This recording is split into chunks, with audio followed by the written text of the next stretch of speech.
Okay, we'll go ahead and get started with the Tuesday, February 5th meeting of the City Council. Roll call. Mayor Brinkman. Here. Mayor Pro Tem Stallman. Here. Councilmember Beckman. Here. Councilmember Cernanek. Present. Councilmember Cole. Here. Councilmember Taylor. Present. Councilmember Valdez. Still here. We'll rise for the pledge.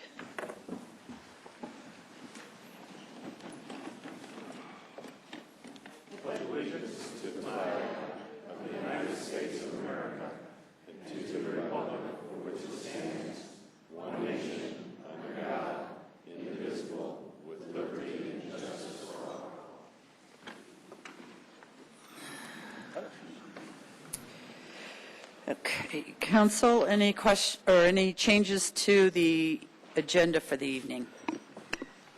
Seeing none, the agenda is approved. Minutes for the study session of January 8th. Any changes?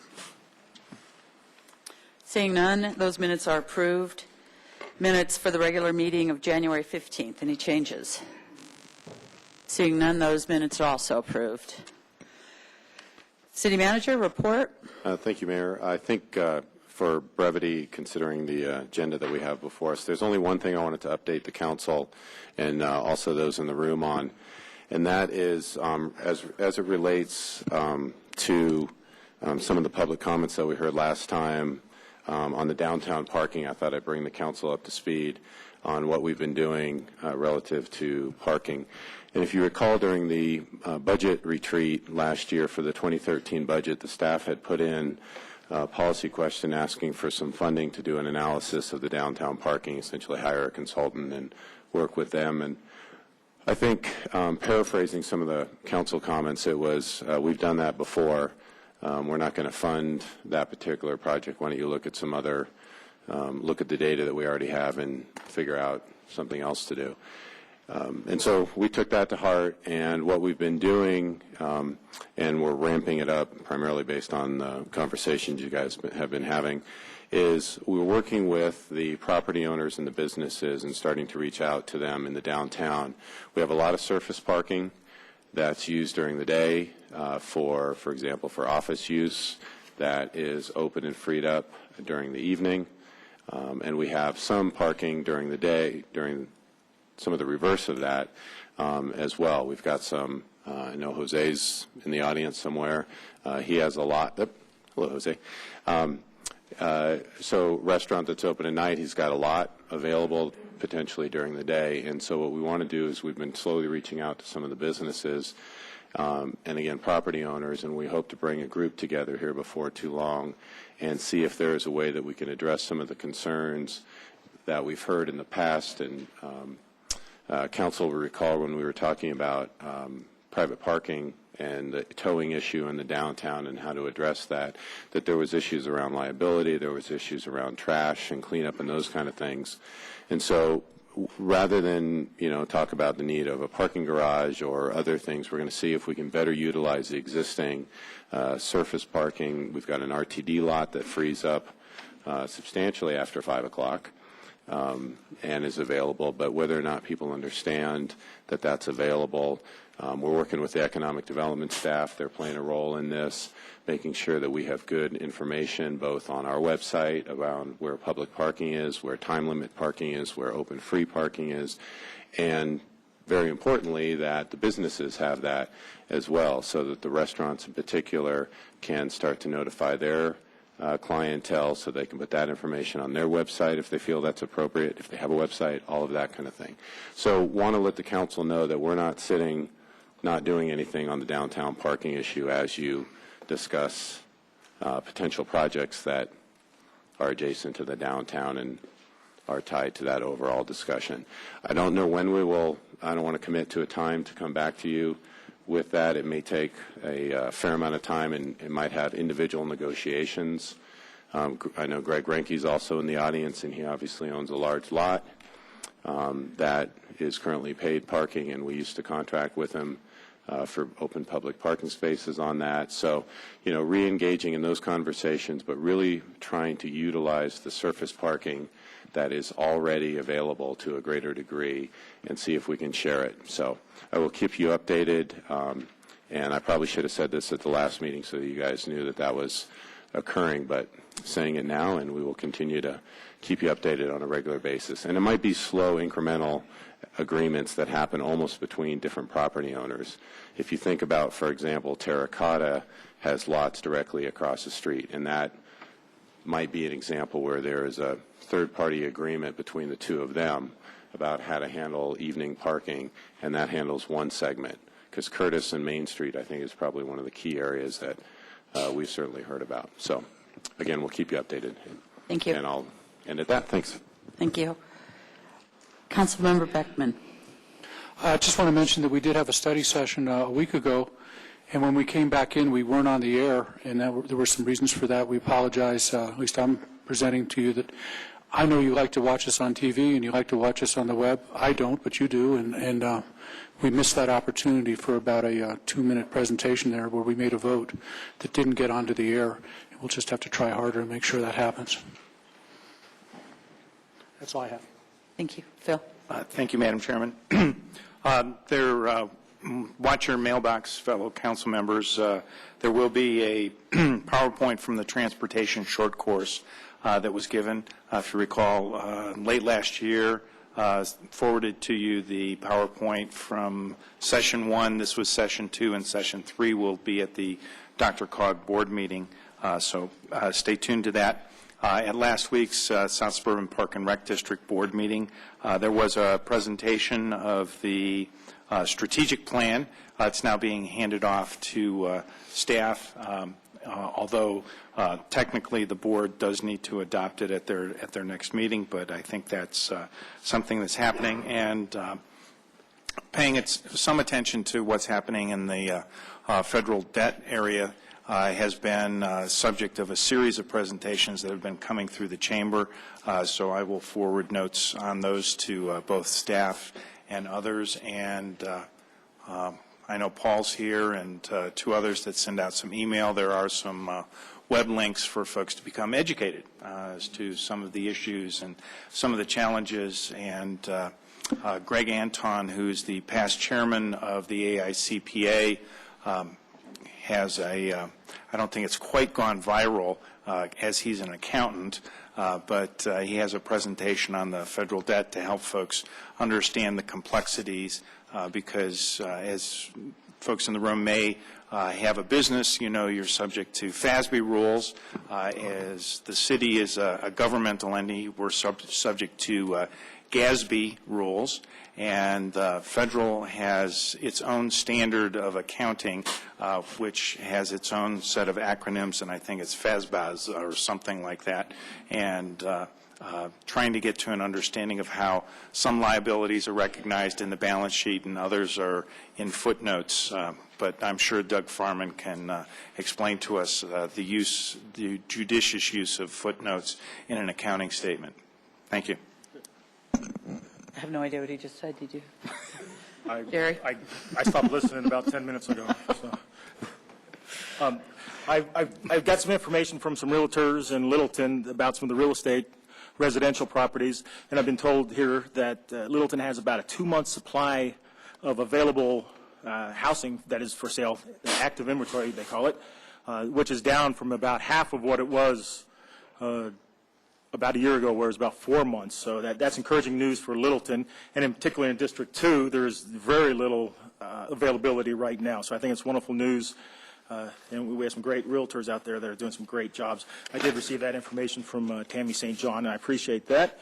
Also, over at Littleton High School, the Littleton Lions, they have a lot going on over there. They have Littleton High School has a speech and debate team that has recently been in some competitions, tournaments, where they have performed rather well amongst large schools. And in fact, just recently, congratulations to Emily Cassio,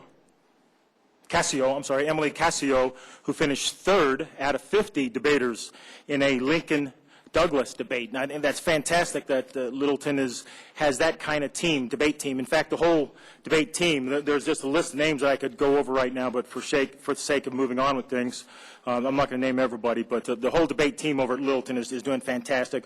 Also, the Continental League, that is the league that Littleton High School is in, honors went to Catherine Payton and Catherine Patton and Nick Johnson for honors for the league, and I think that's fantastic too. Again, get out there and support our high school, Littleton High School, as well as the other high schools that we have. And one final note that I have too is Legally Blonde, the musical, does open February 28th at Littleton High School. Get out there and support Littleton High School. These kids do a great job. The skills that they learn and the different shows that they're involved in, the debates, those are skills that they take out into the community, into the job, and it really does pay off for everybody. So please, get out there and support our kids. Congratulations to all the debate team, by the way. Thank you. Thank you. Bruce? Wanted to basically take a second and really thank everybody for coming out tonight. Really appreciate you taking time out of your schedules. Frankly, we had no idea there was this much interest in council reports, but it's really nice to see everybody down for this. I have two quick items. I went to the LPS board meeting on the 17th of January. They talked about a topic in particular related to social media monitoring, and what struck me was post-Columbine and post-Sandy Hook and all of these tragedies, there's I think a tendency to feel powerless, that there's not much anybody can do to sort of head this off. Well, what LPS is doing is taking a step at applying technology as a way to get some potential advance notice of issues that could be out there amongst the student population. So it's basically social media monitoring. What they've done is they've got a policy revision that pertains to student use of the internet and the Children's Online Privacy and Protection Act. But they're able to utilize software, and the students are part of the LPS account for this, so it's LPS that has the account with the social media providers. They're able to use software to essentially scan the entire internet and look for references to Littleton Public Schools or individual schools. If it's on the internet, it can and will be found, and they look for keywords to narrow and focus results. For example, they had one tweet about LPS that was retweeted 42 times by Google. Top sites that they monitor include Twitter, Facebook, and various student YouTube sites and many more. The majority of the comments end up being positive, but essentially what they're looking for specifically are negative items, so drugs, alcohol, criminal activity, violence, threats, and so forth and so on. And in this way, it's trying to balance out the ability for students to use the tools while maintaining oversight, adult oversight of what's being done in a school environment, so that if something pops up where there's dangerous communications being purveyed on the internet, they can be intercepted and steps can be taken in advance of potentially another tragic situation. So I thought that was very interesting. Certainly LPS can provide additional detail if you're so inclined to seek it out. The other thing I wanted to mention was there's a new 501c3 that has been created called the Littleton Crabapple Trail. It's done to honor Vaughn Gardenier, but there's a group of people in town that are working to try to plant roughly 30 to 50 new crabapple trees per year, basically to fill in unplanted spaces along the newly designated trail, which is, broadly speaking, sort of in the central, older neighborhoods between probably Littleton Boulevard and Ridge Road, roughly. It may overlap those a little bit. But they're asking for contributions if you're inclined and you're interested in getting some more information. It's Littleton Crabapple Trail. They've got a discounted deal with O'Toole's Garden Center for individual trees at $50, and if you want to consider a contribution, they're at P.O. Box 110, P.O. Box 110, Littleton 80160. I'm sure you can find them on the web as well. Thank you. Jim? Yes, I attended a Denver South Economic Development Partnership meeting. They're doing a lot of promotion of businesses in the South Metro area.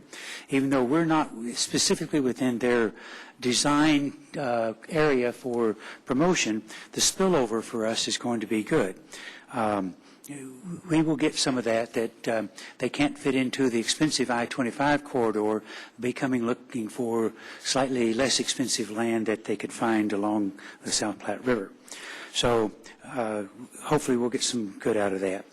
The Colorado Municipal League Executive Board meeting, the league is on a very sound financial basis.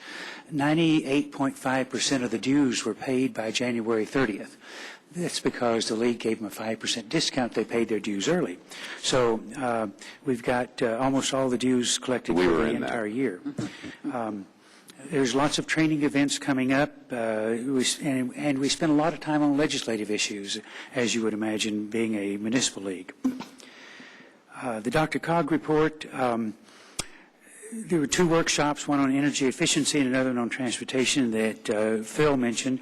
The Advisory Committee on Aging is very concerned about the federal sequestration funds. It'll mean about 60,000 less Meals on Wheels we're able to serve if they go forward with their 11.6% decrease in funding. It'll be less availability for home care, for transportation, all those types of services that go out for the elderly. The Administrative Committee approved contracts primarily on the Sustainable Communities Initiative grant. The DRCOG received a $4.5 billion HUD grant on sustainable communities, and the Administrative Committee approves those contracts. The Board of Directors for DRCOG heard from the CDOT Executive Director Don Hunt. We took positions on legislation, and we amended the 2012-2017 Transportation Improvement Plan, and then had several reports.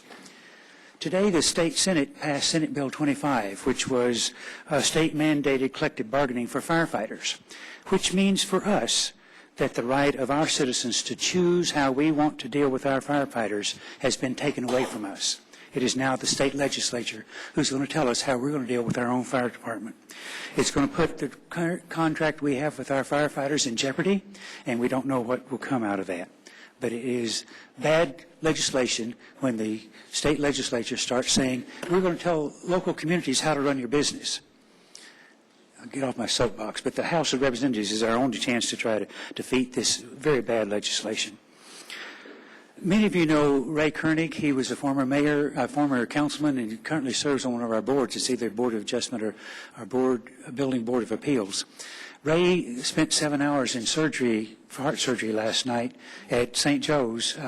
He's now in an induced coma, and they'll see how that turns out. But it was an emergency heart surgery he had to have. So some of you may know that.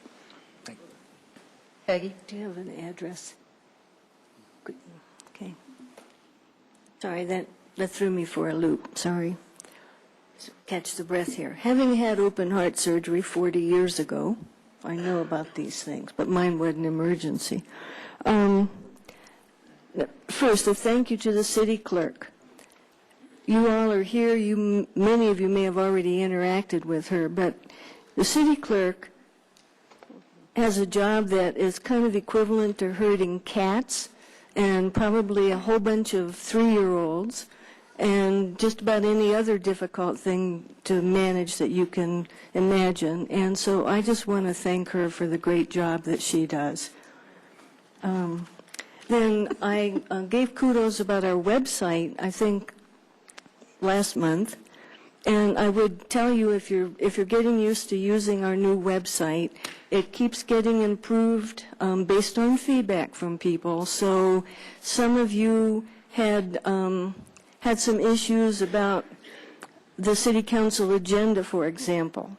Depending on where you access that on the website, you get the agenda the same way we do, with little links for each agenda item. You can click on the link, and then up comes all the stuff right at that agenda item. Another way you were able to access it, you would have to scroll through sometimes a couple hundred pages to try to find what you're looking for. So I think if you are using that, you will find it's much easier to use as of today or yesterday. But anyway. It's working right now. We fixed it yesterday morning. Anyway, that was super. Then I have some feedback about the Littleton report. does the overhead work down here if I go down with something? I'll go down in a second. First, I want to say the Littleton report generally has a track record that is outstanding. But I was quite dismayed myself with the last issue, which does not have information on city council in it. No pictures, not that I like having my picture taken, but no pictures, no addresses, no email, no phone numbers, nothing. And not everyone uses online resources and other social media as happily as they use print media. And our citizen survey had the surprising results of a lot of people, too many people, saying they didn't know how to contact us, or they didn't think we cared what they thought. So I think it's really important to have our contact and pictures in there, because if somebody bumps into us in the grocery store, they might say, "Oh, are you so-and-so?" And then they give feedback. Not usually about the kinds of things that probably brought most of you here tonight, but little things are important too. And so I think it's really important to have that accessible. But I also had another suggestion, if we put Want that. to just talk to me Well, offline can on I? it? Well, I'll mention this anyway. I won't show it, but I will tell you. I would like us to have information about council, about how council is elected, the seats, the staggered terms. So I will show you this, and it also has information that could be included additionally when we hit election time. So Certainly. I will give you this. And next time we meet, we can go And over then maybe we details. can include it Yep. in the minutes too. Got it. Thank you. Okay, I just have two quick things, and one of them I will announce every week until it finally happens, and that is Alamo Cinnamon Draft House. And it is they have committed to a grand opening on March 25th. So we are the first in the state, and they are doing an expansion, so we won't be the first for long. So while we've got it, we're going to have a good time. It's going to be a great asset. And then just a little point of brag. Steve Hogan, mayor of Aurora, spent 6 months putting together an opportunity for the mayors to have a day at Buckley. And unfortunately, the day that we did it, he was down with the flu and couldn't join us. But it was an absolutely incredible day. Got to stand on a runway while 4 F-16s took off right in front of you, literally. I mean, you smelled like jet fuel when it was over. It was pretty amazing. Quite the operation out there. It is an Air Force base that has definitely reached pinnacles in a number of different areas. It's the only Air Force base where all 5 branches have stations, and there's 4 countries that work out of there. Part of the intention was not only to familiarize the other mayors with this asset that is really a metro-wide asset, but they are working on opportunities for public-private partnerships and public-public partnerships, and ways that municipalities can work with them on a number of different things: training, fire resources. They've got an awful lot of land out there, and so there was a lot of really good, interesting discussion. In a time of where everybody's budgets are tight, we're trying to figure out how to do it. It certainly is smart to collaborate and share resources so that the greater good is served to an even higher level. So that was a lot of fun, and my hearing's still a bit affected, but we'll be okay. Okay, moving on. Guest appearances. We have no guest appearances this evening. We have no scheduled public appearances either. Unscheduled appearances, this is the time where any citizen is welcome to come down and express opinions or ask questions regarding city services, council policies, or other matters of community concern that are not part of the scheduled agenda. Generally, an immediate response should not be expected. Typically, issues are referred to the city staff for follow-up, information or research, and reported back to the council and the individual that initiated the comment. This evening, we have 3 public hearings, Nevada Place, West Metro MOU, and the Littleton Center outdoor irrigation modifications. If you're here for any of those 3, please wait until the portion of the meeting where we hold those public hearings. If you'd like to come down at this point and talk to council about anything other than that, please do so now. Give us your name and your address, and you have 4 minutes. Dave? Hi, I'm Dave Swan, 8005 South Logan. I had the same comments. You all are here, but you're not here anymore. And I think that ought to get fixed.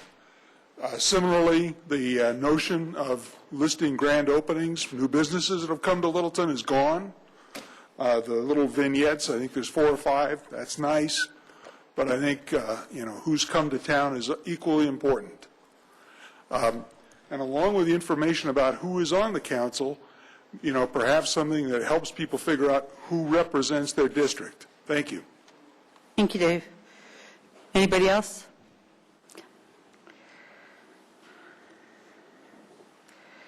Hi there. Wow. Okay. Mine's going to be a little bit longer, I'm afraid. Okay. 4 minutes. Well, it's under 4.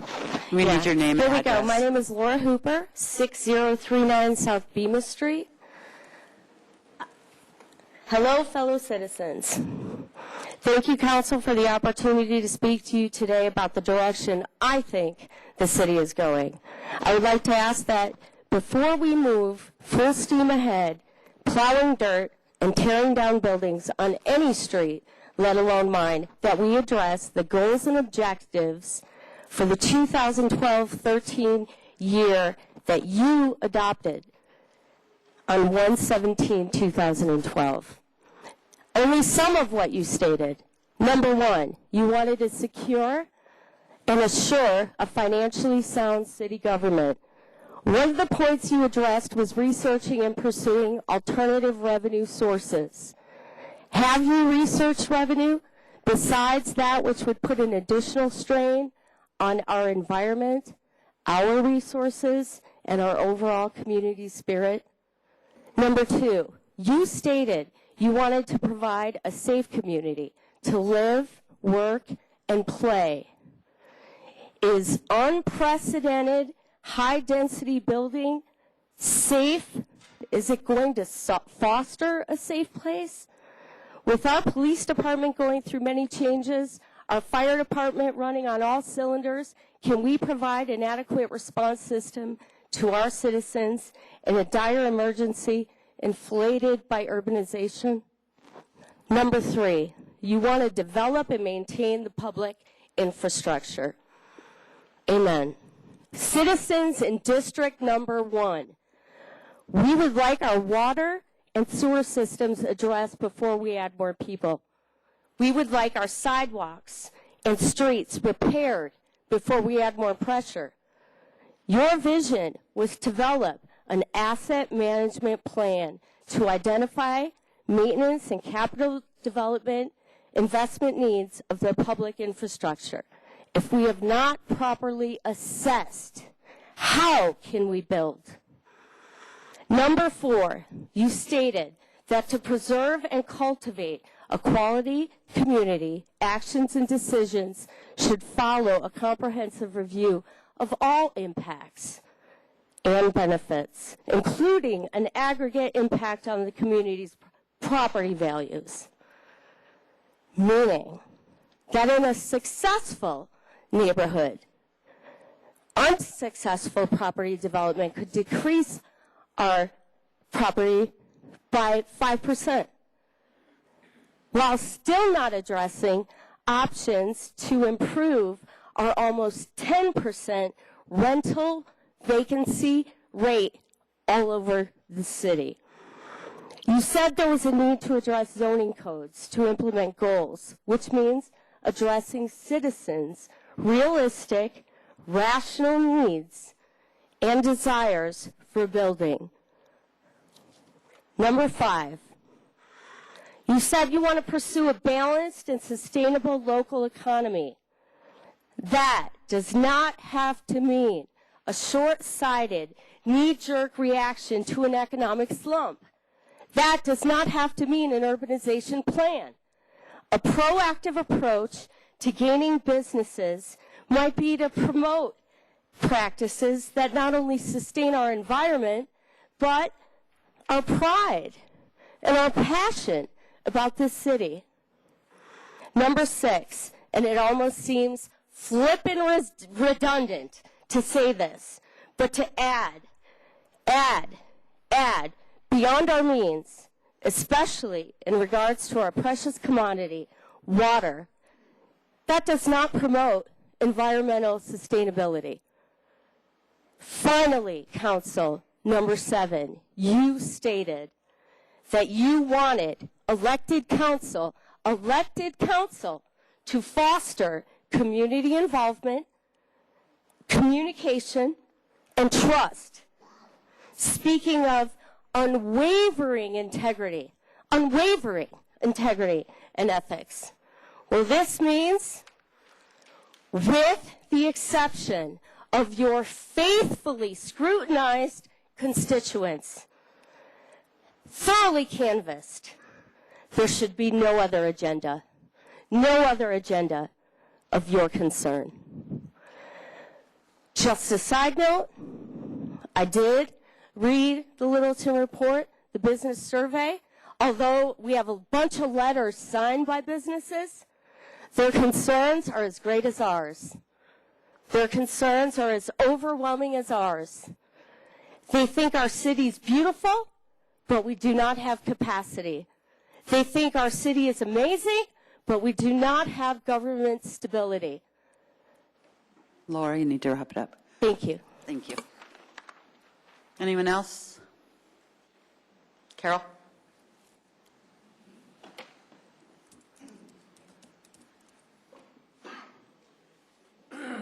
Somebody's iPad? Oh, we have an iPad up front. Oh, it sure is.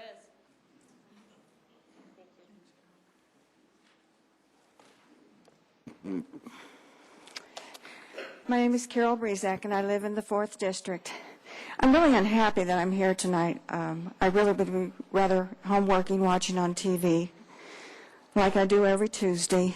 And Bruce, I appreciate your attempt at an apology, but it's a little too late for me.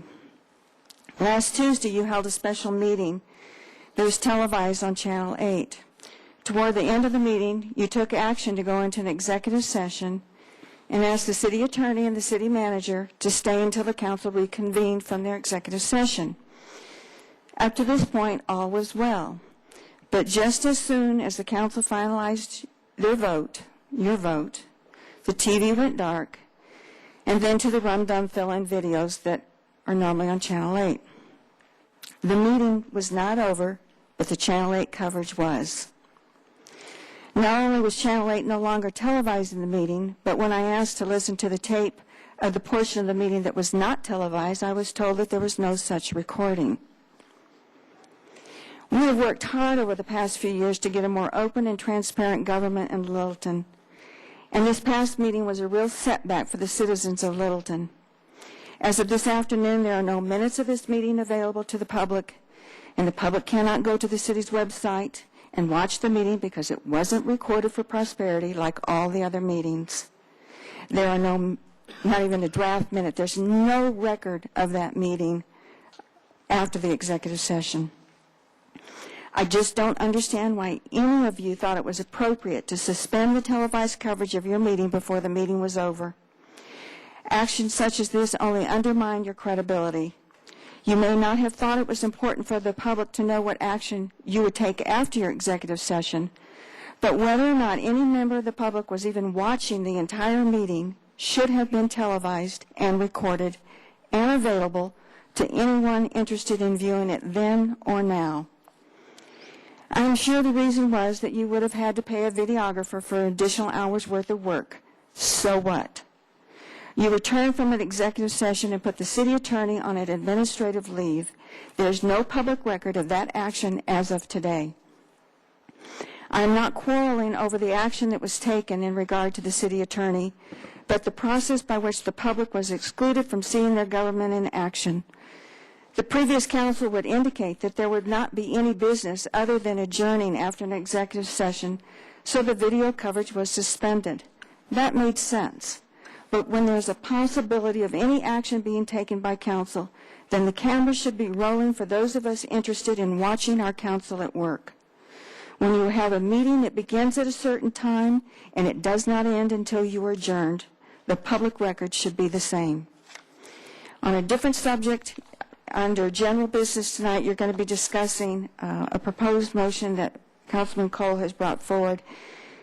And I would ask for some clarification to be made during that discussion, Peggy. And this is a situation that I have in my head that may happen. You're putting some timelines on when the public can offer written comments on a public hearing or a quasi-judicial hearing. And I don't want a situation where it's 12:01 on Monday before your Tuesday meeting, and if I have something to give to somebody on council in writing, that you say, no, I can't take it. In my view, anything a public citizen has to say to a council member up until the time you get up there for the meeting is important for you to see. We're never guaranteed that you're going to read whatever we submit anyway. So if I submit it to you at 6 o'clock p.m., it's not guaranteeing me that you're going to read it. It doesn't guarantee, I'm not guaranteed that if I give it to you a week before. So if I give you something before the meeting and you happen to read it and you happen to think it's worthwhile to bring up, then at that point you bring it up and all 7 of you have the same information to work from. So there's no reason for you not to have something in written from a citizen up until the time that you meet. If it's just setting deadlines for the city clerk, I understand that, but please don't cut the citizens out of an opportunity to offer comment on any matter before you. Thank you. Thank you. Anybody else? Jack?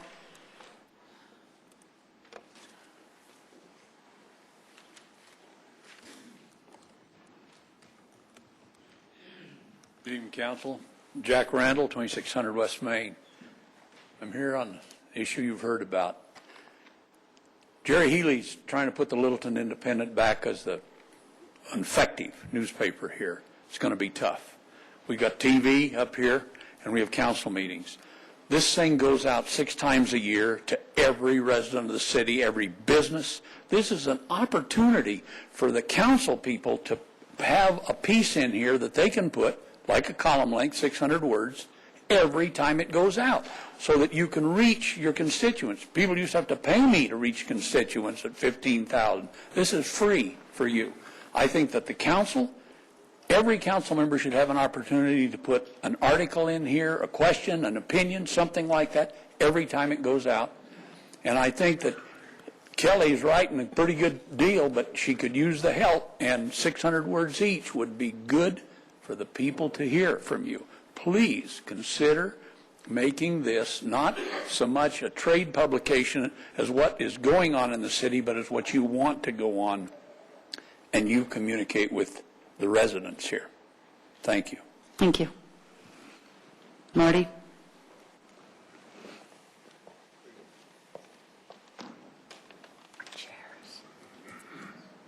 Good evening, Council. My name is Marty Brizak, and I live in District 4.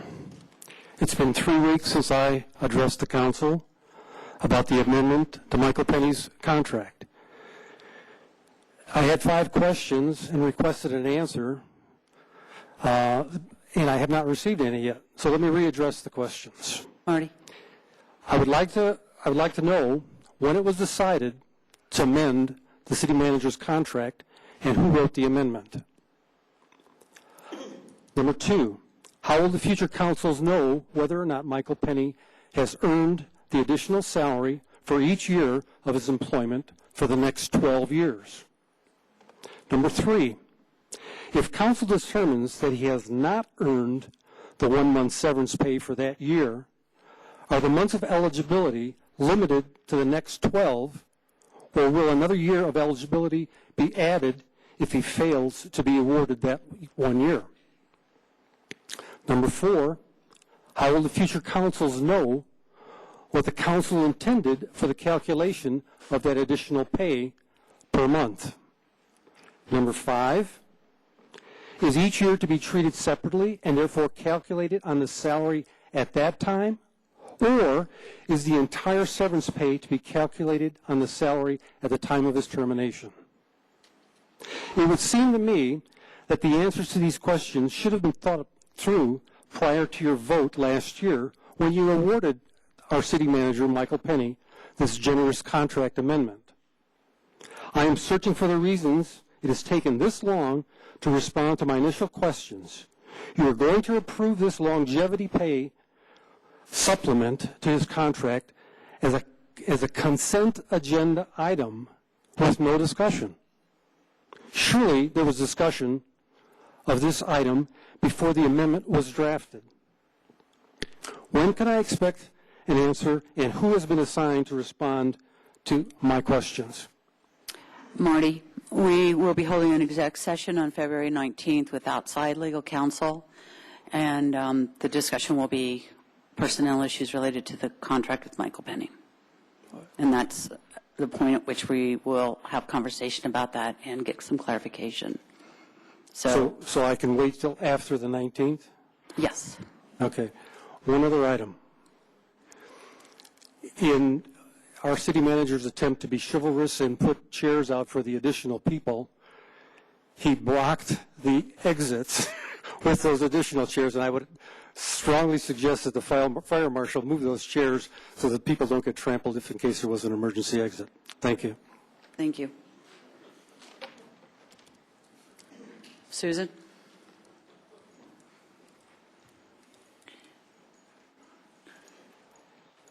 Susan Bergsteiner, 6120 South Stern Parkway. I'm up here about the Littleton report also. I'm not here to complain about lack of whatever that was not in there. One thing I do wonder, though, is I do get it every month, and I get it at work and at home. And I was wondering if it had ever been considered to give us the option to get it electronically, thereby saving the city some money on printing and allowing you to put in things right up to the last minute. And has that ever been considered? And if not, why not? And let's come up to 2013 and get that going. Thank you. Thank you. Anyone else? Okay, seeing no one, we will move to consent agenda. Consent agenda items can be adopted by a simple motion. All ordinances must be read by title prior to a vote on the motion, and any consent agenda item may be removed at the request of a council member. Consent agenda item 7A is a resolution. The City of Littleton and Urban Drainage and Flood Control District propose an amendment to an existing intergovernmental agreement to allocate additional funds for Little's Creek storm drainage improvements. And before council polls it, let me give some clarification as to what this is. This is not a funding request. The project was originally planned to have the public process engineering and begin construction in 2012, with the construction concluding in 2013. This did not play out as anticipated as construction did not occur in 2012. Staff carried over the 2012 construction funding and placed the 2013 construction dollars in the 2013 budget. Hence, this is not a funding request. The way that Urban Drainage handles their IGAs requires that the IGA be amended to acknowledge that construction funding happened all in this year. So the amendment is, in essence, acknowledging just this. Construction will happen in 2013. There was no change in the project aside from the normal public input process changes. So this is not an enlargement of scope or a change in the total project funding. The fiscal impacts is Littleton has $200,000 will be funded from the Storm Drainage Fund and $60,000 from the Sewer Fund. Need a motion? Madam Chairman, I move approval of consent agenda item 7A. Second. Okay, we have a motion and a second. Council ready to vote? The vote is 7 in favor. The motion carries.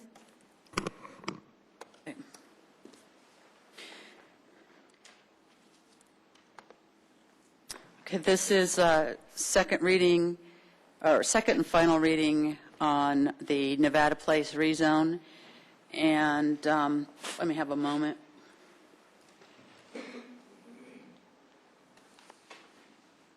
If I can have everybody's attention. On January 15th, Council held the first reading and public hearing on this. Tonight, we will hear again from staff, the applicant, and the public.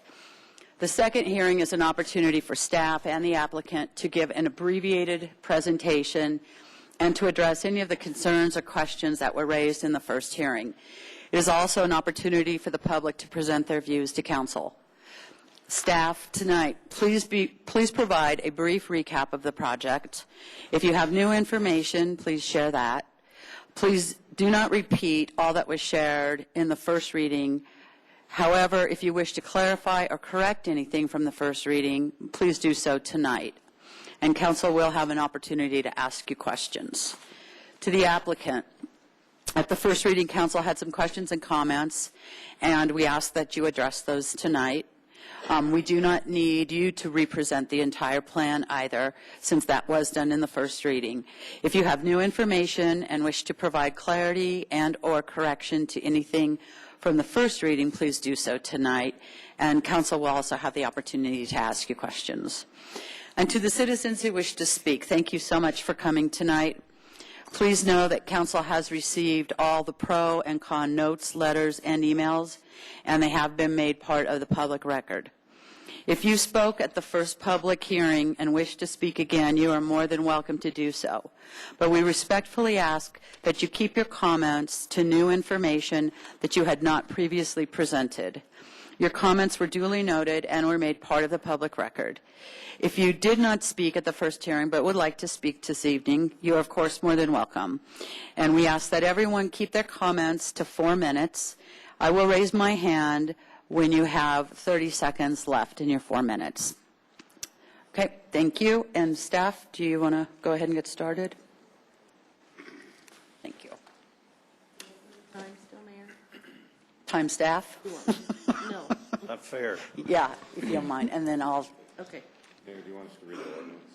Oh, I'm sorry. Yes, we'll read the ordinance first. This is an ordinance of the City of Littleton, Colorado, approving the rezoning of property known as 5591 South Nevada Street from R5 Multiple Family Residential District to PDR Planned Development Residential District. Thank you.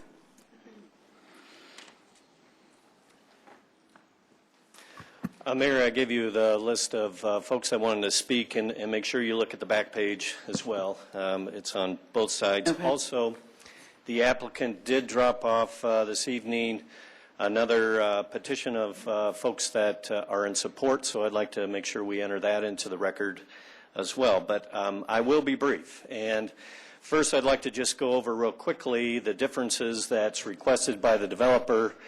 The Nevada Place project was approved back in 2007.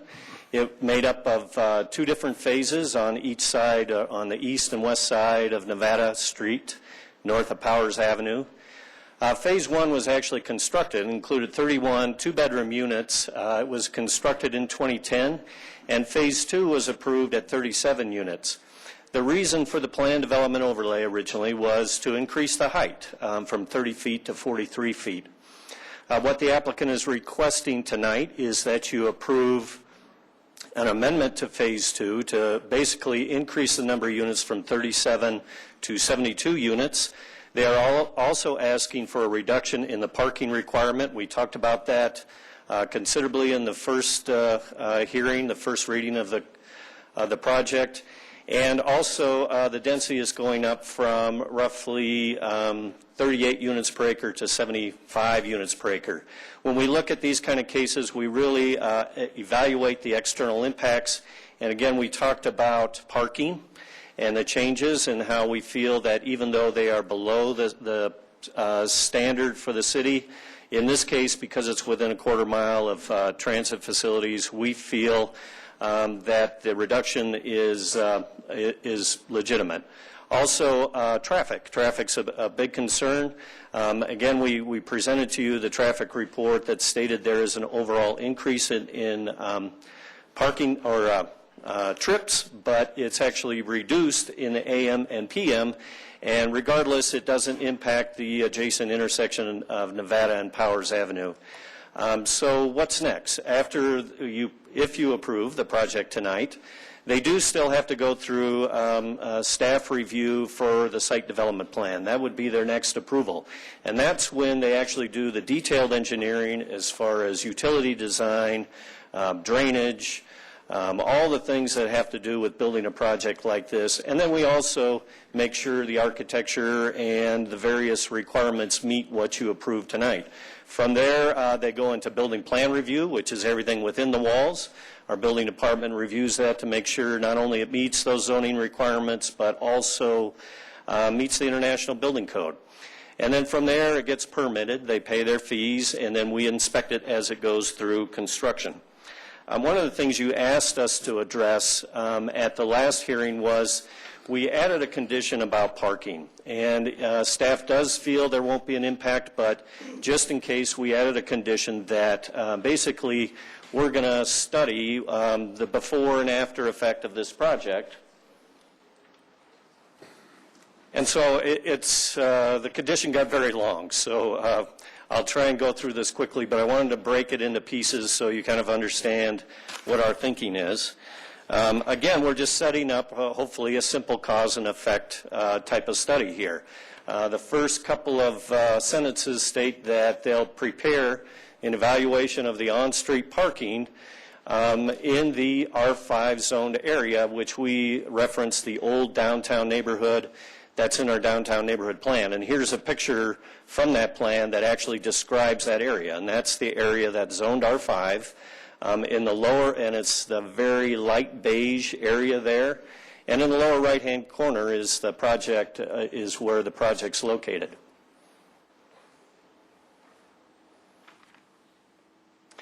And what we want to do is make sure that they go out before the project's built and evaluate the parking that's there on that street in the old downtown neighborhood.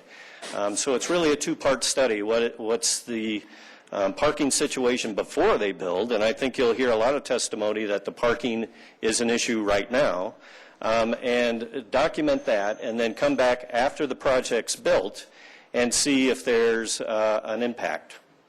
Also, just to kind of try and control the variables, any other changes that might occur, we have this project, but something between A and B may occur that's also going to change parking, so we want to account for that as well.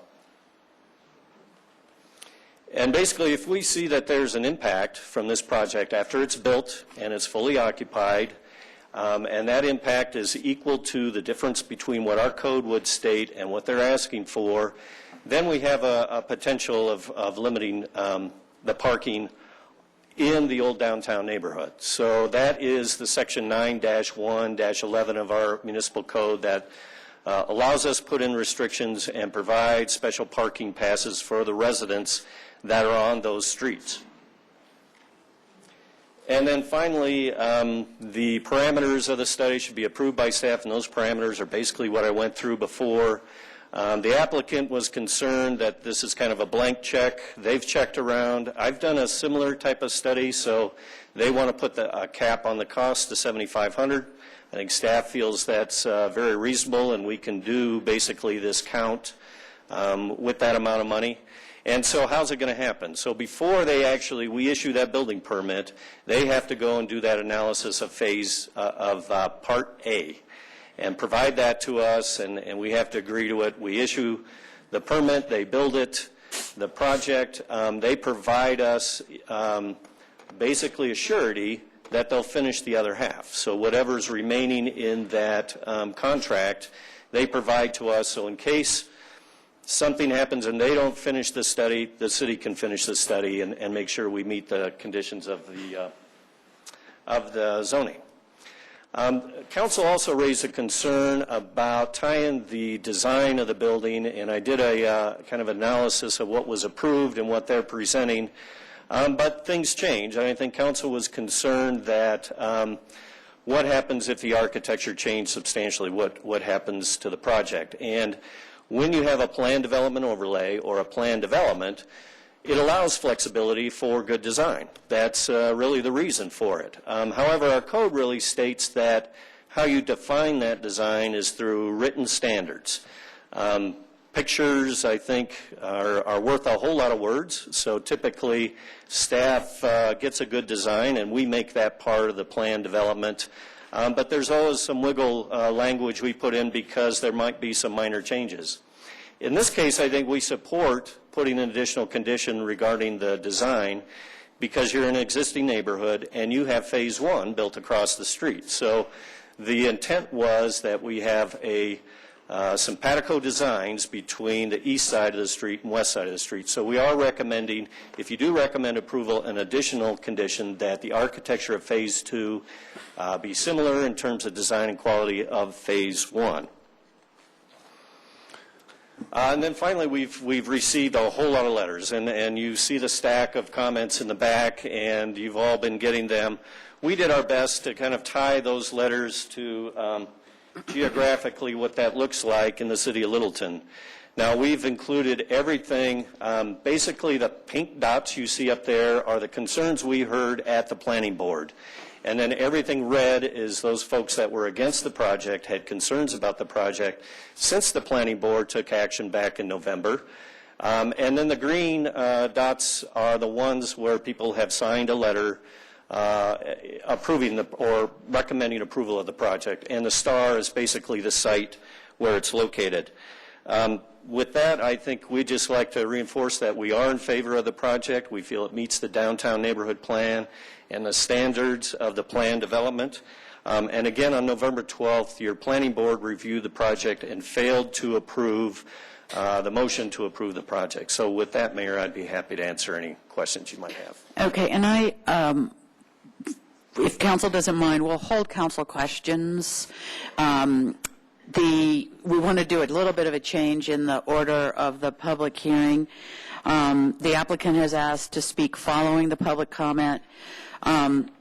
So we'll have public comment next, and then council questions for staff after that.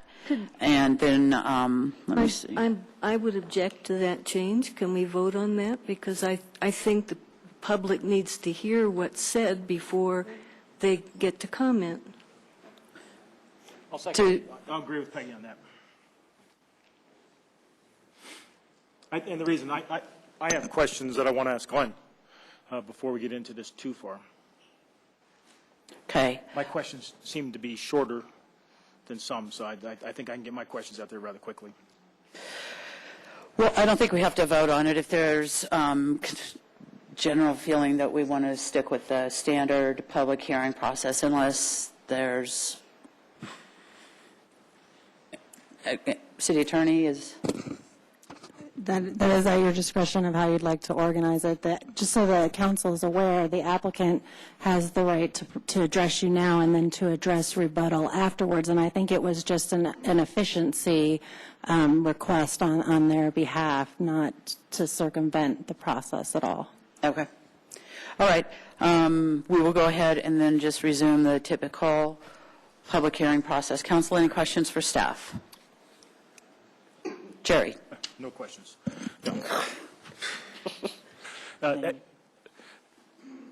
Again, I've been over there in the area of Powers and Nevada Street and Main Street quite a bit over the past month, more than I normally am, anywhere from 7 a.m. till 10 a.m., Monday through Friday type thing. And one of the things I see on Powers Street is that it's loaded with cars. And then where the property that's going to propose to be developed, at least half of that block is loaded with cars also.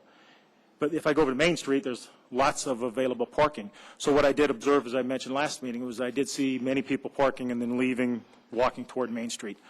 What are the business requirements to provide parking for the employees? Are you talking about Main Street businesses?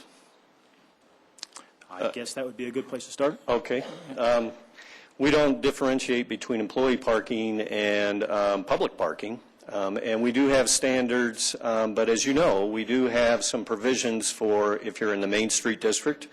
You can basically reduce your parking or any change in use, you can reduce that in half.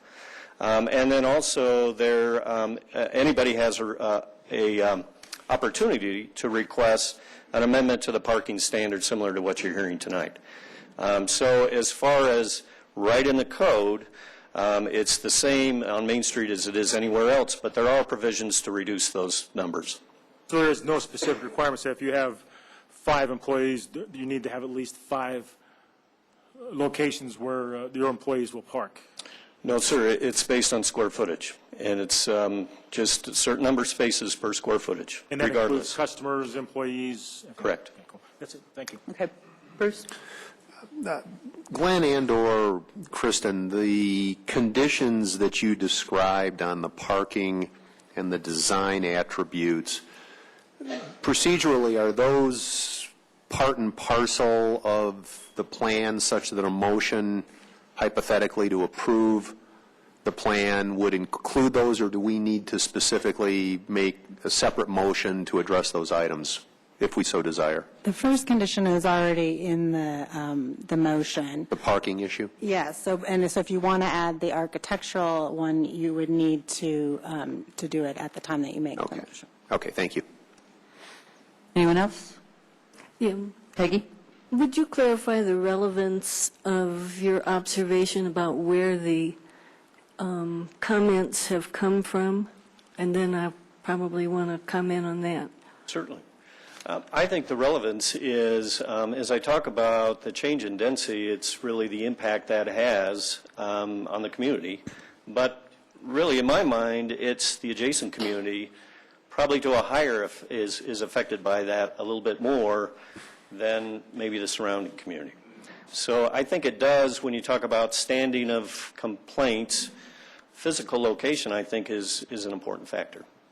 Okay. But you can draw your own conclusions. We just wanted to show you a little bit more information. I at least would like, in response to that, to note that when we had the downtown complan update, we treated, as I recall, the planning board and the council treated downtown as though it really belonged to everybody.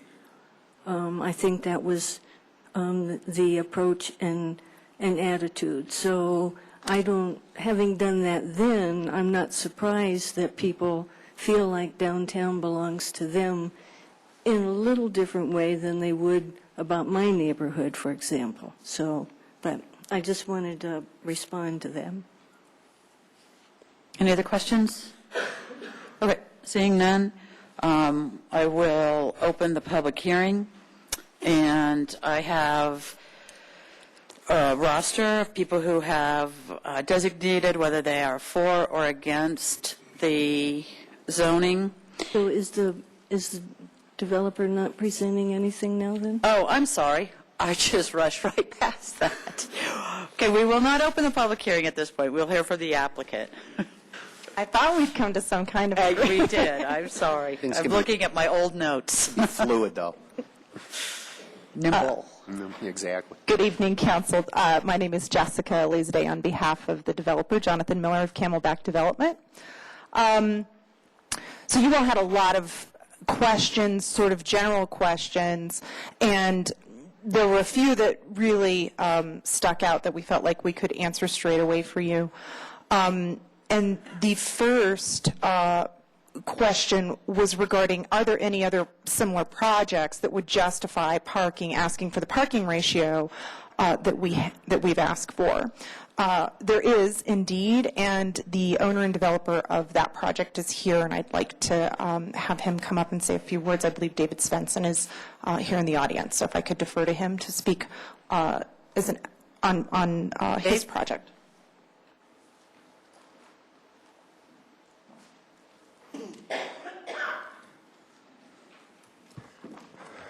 Good evening, City Council. Long time no see. David Svensson, 5907 South Gallup Street, and the owner of Merle's. Well, to start off with, I drove 300 miles today, specifically for this hearing. You know, it's been a long time since I've been in these chambers, since I've been before you all, and that's how strongly I feel about this application. I'd like to stress that prior to yesterday, I haven't had any form of communications with Jonathan Miller or anything associated with this development. I just got a phone call yesterday. But I have been aware of what's been going on. I'll stress, Merle's does not benefit one way or the other in how this project turns out. If it gets built as it's designed, or if it gets built as this change has been proposed. And also, last to start off with, we all know what the vested rights are in what he can build. He can build the same size building, the same footprint, the same elevation, the same really relatively beautiful architecture, although I wish it had more brick on it, but that's another whole issue. So I'd like to start off with talking about development standards. The standards that are used in the planning industry, the developing industry, really refers to density based off of number of units. And this project, this proposal, I believe, requires a little bit of a different thought process because it's already been approved to be built, but with less units within the same square footage.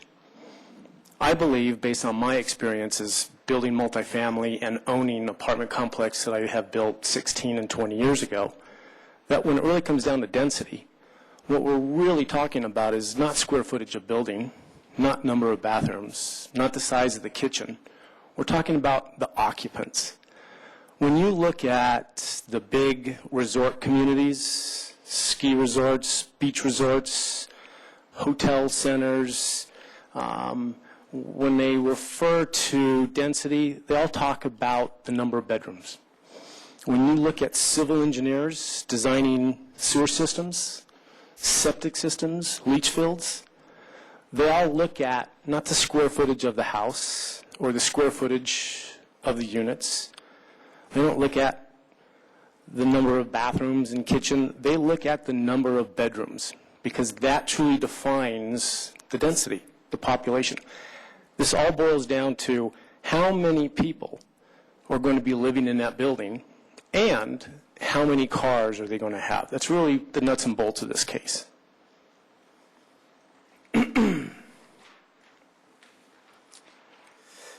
Jonathan's request is actually reducing the number of bedrooms. It's not increasing it. Therefore, from my perspective, it's actually decreasing the density, not increasing it. I own the Kettering Park Apartments right across the street from the Kettering Park. I built it 16 years ago. I own another building that I built in the South Glen Mall area that I built 20 years ago. Of those buildings, currently and historically, my one-bedroom units have one occupant in it. My two-bedroom units, historically, will have 3 occupants, defined by occupants by adult, licensed driving adults. I've never had a parking problem. My parking ratios are less than his parking ratios. I've never had parking complaints. My parking lots are never full. That is the real-world scenario. When we talk about responsible growth, I think you all here know me pretty well. Probably a lot of people in this chambers knows me pretty well. I am not a proponent of uncontrolled growth. I am a proponent of limited, well-thought-out, responsible growth. I believe what Jonathan is proposing totally fits within those guidelines. This change is actually a benefit for this community and this historic district. It is increasing density. It is diversifying the demographics. It is providing a higher density for customers coming down into Littleton without their vehicles. And their vehicles, the cars, is what's starting to create a parking problem. Although I still don't believe we have a parking problem. Malls, we don't get complaints from customers that there is a parking problem. What existed before Merle's was built is why most of those merchants and property owners showed up to that planning commission hearing. That was truly a parking problem. The busiest time of the days, you could find half the parking spaces on Main Street were empty because there was nobody down here. I don't believe that's what we want to go back to.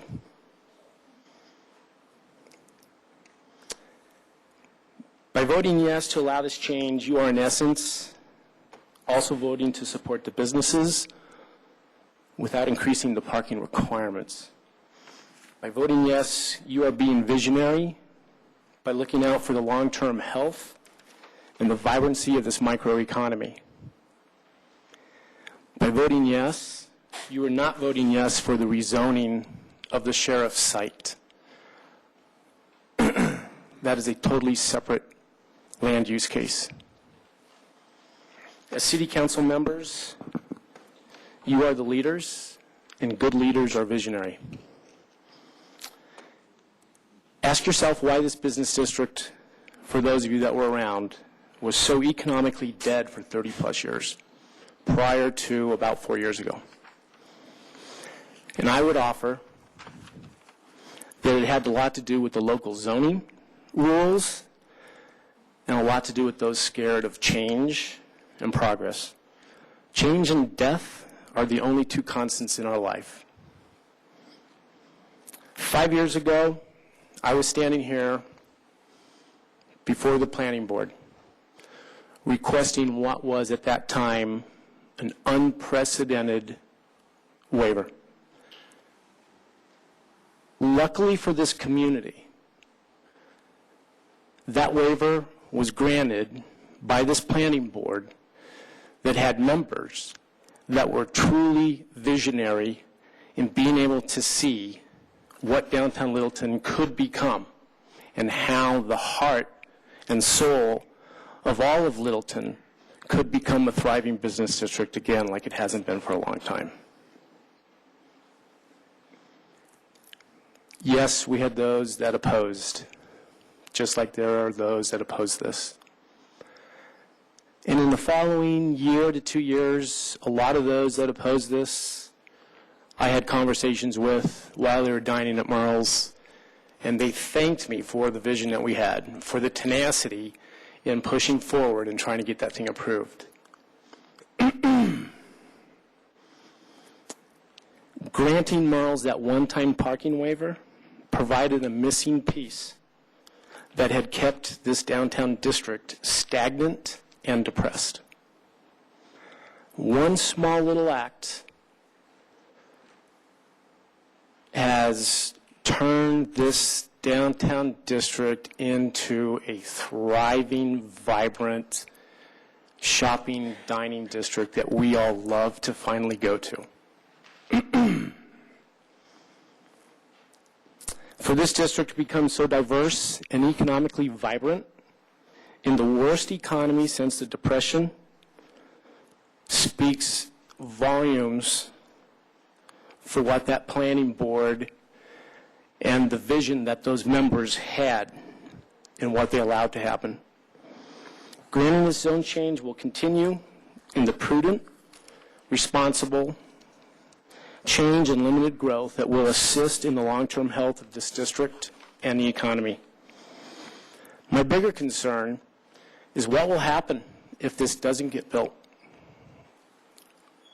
Who will be the next developer that will be standing before the next city council or the next one beyond that? What will they be asking for approval for? What will the buildings look like? We have a developer who has a great reputation. He has designed a great-looking product. It is an asset for downtown Littleton. He's not asking to make it bigger. He's just asking to change the layout of the units that increases the number of units. Let's let him finish this project with a building that complements Phase 1. Your planning department, your planning staff supports this. It meets this new comp plan that took how many years? 6 years, 7 years, 8 years to finally get approved and on the books. In summary, I'm here to encourage you to think outside the box, to be visionary for what is good for the long-term economy, which also is the standard of living for the small historic district and therefore the greater Littleton area. Thank you for your time and for your services to the city. Good, David. One other question, and that ratio, by the way, in the multifamily units that Mr. Svensson owns is approximates to 0.9. It's right at 0.9 parking ratio, so it's under 1. The other question that I wanted to answer that we really didn't speak to, and we're remiss in doing that in the first hearing, is regarding the adjacent neighbor, Mr. Stein, and the wall agreement with Mr. Stein. And I can assure you on behalf of Mr. Miller, who would kick me if I weren't speaking the truth, that it has always been his intention to build that wall, and absolutely intends to do so. The only point of contention is when the wall was built. Mr. Stein asked that the wall be built before any construction ever began and before the building was constructed, to view him from a vacant lot, which we felt was unreasonable. That being said, because the format's a little different and we have 2 public hearings, which is not normally the case except for a formatting and procedural change, this, in essence, is a rebuttal sort of hearing or a way for us to have more interaction and answer your questions directly. So that being said, our case in chief has been made, and we feel confident that we did that, made our case in chief the first time, and certainly have the ability to answer your questions, and would like to reserve our rebuttal period at the end then to go over that information specifically. Any questions for the applicant? Phil? Just, Jessica, will there be an opportunity in the rebuttal to possibly ask questions as well? Yes, 100%. I'll reserve it till later. Thank you. Okay. Anyone else? Thank you, Jessica. Okay. Now we open the public hearing. And I do have a number of public hearing rosters that have been filled out. People have indicated whether they support or do not support the project, whether they wish to speak or do not wish to speak. I will read the names and whether they favor or don't favor, and if they I will only indicate those that do wish to speak. If you still do wish to speak, come on down. If you don't, just wave it off. And I do, again, want to repeat that if you could hold it to 4 minutes. Please give us your name and address, and I will raise my hand at 30 seconds. So in honor, just to keep, allow everybody an opportunity to speak, that would be appreciated. So we'll go ahead and get started. David Benson does not favor the ordinance. Andrew Abel does not favor the ordinance. And Andrew, did you want to speak? Okay. Emily Abel does not favor the ordinance. Kathy Starkey does not favor. Mary Gravely does not favor. Jack Randall does not favor. Reese Davis does favor and would like to speak. Reese, are you here? Hi.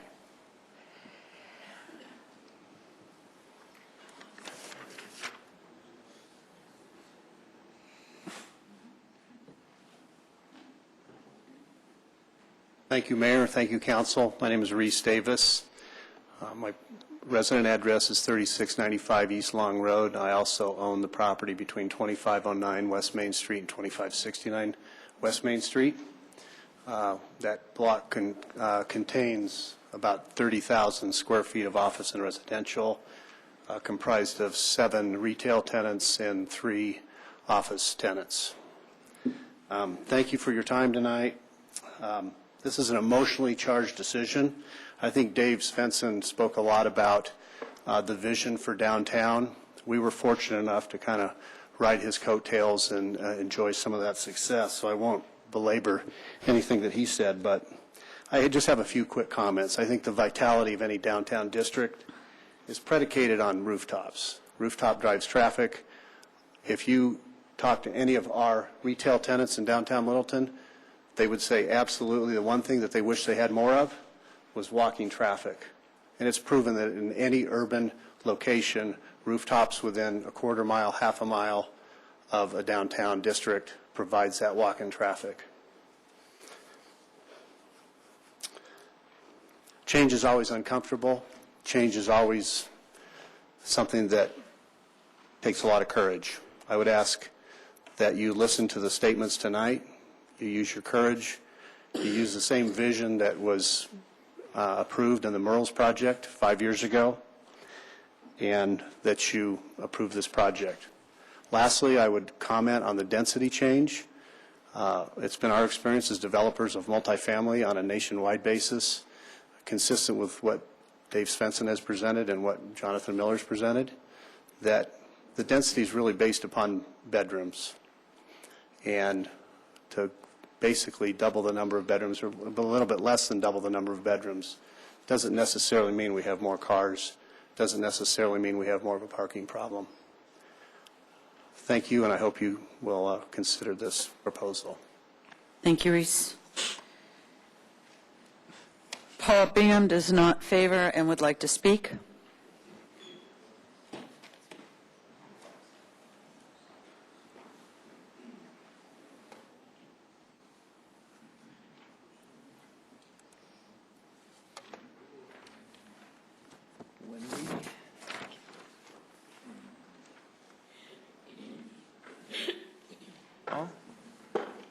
Where's your scarf? Where's your scarf? This comes out of your 4 minutes, Paul.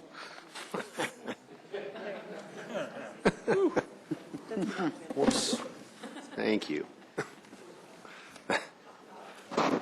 Name is Paul Bingham, 236 West Delaware Circle.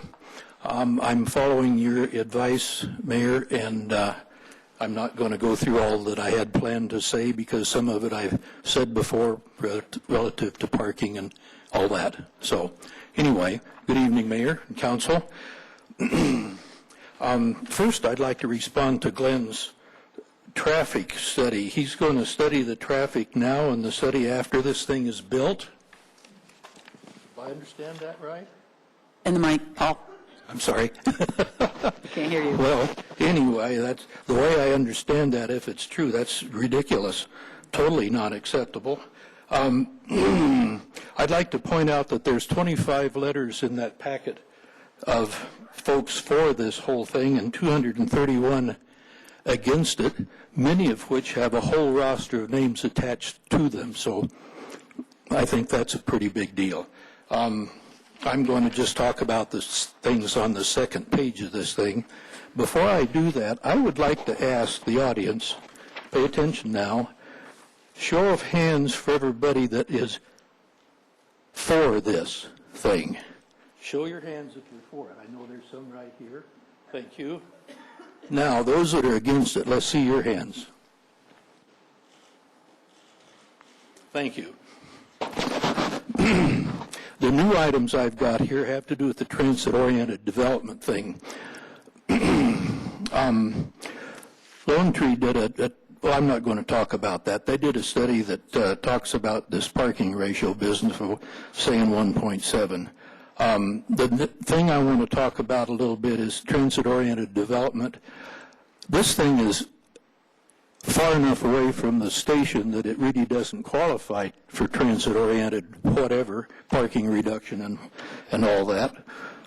Further to that, I think this area, this general area, Littleton downtown, doesn't really qualify as a transit-oriented development.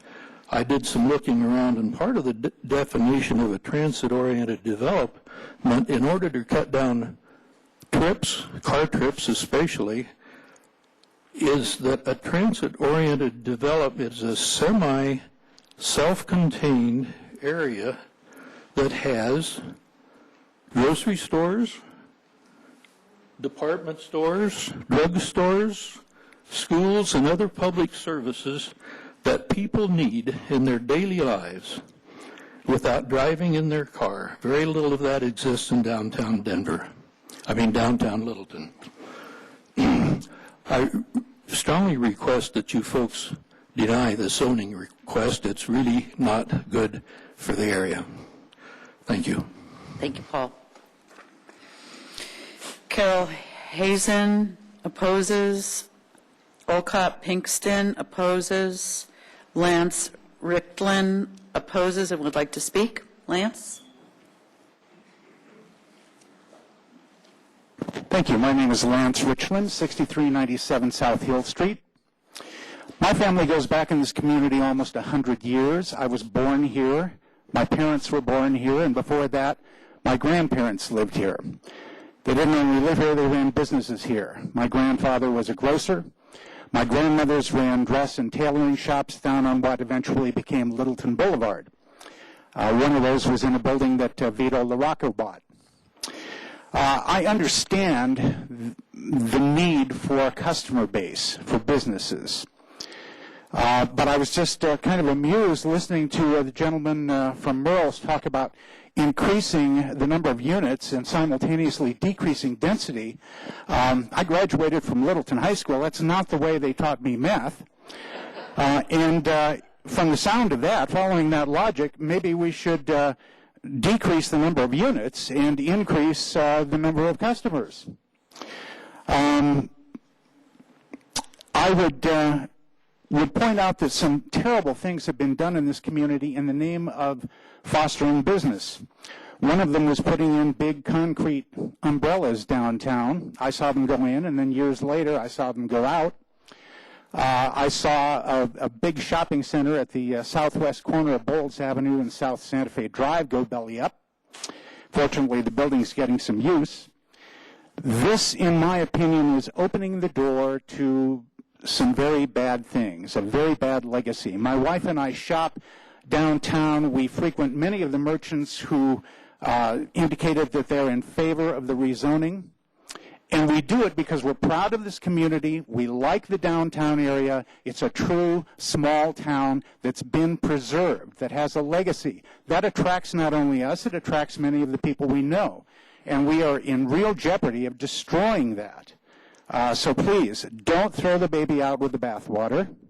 And please, don't do this to my home. Thank you. Thank you. Leslie Coleman. Okay. In honor, just to maintain the timing on this, and I appreciate everyone's passion, but if we could hold the applause. If you want to applaud, the blind students taught us a brilliant way to applaud. But it allows us to continue to keep the flow of the meeting going, so I'd appreciate that. Leslie Coleman is opposed. Nancy Schmidt is opposed. Amy Reed is opposed and would like to speak. Amy?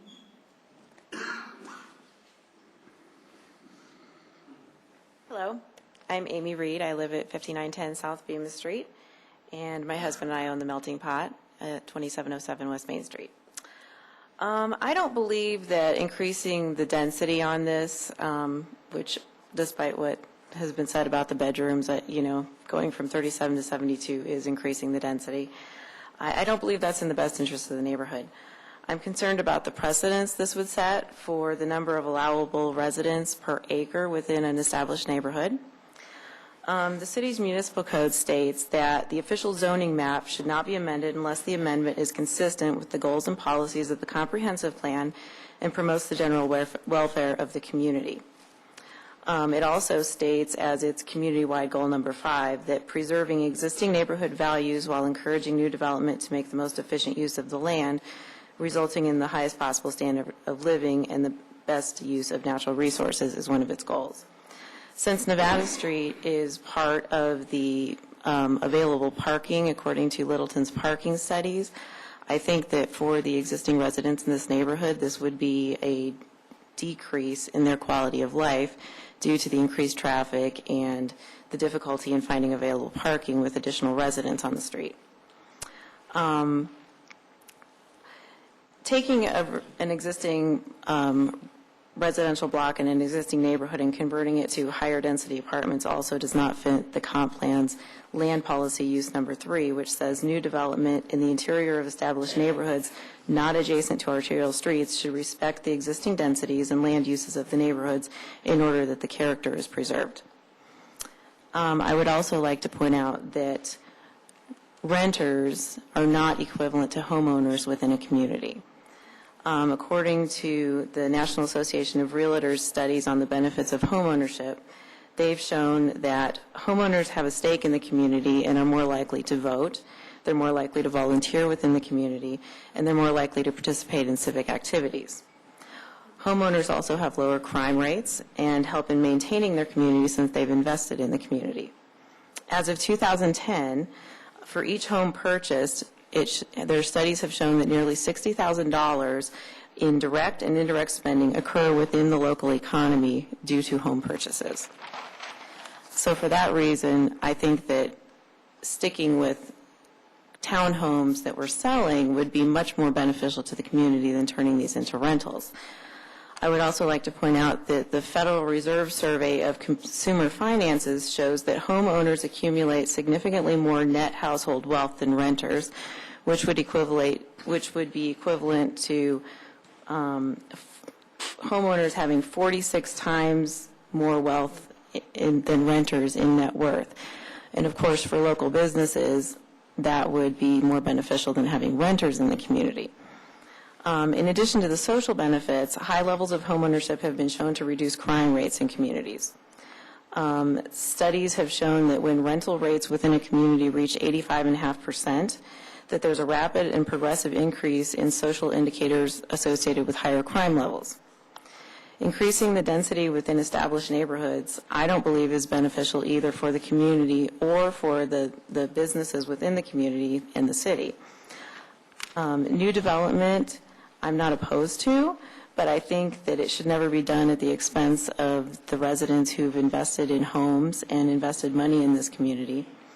And I would ask that you would please heed the advice of the Planning Commission and turn this down. Thank you. Thank you.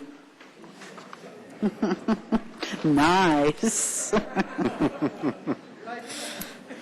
worked for me. Betty Harris is opposed and would like to speak.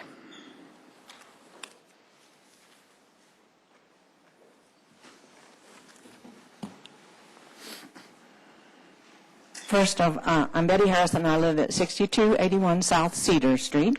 And first, I'd like to point out that there's an error in your materials on the pro side. The last 3 sheets, consisting of 6 pages, is a tome produced by one Terry Schmidt, and I've read his stuff, and he does not approve. And second of all, I'd like to say that I am not one of those that's afraid of change, and I can prove it. I've changed careers 4 times. I've changed residences 10, and I'm on my 2nd husband.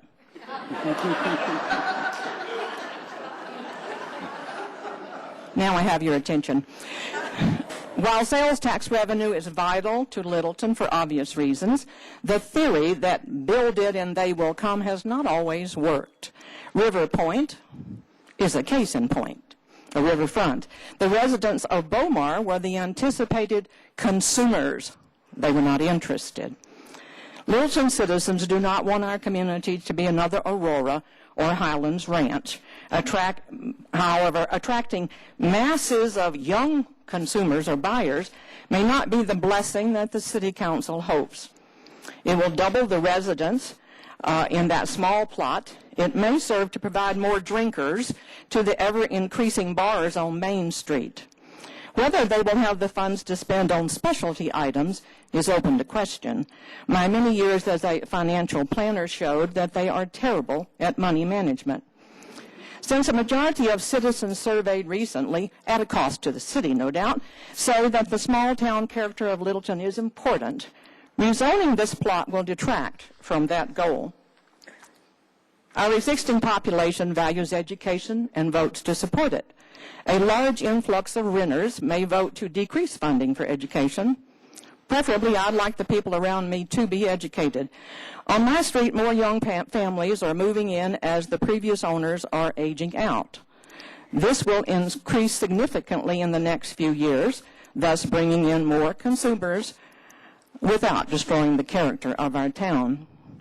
Driving around and knocking on doors, it appears that older houses are coming out of Littleton and nice houses that keep the little town feel are being built, just as has happened in Denver. No doubt this will continue. Rezoning to double residence in that location will provide more profits to the developer, sure. The wishes and needs of the existing residents should be more of a priority to the City Council. I ask that you not rezone this property. Thank you. Jim Dubose is opposed but would like to speak. Jim. You're still Jim, right?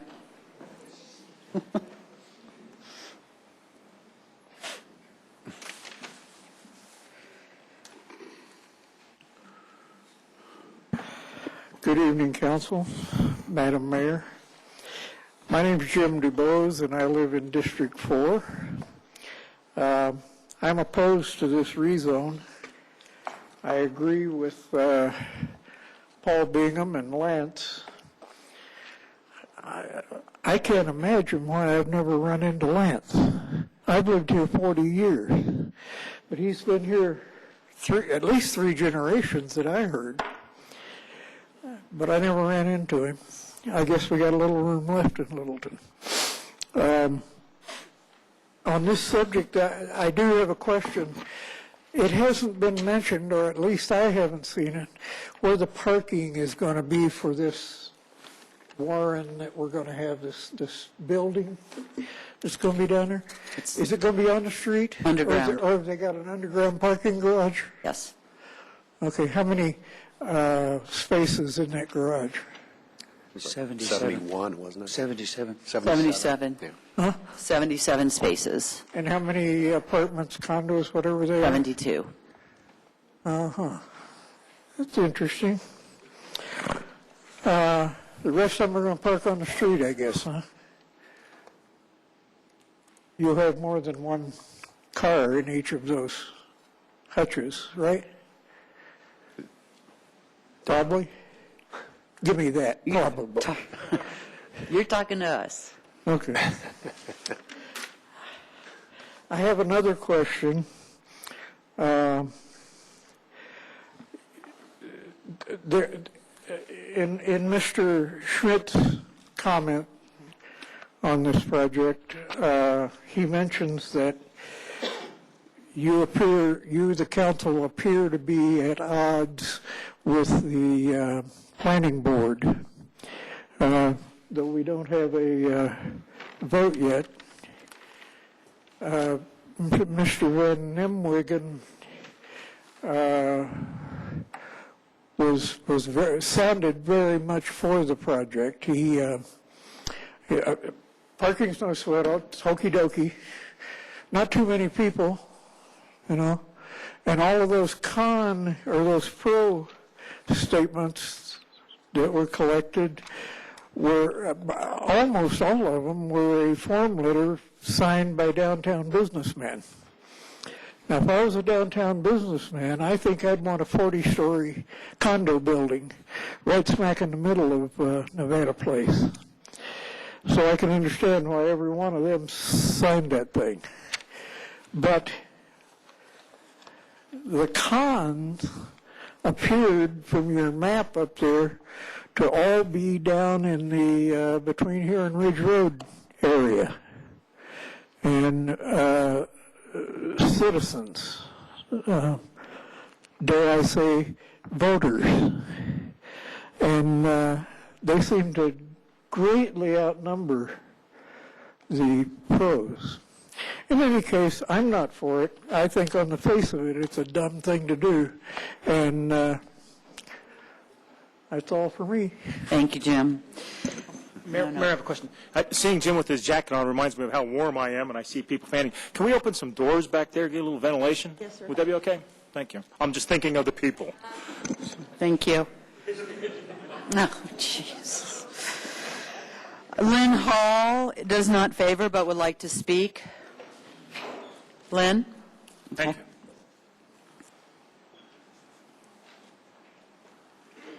Good evening, Council and Mayor. Lynn Hall, 2116 West Lake Avenue. I've been on the corner of Bemis and Lake for 35 years. I understand all about progress, but I also see what our streets, our curbs, our sidewalks, our Stearns Park is turning into. I understand, like I said, about progress, but to go from 31 to 72 and a proposal of maybe the brownstone on Bemis and Littleton Boulevard, 325 unit, you will kill the city. Please consider it, not doing this. Thank you. Thank you.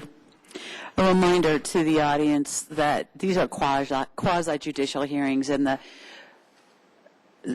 potential rezone of any other properties in the city, we cannot address those issues this evening, so please keep your comments to the Nevada Place. That just protects the process and the procedures. Thank you. Do we have another? You mentioned another applicant. Is there another applicant? No. Okay. Lou Sullivan does not favor but would like to speak.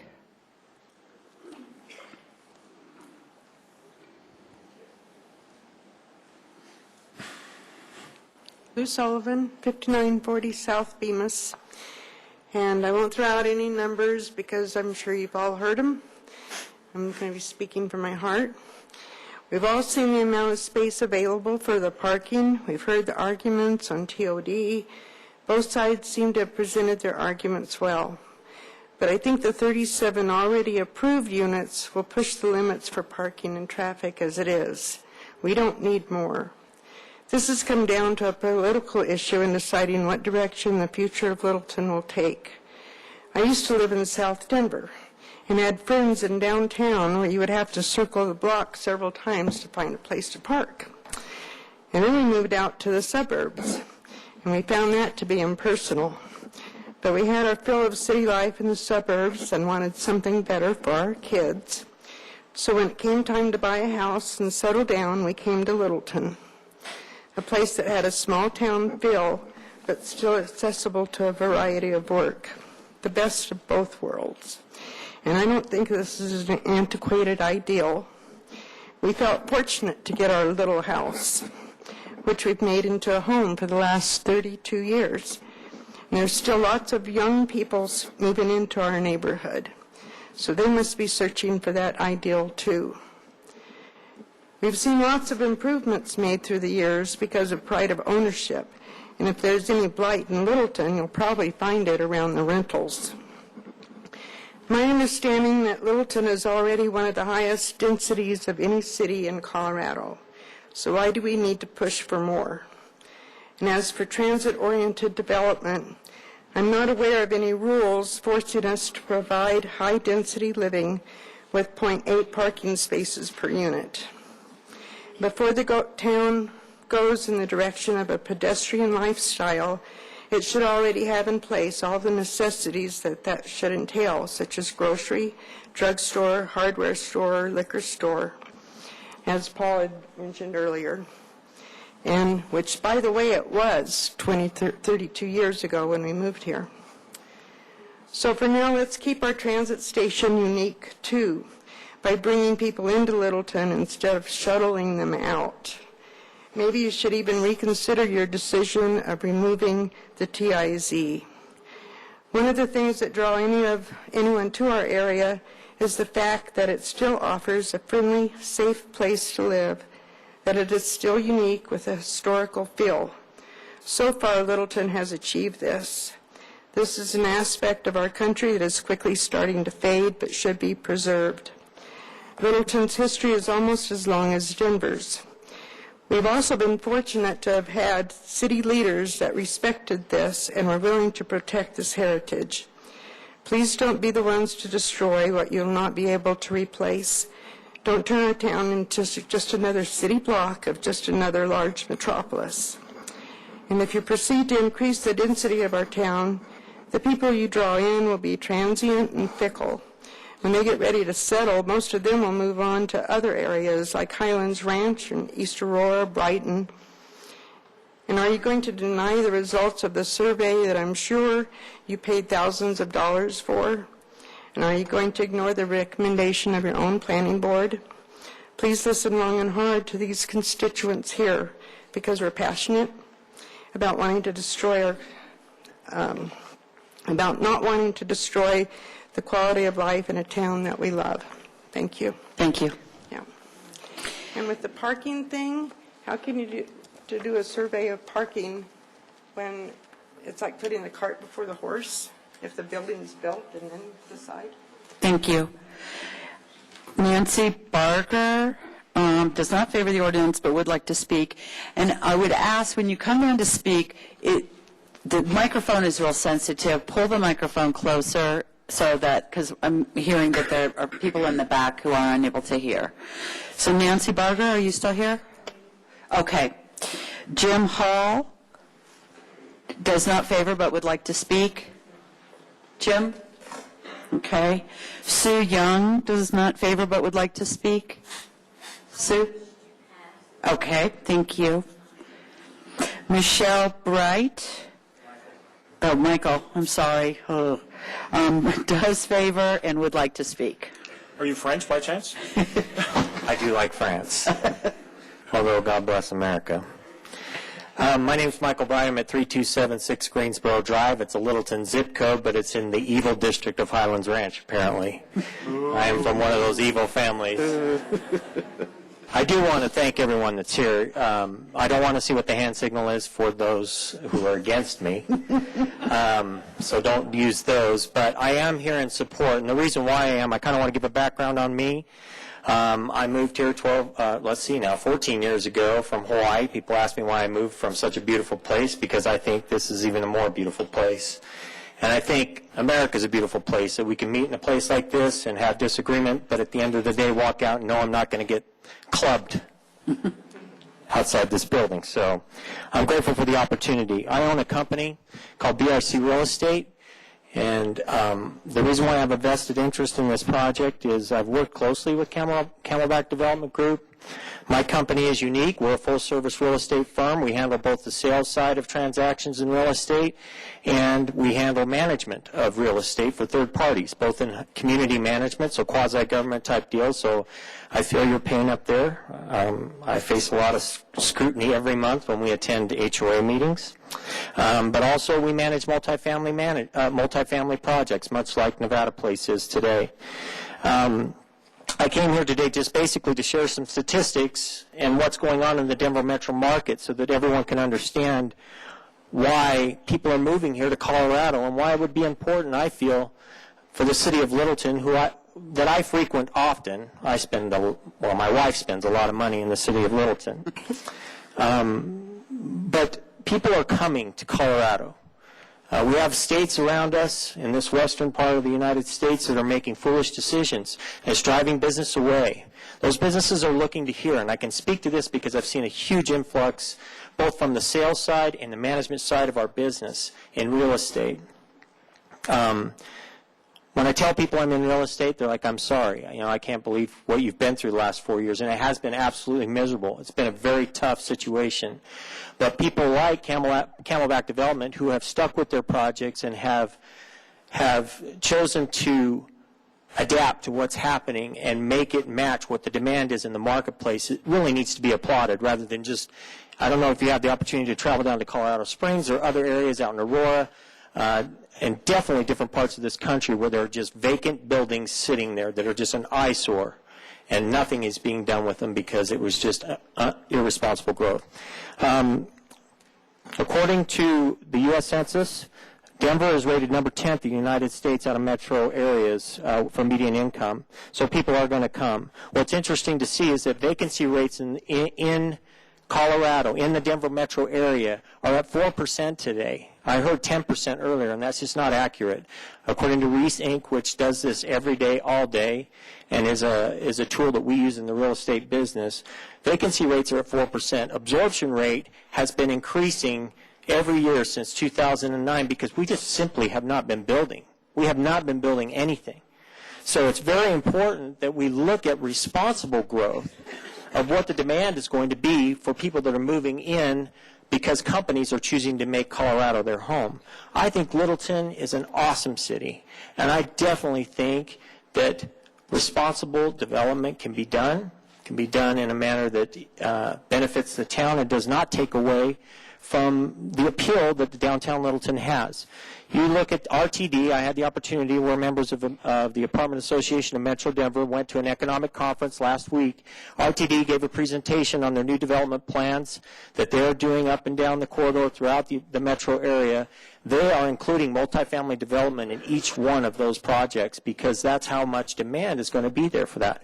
One-bedroom apartments are definitely a high need right now. And at this demographic level and this economic demographic level, they're very much needed. So I appreciate the opportunity to present tonight.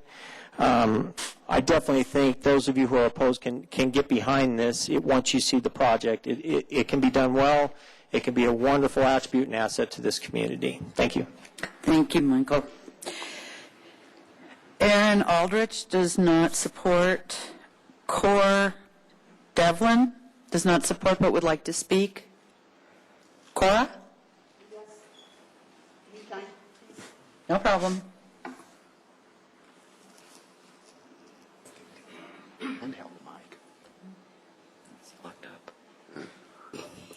Cora Devlin, 5870 South Bemis Street. Good evening. First of all, I'd like to let all of you know that there's just my husband and I, and we own and operate and use 6 cars, not 2 or 1. 6 of them. Sorry for that. Why are you so set on destroying the fabulous atmosphere old downtown Littleton has, which Littleton has received a historical honor for? Any building more than 3 levels high or higher with its density, and my term for density is not people living inside the units. Okay, that's what my term of density is. We'll do just that. Once again, you are not listening to the citizens of Littleton, particularly old downtown Littleton. Remember Walmart, guys? What did we do as citizens of your city? Don't ignore your planning board, and don't waste the historical community's time and efforts they have put in for this city. Vote against the enlargement of the Nevada Place, and don't add more problems to downtown Littleton. Thank you very much. Thank you. Pat Lindsay is opposed. Pat, are you here? Did you want to speak? You didn't. Does it? Karen Greiner is opposed and does not wish to speak. Gwendolyn Moore is opposed and does not wish to speak. Thomas Moore, opposed, does not wish to speak. David Speck is opposed and does wish to speak.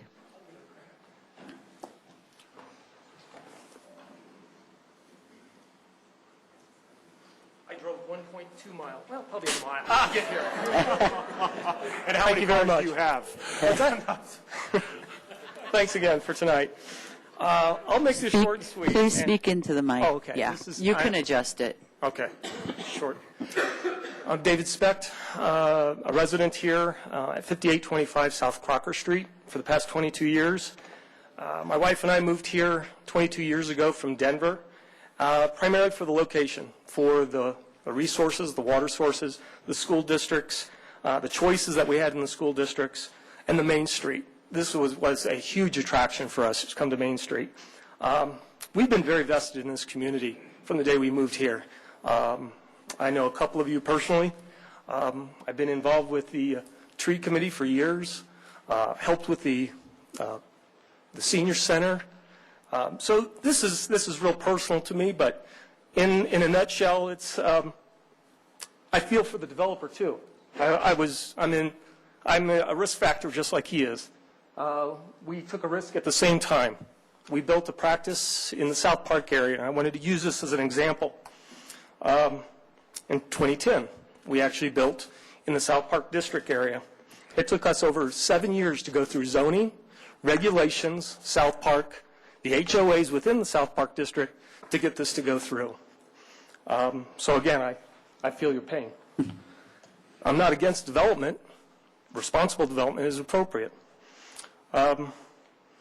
With these issues we had to contend with to establish our practice in South Park, we as developers of the site understood and respected Littleton and South Park requirements, and most of the regulations in the park were there primarily to maintain the parameters and maintain the integrity of the community. So my wife and I had to adjust our plans to be respectful for the business neighbors. They did not want us in, and it took almost 7 years to get this done. And so we're very pleased to be in the South Park area, and we appreciate the regulations that were put in place and the stepping stones we had to go through to get there, because it's a community that I'm very proud of. So we did take risks, but we had to adjust because we experienced the same atmosphere that he is responding to right now. I sure wish I could change my format and do things differently, but I was restricted by regulations from Littleton to the South Park district area. So in the same light, allowing a developer to come into our community and change our rules, our zoning regulations, and not respect the local residents in the community is rather shocking to me. Being here for 22 years, I've never heard of something like this. But I realized with Littleton stations, 2 of them in town, we're going to experience this. Now, these properties are much too valuable to let them sit by the wayside. They are going to be developed. We know that. We're not crazy about this, but it's a reality. So basically, simply because there's an economic downturn, that was my biggest concern. There's an economic downturn. You, as City Council, have been requested to change the rulings to allow a developer to come in and make it profitable for himself. Now, we all know that more than likely this developer will not be in town in 4 or 5 years. It will sell off to another individual, and we'll be the ones contending with the problems. So this is a big concern of mine.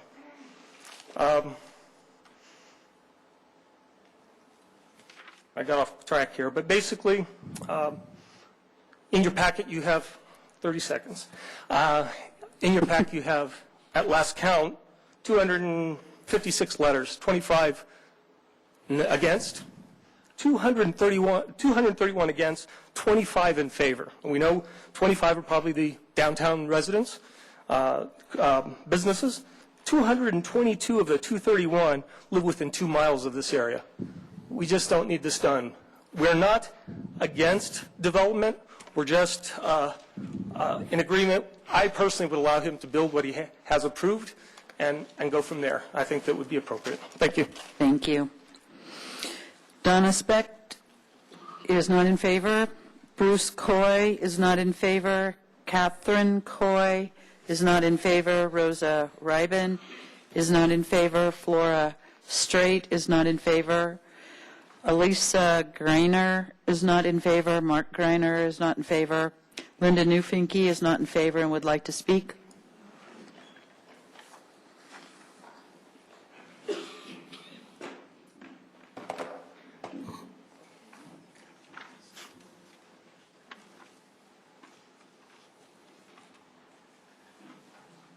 My name is Linda Knufinke, and I live in the 4th District, 7089 South Clay Street. And my presentation is going to review the sales tax data to show there's no significant increases in sales tax data from building apartment complexes, and we'll also present county property tax data to show this project will provide only a minimal increase in property taxes. So this is a little bit different presentation, and I was kind of shocked at the information I found out. So in the first hearing, the developer claimed downtown businesses would benefit from Nevada Place. So I thought, how can I prove that there would be a benefit for downtown? how could I prove that there would be a benefit for downtown? And are there examples of how residential apartment developments within the city have increased their sales taxes? So I thought, okay, Alta Aspen Grove is a really good example. It opened in June of 2011. It has 280 units, which is 4 times the amount of the units proposed for Nevada Place 2, and it's less than a block from the Aspen Grove Lifestyle Center, and both the city and Aspen Grove anticipated an increase in revenues based on the development. So when you look at the data, this is actual cities data from 2012, and it's November year-to-date, and I took monthly data from January 2011 to November 2012, and the black line indicates the actual sales tax data by month, and then the red line indicates a trend line, and we show with the red arrow that Alta Aspen Grove opened June 9, 2011, so we would have anticipated an increase in the revenues based on those 280 apartments being built, and that's probably over 500 people. So we didn't see those increases in revenues. So what happened with the city sales tax is actually increasing as opposed to Alta Aspen Grove sales tax decreasing. So our net sales for November 2012 year-to-date revenue report, we start off, this is annually by year, so we're going a 5-year trend. We're looking at the blue line, which is actual sales tax revenue, including adjustments and refunds. So you can see the red trend showing actual increases in the trend for revenue for the city as a whole. So I would have thought that Aspen Grove would have also followed that trend to increase their revenues. So I also thought, well, what about property taxes? So I went to the county assessor's website and took a look at the property taxes for all 31 units for the Nevada Place 1, and the total the total sales tax that Nevada Place 1 if it has is $3,556. And so if we take that logic and use the averages that were for Nevada Place 1, I applied that to the current zoning for Nevada Place 2, which is 37 units for the actual sales tax revenue is $4,244. So, and with the proposed zone that you're addressing today, there's 72 units, and so we'll have a total of $6,689 in sales tax revenue just from this property. So the difference between the current zoning and the proposed zoning is only $2,445. So the property tax gains are minimal. The $2,445 gain doesn't allow the city to provide any additional services such as police, fire, etc. It won't even cover the cost of a residential business or business survey. So, and you can also see through the sales tax data, Alta Aspen Grove hasn't made a difference on the sales tax revenue for that area, even though it's 4 times bigger than Nevada Place. And apologize if I'm getting too technical. So in conclusion, this rezone will not drive more business to downtown, and it will not increase sales tax revenues, and there will only be a minimum increase in property taxes. So the numbers are minor and inconsequential. And thank you very much. Thank you, Linda. Chris Brown does not favor but would like to speak. Chris?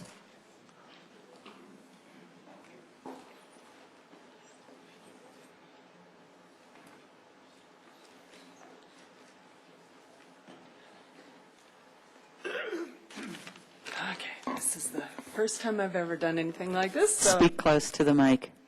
Thanks. I have lived and worked in this area my entire life. Chris, we need your name and address first. Oh, I'm Chris Brown, 6139 South Bemis Street.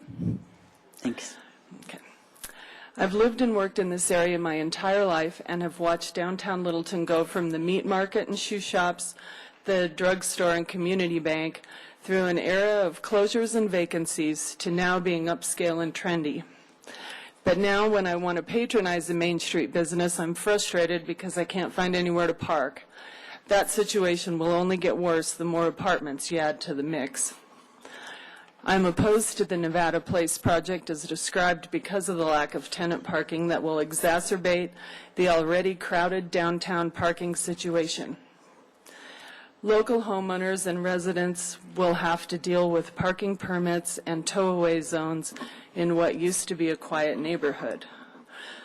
I love that the downtown area is being revitalized, but I feel that projects such as this are not headed in the right direction. We need to ease the lack of parking in the downtown area, not make it worse. Although this is not my big battle, this is a major concern for me. I see this project being used as a stepping stone for developers to convert every last large property into overpriced high-density buildings. The colossal footprints that dwarf their surroundings and lack of adequate parking destroys the single-family housing character of my community. I don't want this kind of runaway development to set a precedent for other high-impact projects in my neighborhood. Thank you. Thank you. Dan Brown opposes. John D. Jordy is in favor and would like to speak.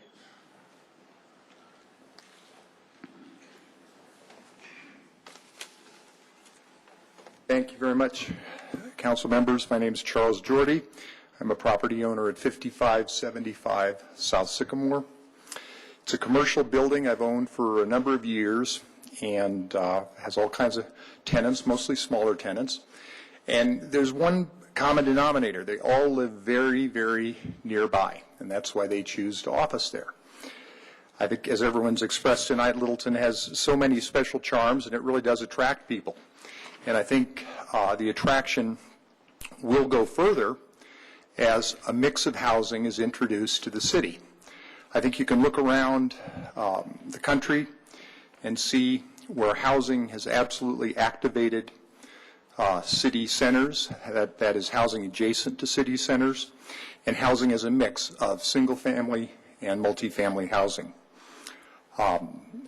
I personally think the introduction of the smaller units, one-bedroom units, adds a nice diversity to Littleton and will add a good demographic to the city to enjoy its many benefits, retail, restaurant, et cetera. One thing that concerns me tonight, I've heard a little bit, and I don't want to dwell on it too much, but there seems to be kind of a derogatory thread about rentals. And I don't think that's based on fact. I think it's kind of a scare tactic.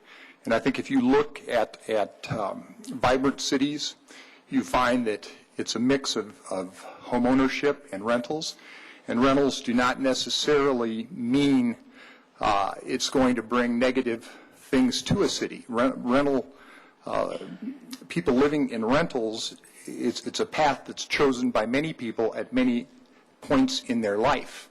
And I'd hate to see us go down a path where we look at a property, look at an area and say, oh, that's a bunch of rentals. That's just going to bring our property values down, because I really don't think that bears out in fact. And I think we need to look at a mix within a city. So I strongly support this project. Thank you. Thank you. Joel Grosshausel, I'm sorry if I am messing up these names, is not in favor. Jose is not in favor but would like to speak. Joseph Trujillo.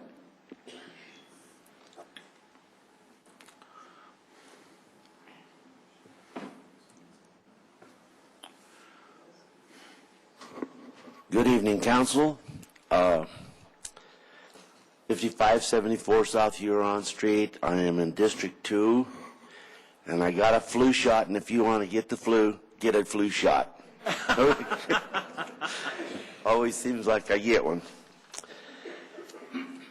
What I would like to explain to all these people here, since they took the time to come down here, we talked about parking here, and everybody seems to think there's no problem.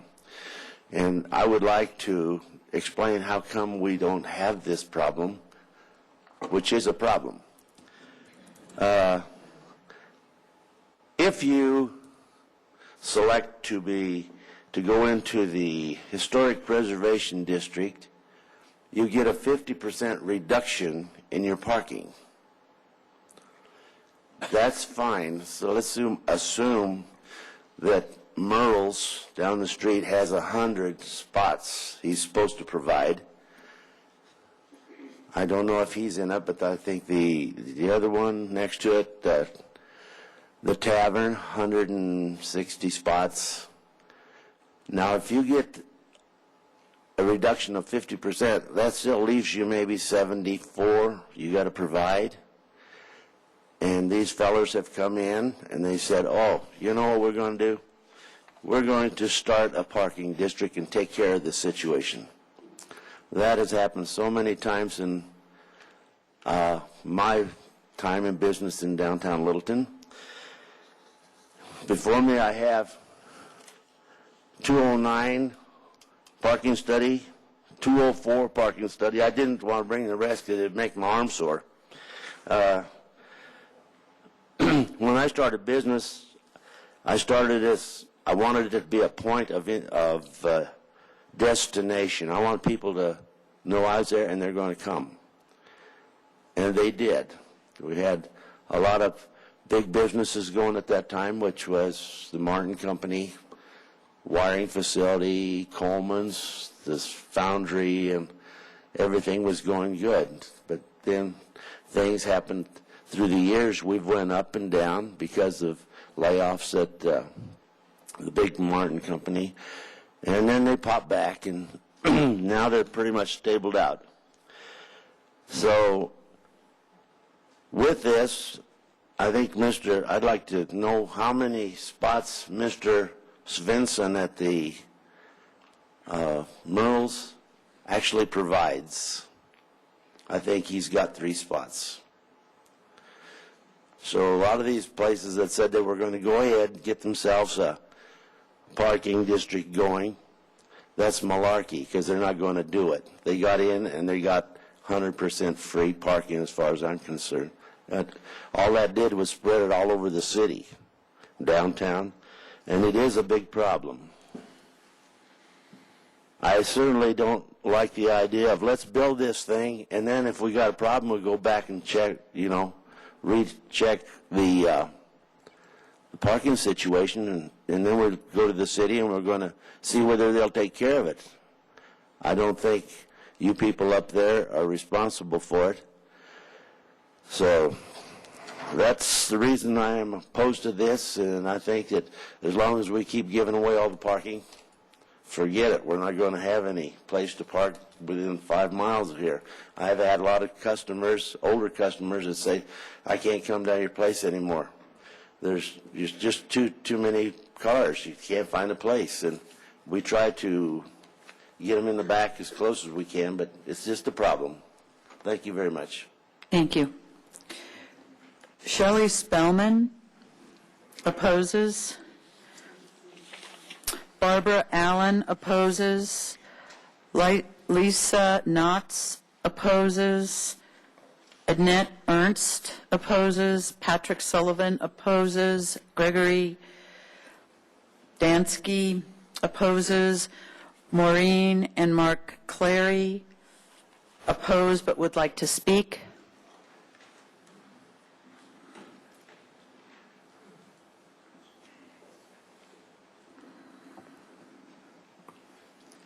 Hi, I'm the Maureen part of Mark and Maureen Clary.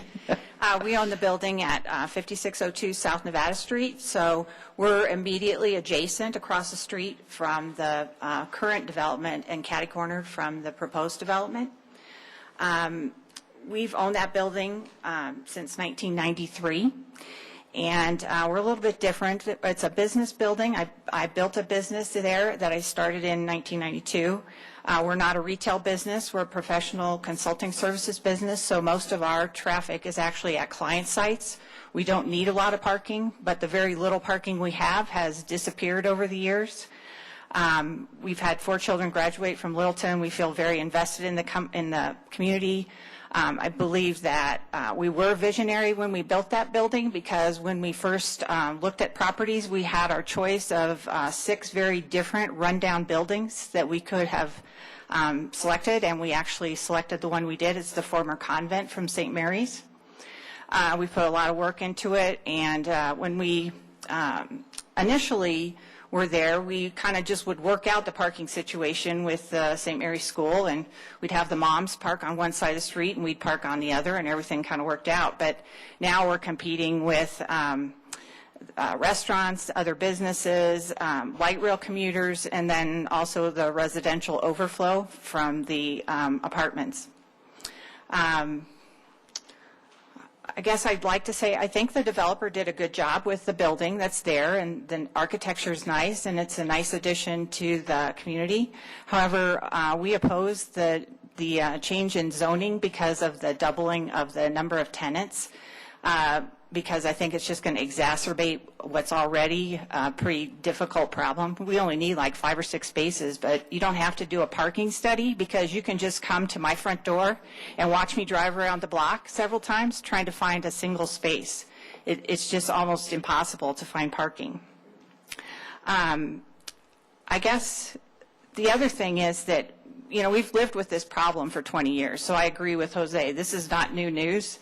And to even hear that there might be another study just kind of makes me cringe, because we all know there's a problem that needs to get fixed, and it's not going to get fixed after that gets built. The way that I do that math is I don't really believe that being close to light rail means that there's fewer cars, or that parking is less of a problem, because in my experience, having been on that street for 20 years, there's people that can park there to use the light rail. So that's one problem.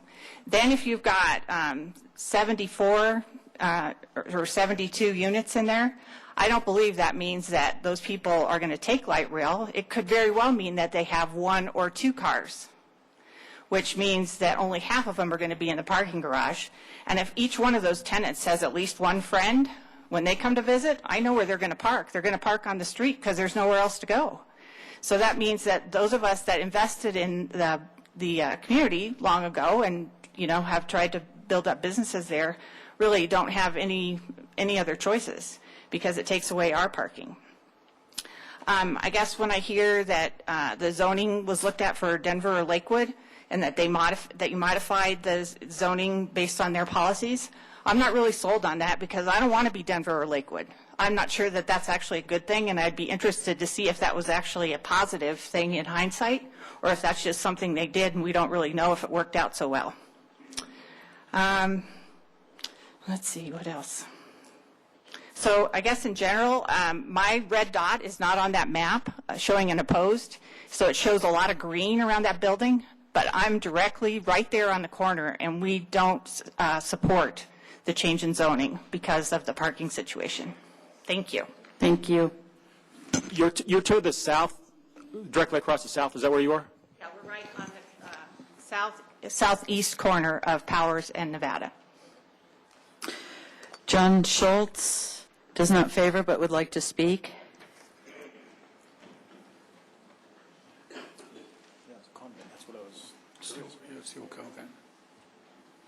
John Schultz, 5915 South Bemis Street.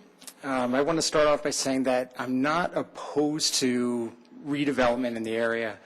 My wife and I came here 13 years ago and saw the potential for downtown and want to see Littleton thrive. But I think if we're going to redevelop, we need to look at it rationally and in sync with what the community as a whole wants.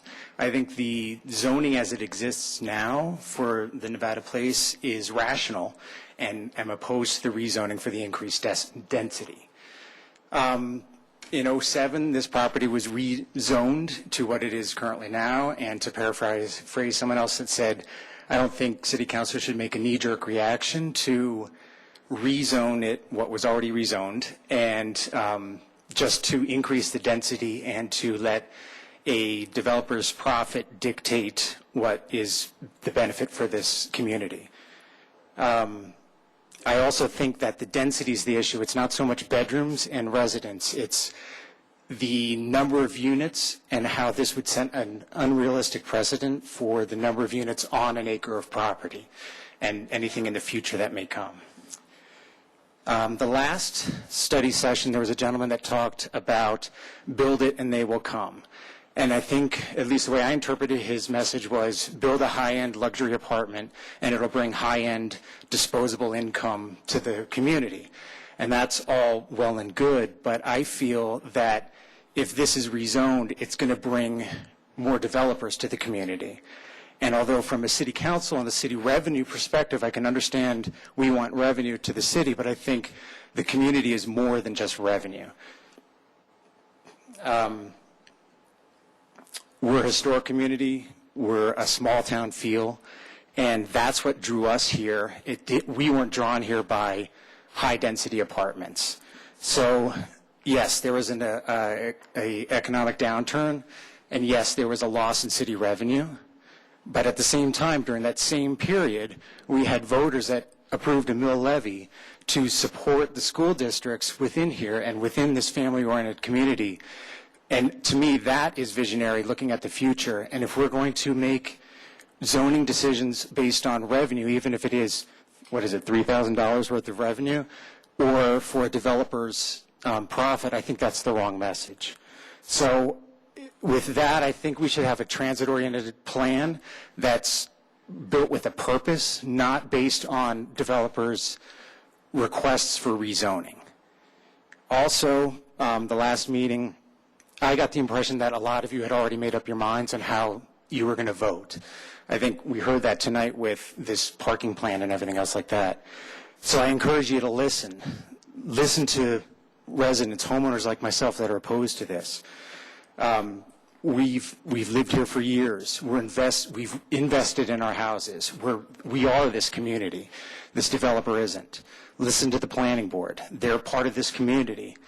They recommended against this rezoning. Listen to them. The developer will build, profit, move on. So I guess all my point is I want to say is with tonight's turnouts, with the letters that have all been in your packets, the community is obviously overwhelmingly opposed to this. And if the council is here to represent the community, I encourage you to listen to them and not approve this. Thanks. Thank you.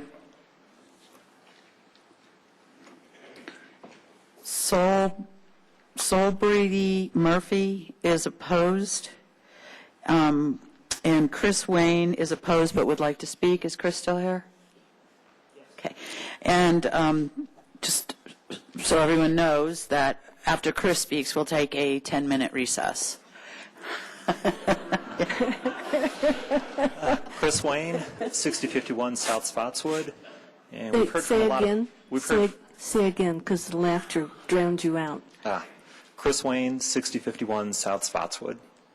We've heard from a lot of people who have been here for decades. I haven't been so lucky. I've been here for about 1,000 boxes, which is about 1.5 weeks. Part of what drew me is what I saw on your website, small town feel. I fully agree with that in your survey. I find that very attractive. I wasn't drawn here for high density housing or for traffic. I can find traffic any place.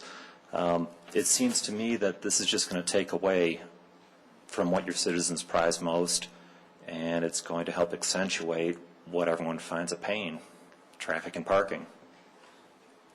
And I also find it kind of interesting that the traffic study you've been looking at from 2007, that's a long time ago. That's about 6 years ago. And from comments I heard earlier, things didn't start picking up downtown until after that. You might want to relook at your traffic. If the study's that old, I don't think it applies anymore. And that's all I have to say. Okay, thank you. Okay, it is 9:30. We will recess for 10 minutes and resume at 9:40.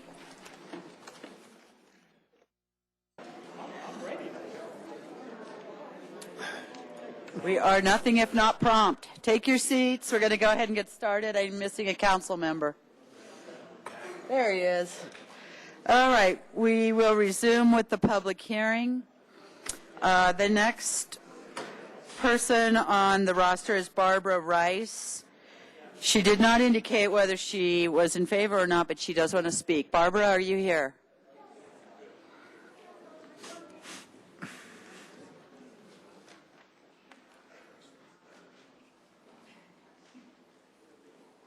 And it got hot in here. It did get very hot. Jeez.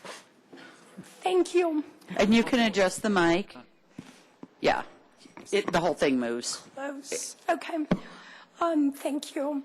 My name is Barbara Rice. I live at 7494 South Prince Street. Still can't hear me. I've got a pretty That's okay. hoarse voice. Thank you. Okay. You can get right up close to it. There you go. You're good. Okay. Thanks. I live at 7494 South Prince Street. I own another property at 5971 South Spotswood Street. I would ask council that you very carefully consider the impact on Littleton residents to increasing the number of units in this Phase 2 development. If light rail access, particularly given Littleton Station close to Main Street, is considered an advantage to traffic and parking congestion, then I would ask you all to please explain the overflow parking that exists typically Monday through Friday, more so than the weekends, between Prince Street and Windermere on Lake and other neighborhood streets. Over 20 plus years, it's become evident to me that there is additional parking needed just for those that choose to drive to the light rail station. I also had an occasion to contact the City of Littleton Police regarding being more proactive about something that I noticed in my neighborhood after being transferred 3 times and explaining rightly so that it was a non-emergency situation. I talked with a very helpful, yet I would describe as harried individual, I believe it was in dispatch, who rather succinctly asked me to cut to the chase because she was very busy. And I think there is a concern if our law enforcement is so busy during the daytime, they may not be adequately equipped to deal with additional needs that may also be a result of the increased density. Thank you very much. Thank you. Jeff Burns does not favor the ordinance but would like to speak.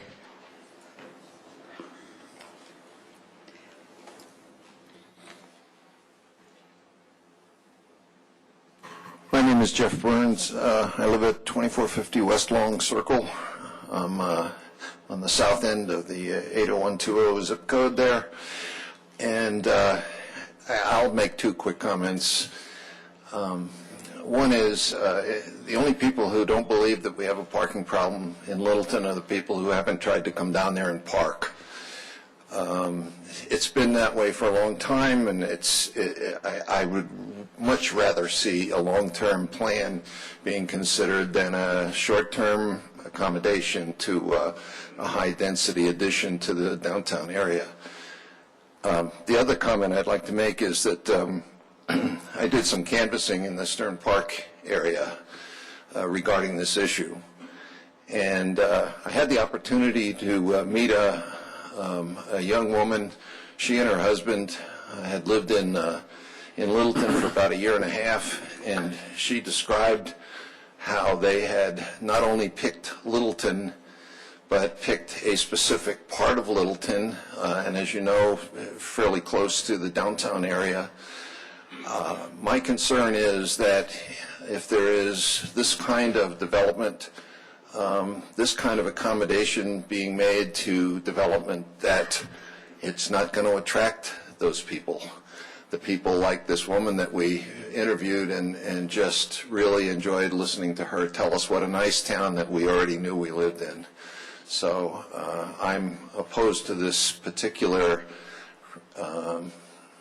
relaxing of the standards for Littleton. Thank you. Thank you.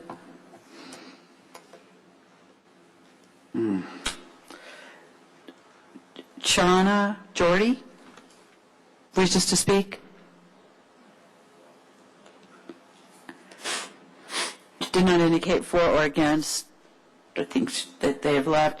Jesse Selmeyer did not indicate for or against. Terry O'Connell against. Brenda O'Connell against. Susan Bergsteiner against and would like to speak. Somebody commented that there's a Rosa that we skipped over. Everyone will speak. I don't know if I said that she'll still get a chance. Susan Bergsteiner, 6120 South Stern Parkway.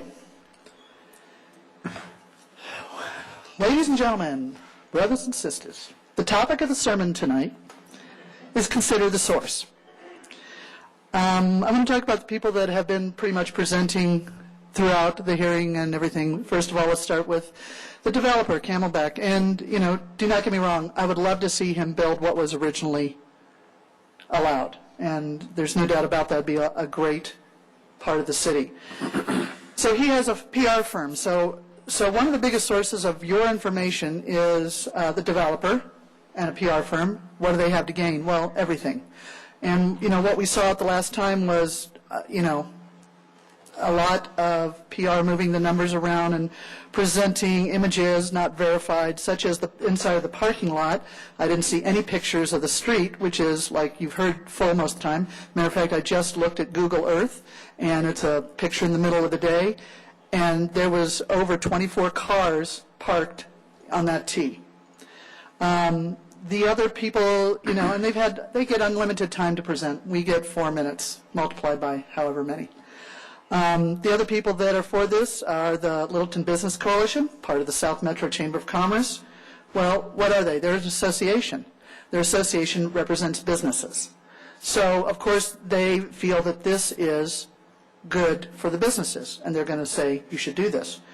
You know, so maybe we need a Littleton Residents Coalition to represent us and tell you how great, you know, our cause is. But, you know, we all kind of feel that that's what the planning board and the city council does, is that you represent us first and foremost.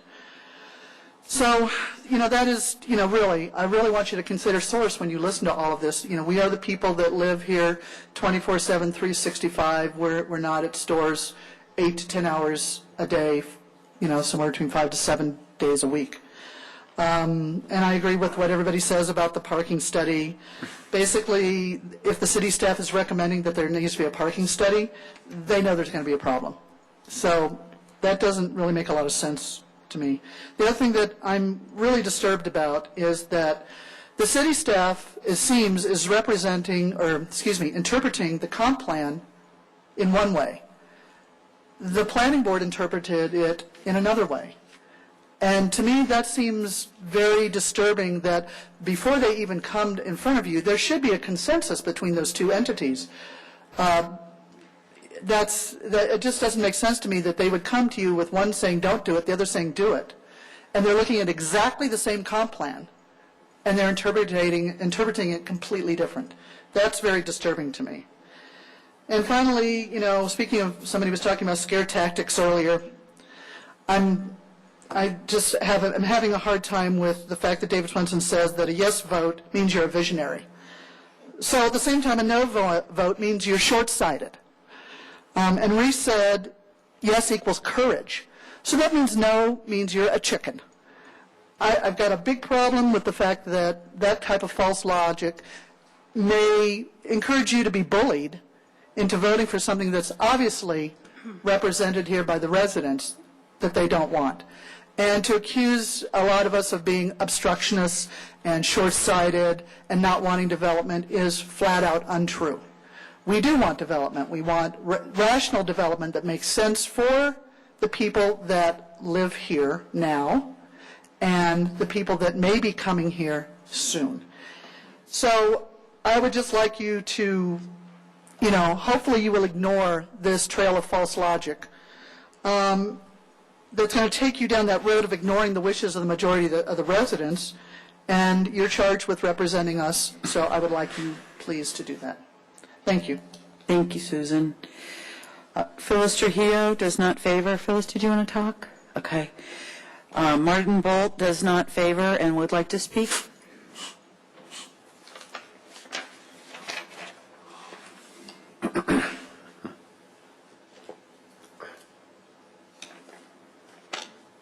I'm Marty Bolt from 6187 South Windermere Way, and I want to assure you right now that I'm here to help you.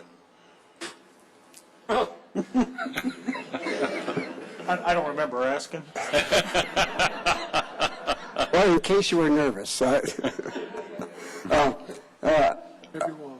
guess what wound me up on this thing is something that's been bothering me for a long time, and it's high density and all the high density we have in this city. And I've been concerned that we have an abundance of high density in Littleton and the pursuit of more in high density as though it is a community obligation. I don't know why we feel that way or why we do that way, but that bothered me. I say that this issue tonight is almost the saga of Littleton, and it's all about high density, parking, common plan violations, and neighborhood violations, or violations of neighbors. I was so curious about this a long time ago, before this came up, that I wondered, what are we doing with all this high density, and what are the other towns, or adjacent towns, what are they doing? And it was always kind of proposed, I think, from previous councils that we needed to do our share of high density. So I sat down at the computer one day and proceeded to do an analysis between Littleton and Centennial. Incidentally, these two cities make up 90% approximately of the South Suburban Park District. So we're the biggest chunk around here. Anyway, and the figures I came up with, this is a rough shot, but it is reasonably accurate.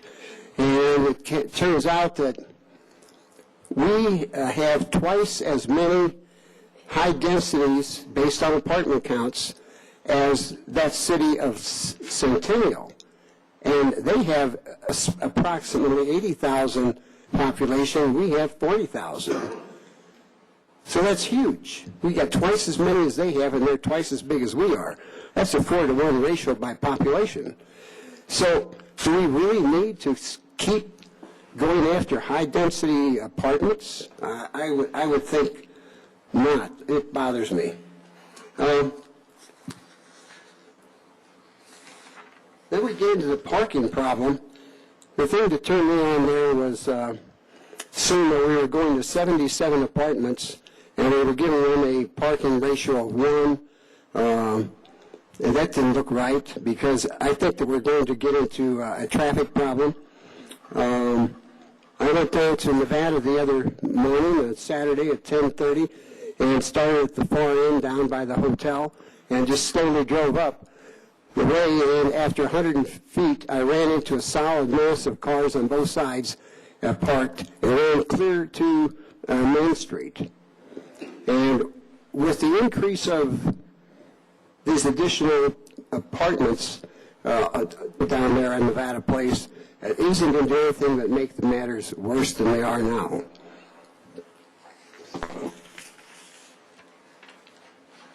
A couple of things that did turn up tonight that were kind of interesting, and I'll just kind of revisit them. One is that I don't think residential development necessarily should be confused with business success, so we shouldn't do that.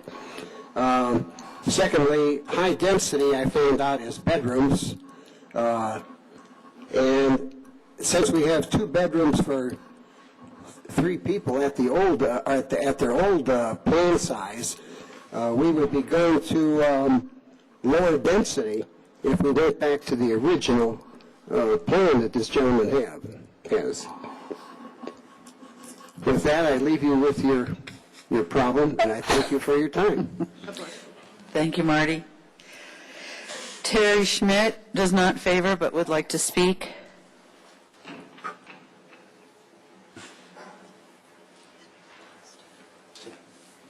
Sure. I'd be glad.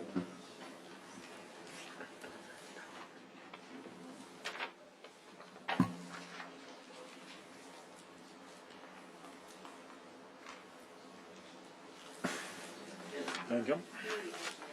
It's really, Pros instead of the pros. Thank you.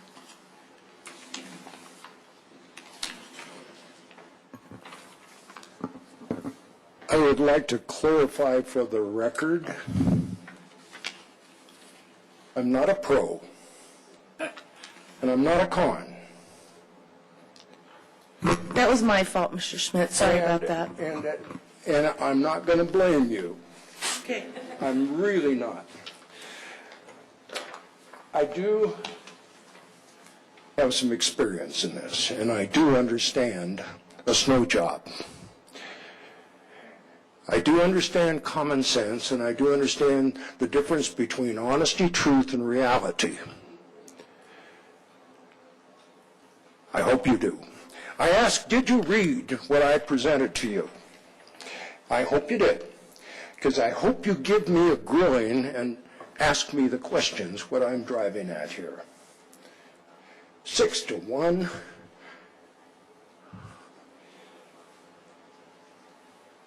I am pro-business. Sir, you need to speak in the mic. And I am pro-business. Okay? I am against bad business. That's been the story of my professional life. We're here because a developer made a whole series of errors.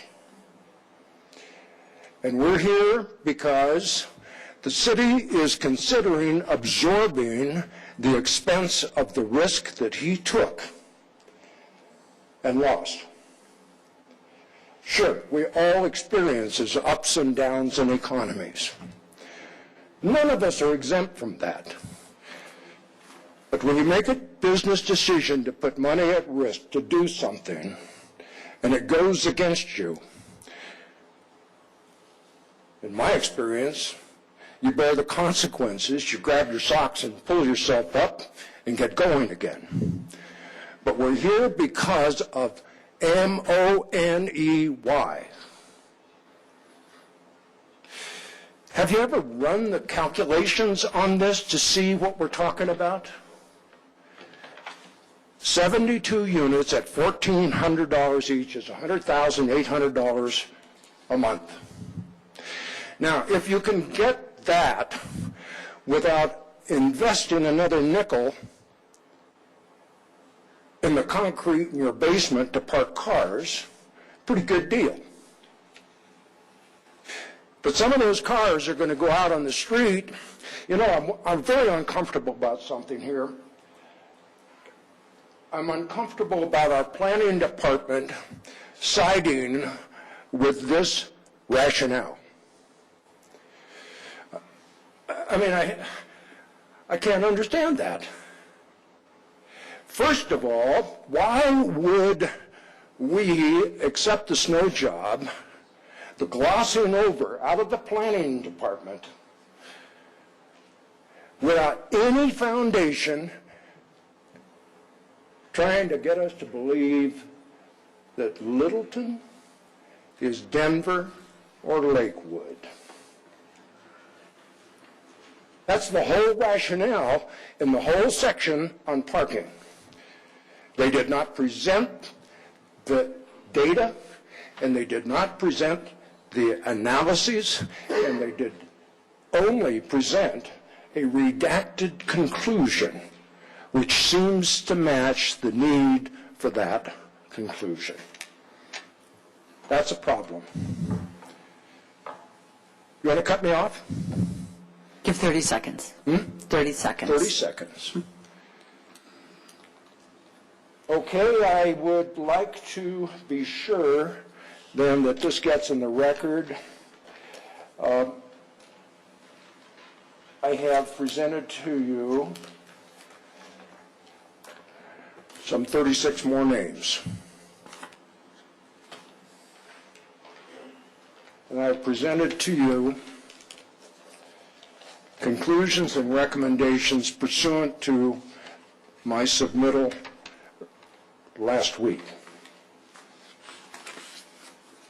Point one, I've already stated that.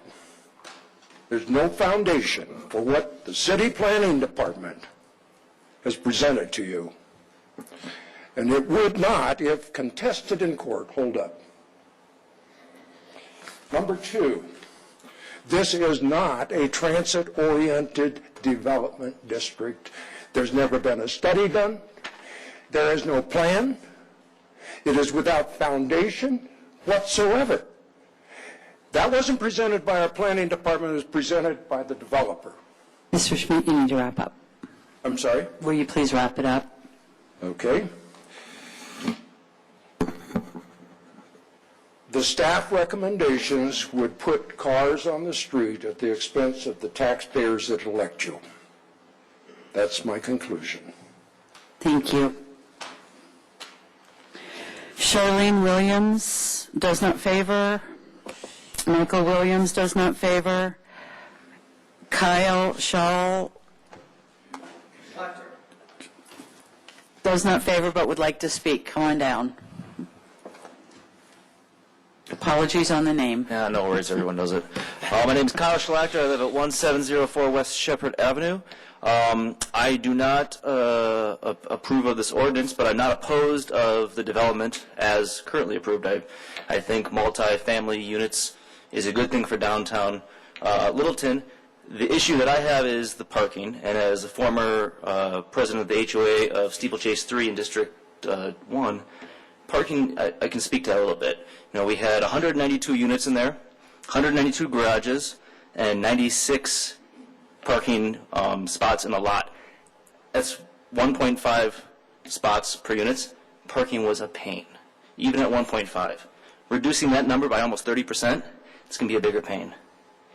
You know, parking's, you know, it's a problem. It's a lot easier to deal with before it's a bigger problem. So that's all. Thanks. Thank you.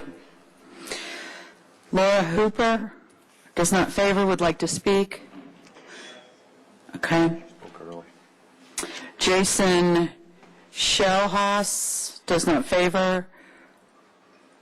Sarah Lernther does not favor. Connor Gallegos does not favor. Kim Gregory does not favor. Norman Stucker does favor and would like to speak. Did I get that right? Stucker.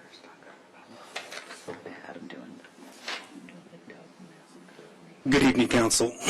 Norman Stucker, 801 Shadycroft Lane, also 5439 South Prince Street, and Chair of the Littleton Business Coalition. I spoke at our last hearing about my personal support for this project, also support of my company for this project, as literally this could be a solution for some of our company needs. But I want to speak today about the larger business support for this project. I had over an hour conversation this afternoon with one of the largest employers in Littleton, literally representing several thousand employees in Littleton, owning hundreds of thousands of square feet in Littleton, collectively investing hundreds of millions of dollars in Littleton. These are not the type of people that come to this meeting, but they've asked me to support the project on their behalf. And ironically, it is for very little of the reasons that we're talking about today. It is for the brand of Littleton. They want to know that with their hundreds of millions of dollars invested in this city, are we moving forward? Are we staying stagnant? Or are we trying to create some vision of yesteryear that, as a member of this community, I very much appreciate? I said I live here. As a business owner, that provides zero to their bottom line. But the brand of Littleton is important, and especially after investing the amount of money they made. And if I can take issue with one of the conversations that was made here, I believe your job is to weigh both the citizens' request and the business request, and it is a balancing act. And so I speak here in support of the businesses, many of the larger businesses that are for this project, not so much because of the parking issue. Well, they don't quabble with that issue. That's not their issue. Their issue is being part of a city that's moving forward.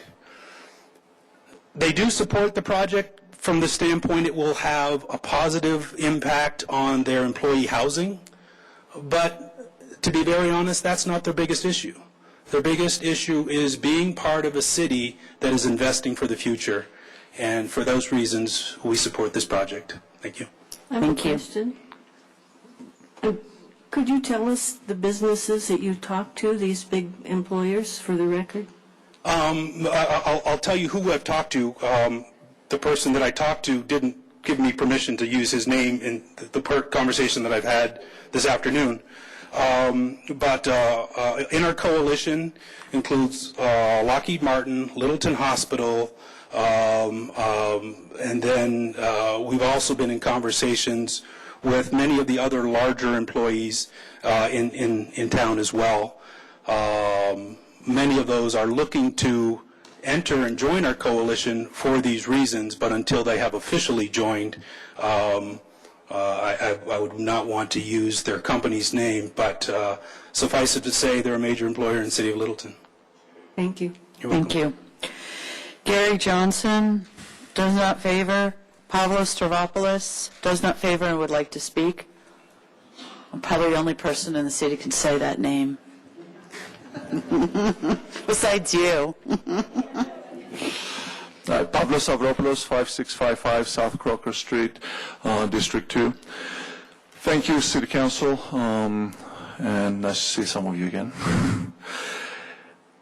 You know, I'm going to actually build up on some of the comments that were just been said. I've lived in Littleton for 22 years. Moved here when my oldest daughter was 6 months old. My other two kids were born here. I don't see Littleton as a brand. I see it as a community. I see Littleton not as an image of a yesteryear, but as something that I want to build as the future for my own kids. And I think a lot of people see that here as well.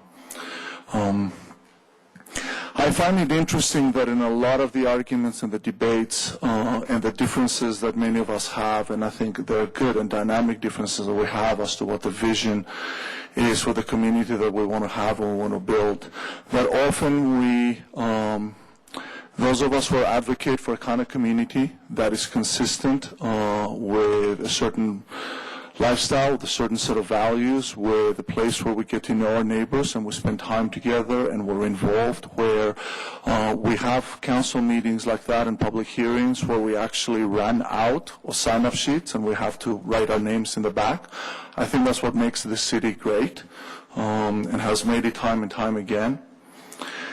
I find it interesting that a lot of times people are advocating transit-oriented development and growth and housing and density and all those things.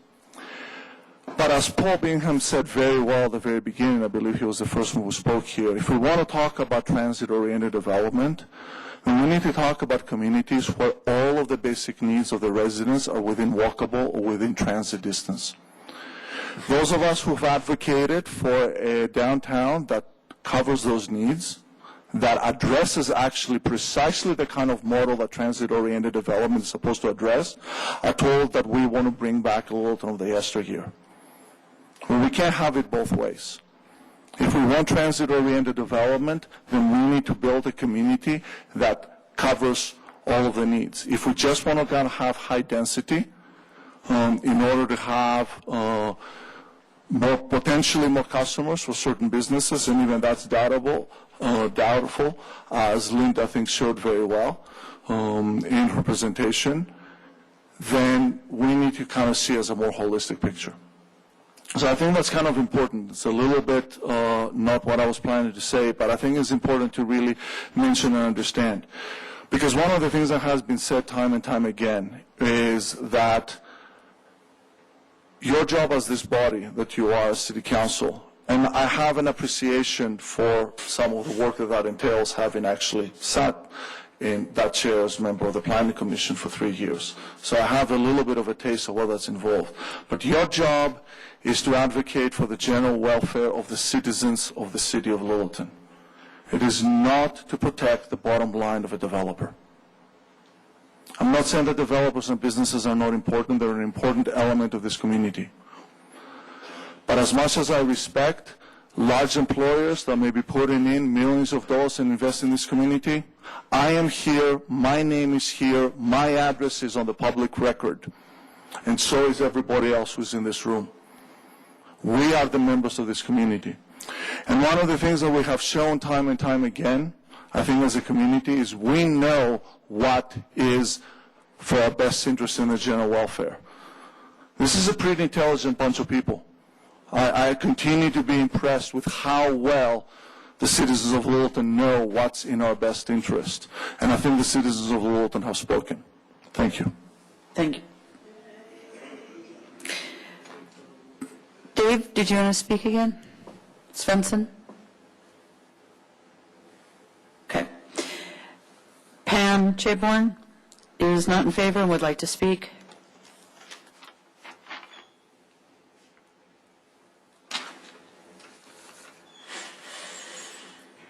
Hi, Council. My name is Pam Chapman, and I think, as all of you know, I live at 5402 South Nevada Street, a block from this development. I live at one of the 6 entrance and exit points to Littleton, so North and South Main, and the 2 sides of Prince, ACC, and Crestline. And I noticed that staff says that there's no traffic impact. I'm sorry, but I don't believe it. And other people have talked about common sense. I live there now, and I already know what the traffic is. I can hear the guy who's got his race car adapted car at 2:30 in the morning or 11 o'clock at night, and I know that increased density in this development will increase traffic at my corner.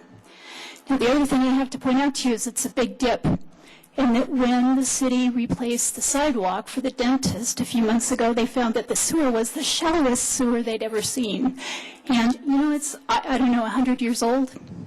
So at some point, the city's going to have to address the dip at Nevada and Crestline. And this is only going to make it worse. There's already a crack in the asphalt.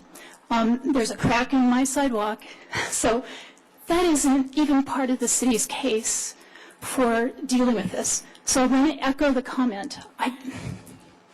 We don't have a robust plan, and I don't understand how you folks can consider making a decision like this without the data that shows you the impact on the city and the rest of us. So that's my specific viewpoint from where I live. Now, I also wanted to echo the point that it's not our job to make a developer well, and I did not hear the case that shows the harm to the developer. What I believe is that there's only going to be another, I think he's probably looking at, instead of a 4 to 5 year period, he's looking at an 8 to 10 year period. And he'll make a little less money, and it'll be rentals instead of sales. You know what? There was an economic downturn, and millions of Americans are still looking for jobs. And this is an impact on a developer, but it's not Littleton's job to make him well. So let's share, and let's admit it's also an impact on Littleton. So let's share the burden and kind of get through it. But I don't think it's our job to make him well. And I appreciate it's hard, but there is risk. It's a risky business. And at that point, at the point of purchase of this 2006, everybody knew there was a housing bubble. It's not rocket science to tell that that was a risky investment. And again, if you do the math, he's still making money. I just don't believe there's harm to the person who's asking for this. So I think that's probably all I have. The major points, everybody else has made excellent points against this rezoning. I urge you to listen to those. I also am very impressed by my fellow citizens and residents here. And I'm going to ask you to deny this rezoning request. It's only for a few more units. We already are going from 0 units at St. Mary's to 68. And now they want to make it 103, but it's not really that much more people. So I don't think that we've already given the downtown businesses a big boost here. You don't have to give them more. This is not a large impact, and I think Linda proved that. So thanks for your attention, and thanks for your consideration, and I urge you to vote against this rezoning. Thank you, Pam. Eleanor Grigo is not in favor but would like to speak. Hope Lazarine is not in favor. Tina Oteka is not in favor. Roz Elliott is not in favor but would like to speak.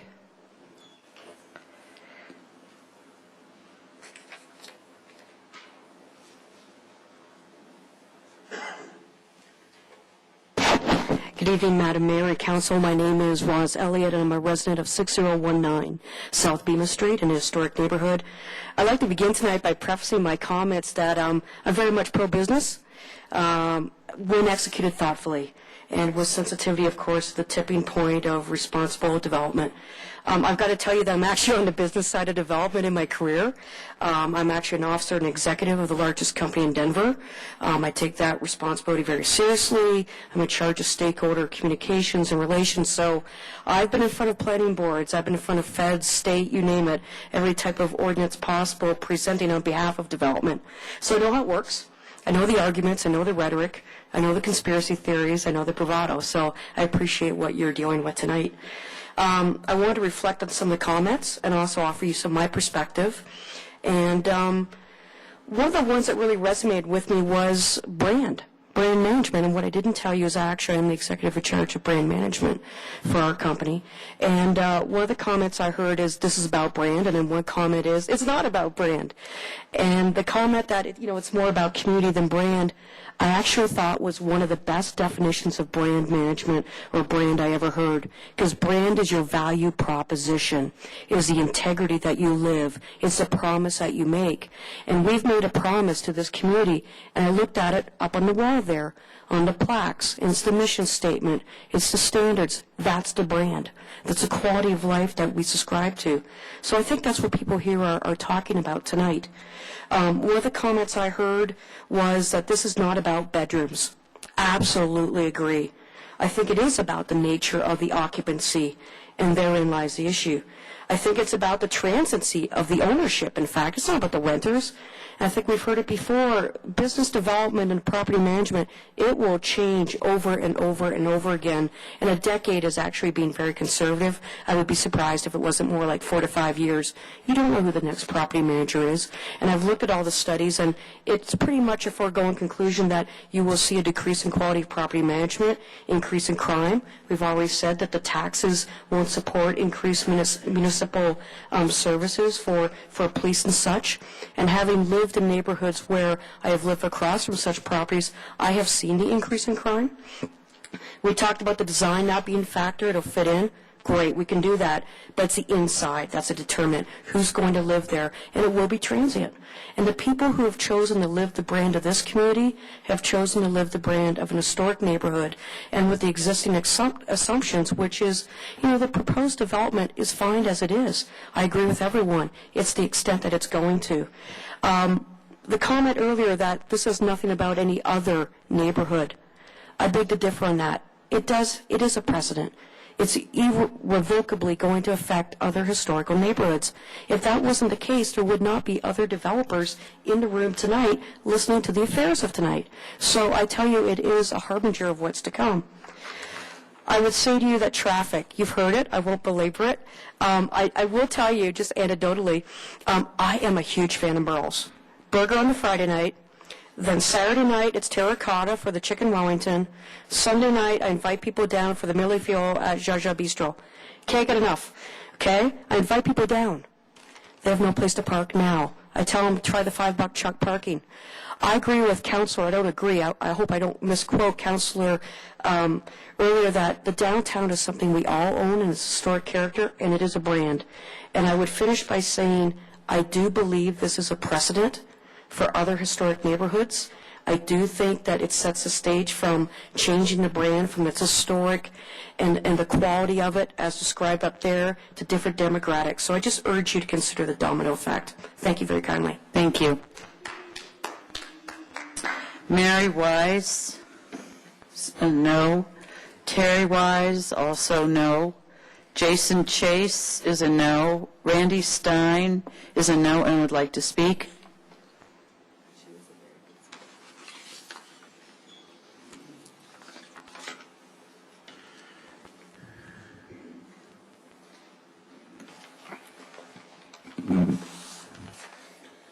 Good evening, members of the council. Thanks for hearing me. My name is Randy Stein. I live at 5590 South Curtis Street, 12 feet away from this development.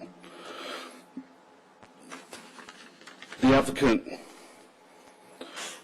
proffered Mr. Swenson as a character witness, citing his relevant experience as a local developer. And Mr. Swenson spoke very eloquently in support of this project. I too am a local developer.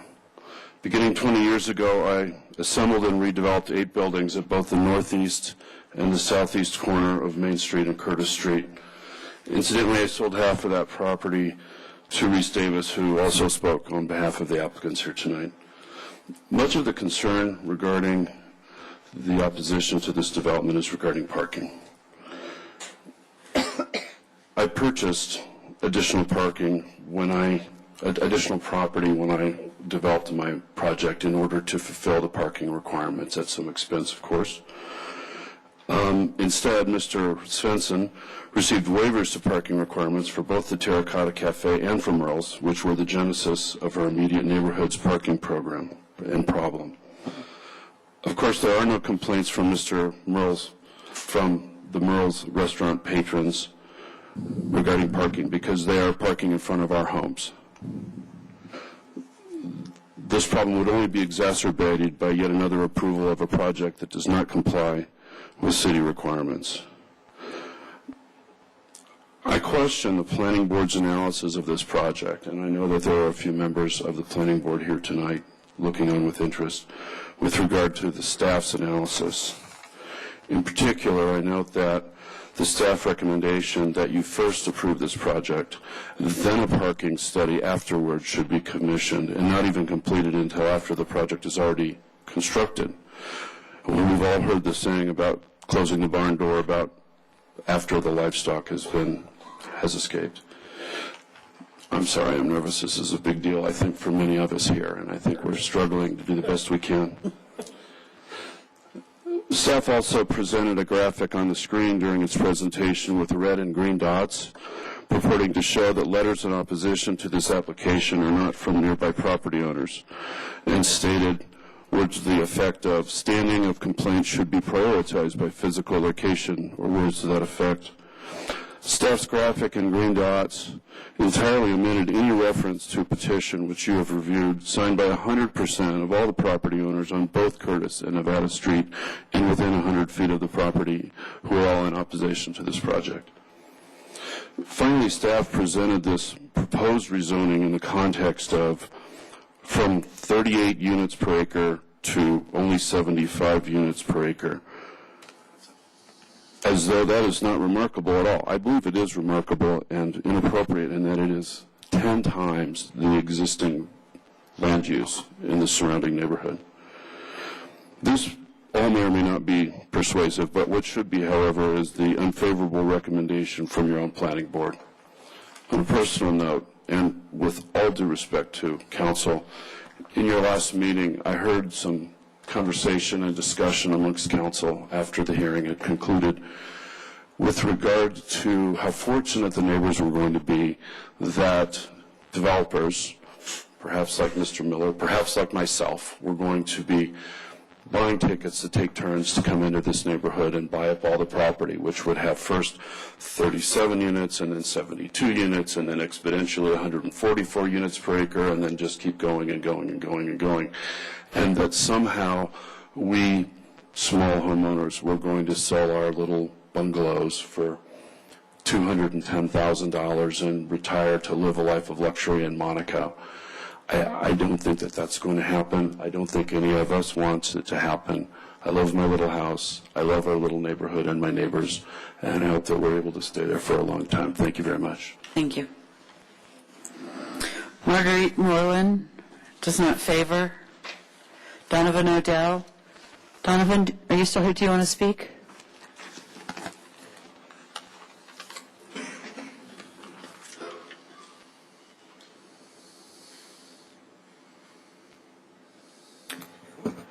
Thank you, Council. Another late night. I assume that's because of the big bucks we all pay you. I am aging apparently rapidly more than members of council and community. I need new glasses, so I'm having trouble with my notes. So let's see how I do. Parking. We're discussing parking. You all know that Littleton has a parking problem. It's been discussed ad nauseum. Jose Trujillo mentioned to me that there was a 1917 Littleton Independence whose headlines were, "Littleton has a parking problem." So, yes, we have a parking problem, and I am not against change. I'm not against development. I'm very happy with the development that is currently proposed for that lot. But when you increase it to 72, you're going to get more than 72 residents there. I have children who are young adults, and if any of you do, you know that when they go out and they are looking to get a place, they look to get a place as nice as they can. And what they do to do that is they get a roomie or that significant other to share those expenses with them. So you're going to see with 72 single-bedroom units more than 72 individuals there.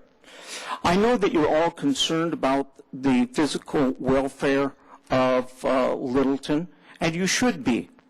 But I was very impressed with some of the data and studies that Amy Reed presented that shows that those who dwell in apartments don't necessarily bring, and usually don't, the same value to the business community as homeowners do. And I'm going to take at face value my friend Dave Swenson's remark that that community being built there won't impact his restaurant. Well, as good as the food is at Merle's, if it doesn't impact his business, it certainly won't impact significantly the business revenues of individuals up and down Main Street. And basically, you've seen in the first reading and now in the second reading, you've seen that basically there are two groups before you. There are the citizens that are overwhelmingly opposed to you passing this ordinance. And then there's the developer and a number of business owners that feel they'll gain profit from this, which is certainly understandable. But there's the two groups.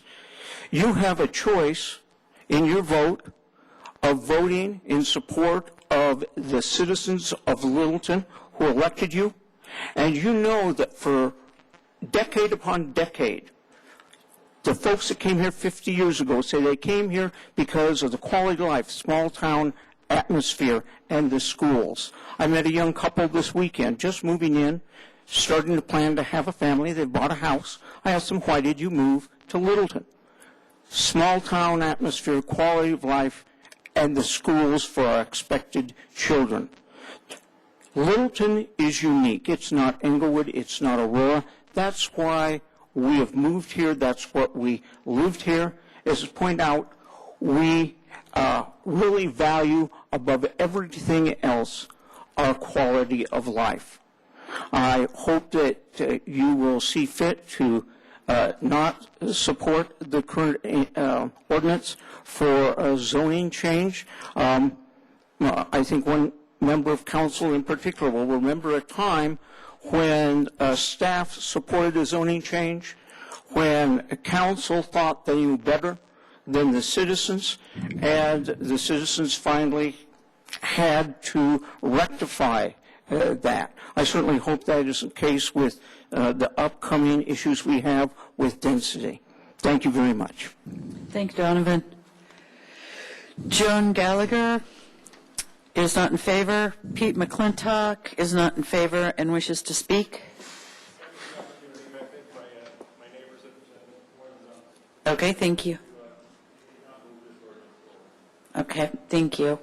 Justin Ellis is not in favor. Judy Martinez is not in favor. Chuck Martinez is not in favor. Ben Burkett is not in favor and would like to speak.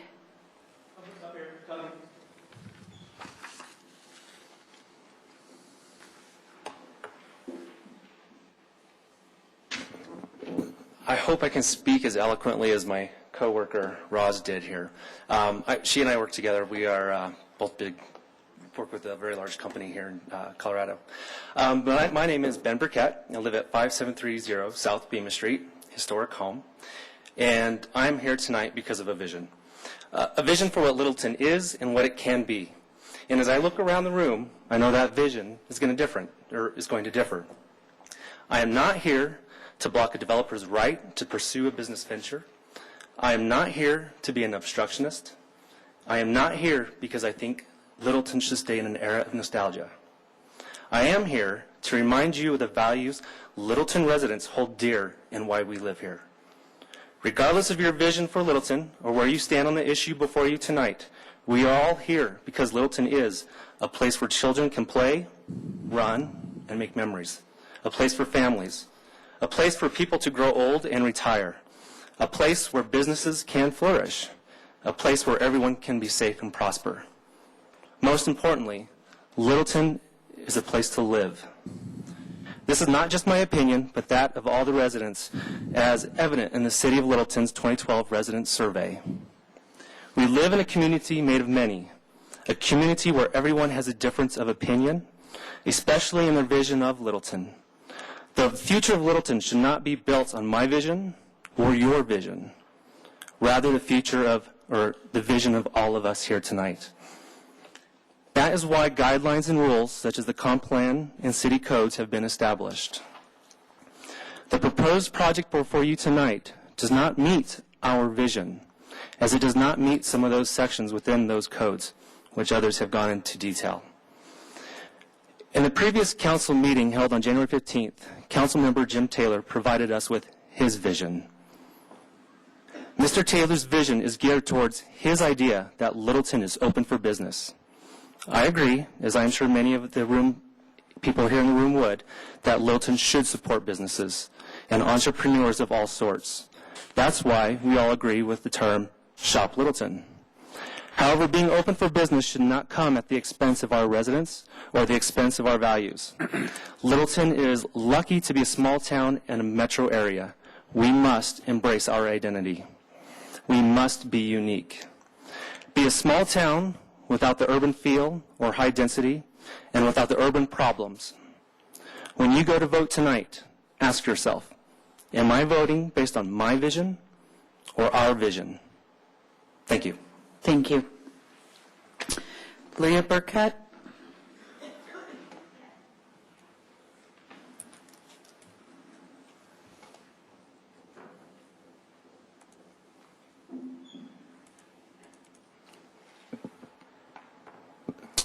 Good evening, council and citizens.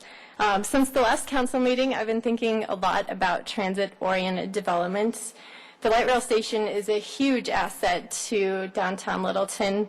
I use it all the time, and I love it. As a matter of fact, my husband and I bought our historic home on Bemis Street specifically to use the light rail so we could get downtown every day. It's fantastic to not have to get in your car and deal with these parking problems that people get aggravated about in Littleton. However, despite my enthusiasm for the light rail and my love for walking around down here, I am against the development of Nevada Place because I think the density is too high. When asked what they love about Littleton, residents and visitors alike continually report that Littleton's quality of life and small-town character are what matter the most. High density is for urban areas. It does not conjure up images of small town or quality of life. You might ask why young professionals like Ben and myself choose to live here when we work downtown. Why commute? Why not just live downtown? We chose to live here like other people for the good schools, for the quiet and safe feeling that Littleton has, and ultimately a better place to raise a family. And as a community, I think we need to work and preserve that feeling. Development of a city should be driven by the wants and needs of its residents, and I think it's been made very clear tonight that the residents in Littleton are against this project. We've got 231, I think, was the count against it, and only 25 for it was what was in the official packet. Furthermore, the comp plan specifically states that development in the interior of existing neighborhoods should respect densities of the homes that are already there, so that the character of Littleton is maintained. 72 units doesn't match the existing density in that neighborhood. A few other things I would like to point out. I find it surprising that there would be such a high demand to rent extremely expensive one-bedroom units down in the suburbs, but I realized the developer probably wouldn't want to invest in this project if the demand wasn't there. However, I can't help but wonder about the long view. One-bedroom rentals might be hot right now, but what are they going to be in another 20 years? One-bedroom units are notoriously hard to sell. I've been a real estate agent. Selling a one-bedroom condo is a nightmare. The developer had mentioned that he may sell those units down the road. A lot of people who have spoken for the project have suggested that local businesses would benefit from this development. However, I think that the future of downtown Littleton depends on being able to drive in and park. Many of the shops in our neighborhood are very specialized, and I highly doubt that a shop such as Austin Hawk would sell more seats if people just lived closer to walk. We need people to be able to drive and park. Based on my own habits living within walking distance, I can tell you that I frequent the restaurants often, and they are busy and don't necessarily need more business. I'm not going to talk about parking because that's kind of beating a dead horse at this point. I will finish by saying that right now I feel like there are more questions than answers about this development and far more objection than support. I think that we as a community should not feel pressured to jump on the bandwagon of transit-oriented development. Like I said, I ride the light rail every day. I see the development happening at every station. I think we need to be very thoughtful in how we want to proceed and perhaps define our city, as some people have suggested, as a brand. I don't know who we are. I know we value our historical character. I don't want to be Cherry Creek, and some people have said that is more and more what downtown Littleton's feeling like. So with that said, I think we have a lot to think about, and we should not pass the proposal tonight. Thank you. John Radabaugh does not support. Vishu Kormakar does not support. Jim Zeeper. Are you here, Jim? He has a question mark. Carol Bresack does not support. Phyllis Clarihue does not support. Al Clarihue does not support. Dave Metcalf does not support. Do you want to speak? Dave, I'm sure you're aware that you need to speak as an individual. It's not as a representative of... There's no question about that. Thanks. And I was going to speak extemporaneously, but in the interest of time, I think I'll try and read this blood-upon statement. My name is David Metcalf, 7870 South Hill Drive. I've been a resident of Littleton for 34 years. I urge council to ignore the side issues that have been raised regarding this rezoning and focus on substantive zoning and planning issues. This is not about the height and massing of this project, because those aren't being changed. It's not about the virtues of renters versus owner-occupiers. We need both for a healthy community. It's not about the TIS. First, because that originally arose from concerns about runaway development and its impacts, at least according to Glenn Van Nimwegen last July, and not as a way to promote development by exempting it from reasonable constraints of the comp plan and zoning. Second, because regardless of the wildly varying calculations of where this project lies relative to the old TIS boundary, this council last July eliminated the TIS anyway. In the end, the marketplace is going to decide whether Nevada Place is within walking distance of light rail or not, no matter the arbitrary boundaries of TOD declared by politicians, bureaucrats, and Dr. Cog. But I repeat myself. This is not about downtown parking, though that is unarguably a problem despite those who refuse to recognize that it actually is about what problems exist, for which people, going where, at what times, for what purposes. But that's a problem for downtown merchants and employers, not a problem for the city, unless council proposes to subsidize businesses here at the expense of those businesses elsewhere in the city, and not a problem for this developer. However, the likely impacts of this project, whether from doubling its density or reducing its required minimum parking, are this developer's responsibility, and therefore they are city council's responsibility. This rezoning is about impacts. Prospective renters will decide if this building's one parking space per unit is enough, whether those folks own 2 cars or none. To pretend that most renters will have no car is almost as silly as insisting that they will have multiple vehicles. But to ignore the certainty of street parking by residents who find that more convenient than going in and out of an underground garage, or by their visitors evenings and weekends, is to ignore the inescapable impact of such parking on surrounding residents. While slowly changing conditions may erode the viability of this single-family neighborhood in the long run and shift it to the multifamily housing and mixed use that the council-approved downtown development plan encourages elsewhere in the area, to willfully act now to change those conditions is to precipitate that threat today and destroy a healthy and valued neighborhood. That would be to raise the immediate interests of a few investors above the interests of scores of citizens who have invested for decades in this neighborhood, in downtown Littleton, and in the community as a whole. This rezoning is about property rights, both the right of an owner to develop and the right of adjacent owners to be protected from development that is not consistent with the overall intent of our comprehensive plan and from impacts incompatible with the use and enjoyment of their own properties. This rezoning is about development rights, the right of an owner to find a productive use for his or her property within the constraints of stated regulations, consistently interpreted and consistently applied. The courts have repeatedly held that a productive use need not be taken to mean the most profitable use, and we'd be well advised to remember that in this case and in cases yet to come. And by the way, the applicant's disingenuous claim that the downtown Littleton market for 2-bedroom apartments is saturated will come as a big shock to the developer of a certain other site nearby and its proposed 300-plus 1- and 2-bedroom units. Somebody really ought to warn him. Finally, I can't leave unremarked the most irritating whine this community has had to endure for the past 10 years and more.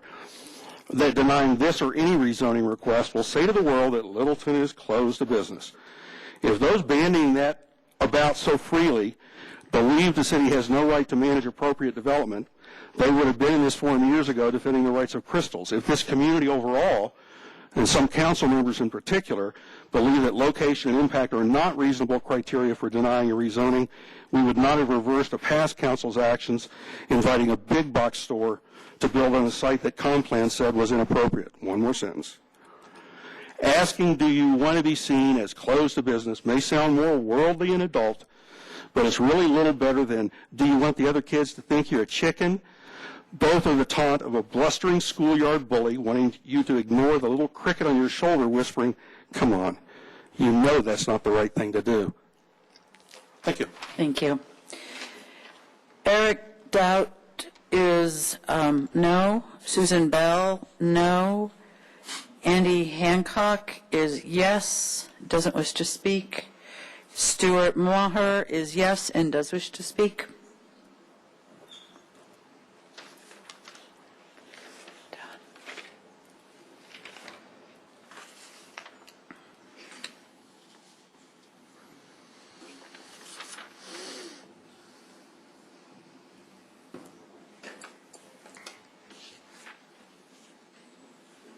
Stuart Maher, 6696 South Crocker Way, City of Littleton, and 9-year veteran of what we now know as the Littleton City Planning Board, formerly known as the Planning Commission.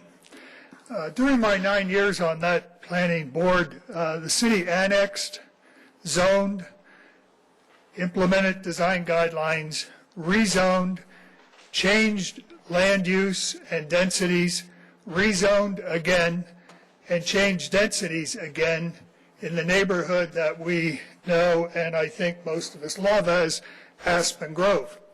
I'm not going to talk about the taxes and the property values and that sort of thing at Aspen Grove, although I would point out that Aspen Grove has certainly had a considerable impact on the property values of the surrounding neighborhoods all the way up into South Park, and South Park itself is a pretty high density area.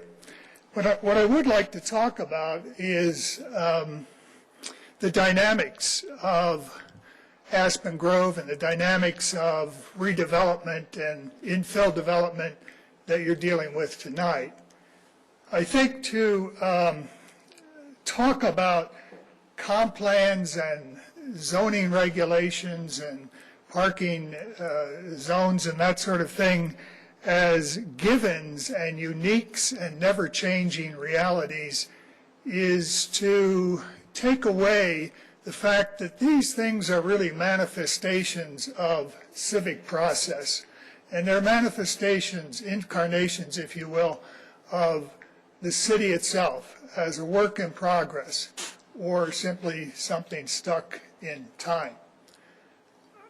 To talk about those things as fixed and given and try to hang on to them forever and not deal with them in terms of the impacts and circumstances that evolve within and around and to the zones is to really miss the process that has gone on in the city for years and years. I think that the success of the development of Aspen Grove, the success of many other zoning changes in the city are manifestations of the challenge to you tonight. It is about property rights and it is about impacts. Mr. Metcalf's right about that. And I think that Dave Swenson was right about it too when he pointed out that within the property rights of the developer of this project, there's really no change in what is going to go in there, either as to right or as to design or as to appearance. I would like to say one thing about, and to the point of the vilification of renters. The renters of these properties are the future owners of homes in Littleton. These are folks who move here intentionally and will stay here intentionally. And we need to think about that. These are not people who are simply transient. They're transitioning from a kind of housing to another kind of investment in a community. So let's welcome these folks and let's see the benefits they can bring to our community. And let's just do it that way. Thank you. Thank you. Okay, we have completed the roster, the sign-ups, and if there's anybody in the audience who was not on the roster list and would like to speak, or who was and indicated they didn't and would like to speak now, please raise your hands. We have two. Okay, you want to come on down first? And then just state your name and address, and you still get 4 minutes. Thank you. Terry O'Connell, 7048 South Prince Street. I'm sorry, can you spell your name, please? Capital O, apostrophe, capital C, O, N, N, E, L, L.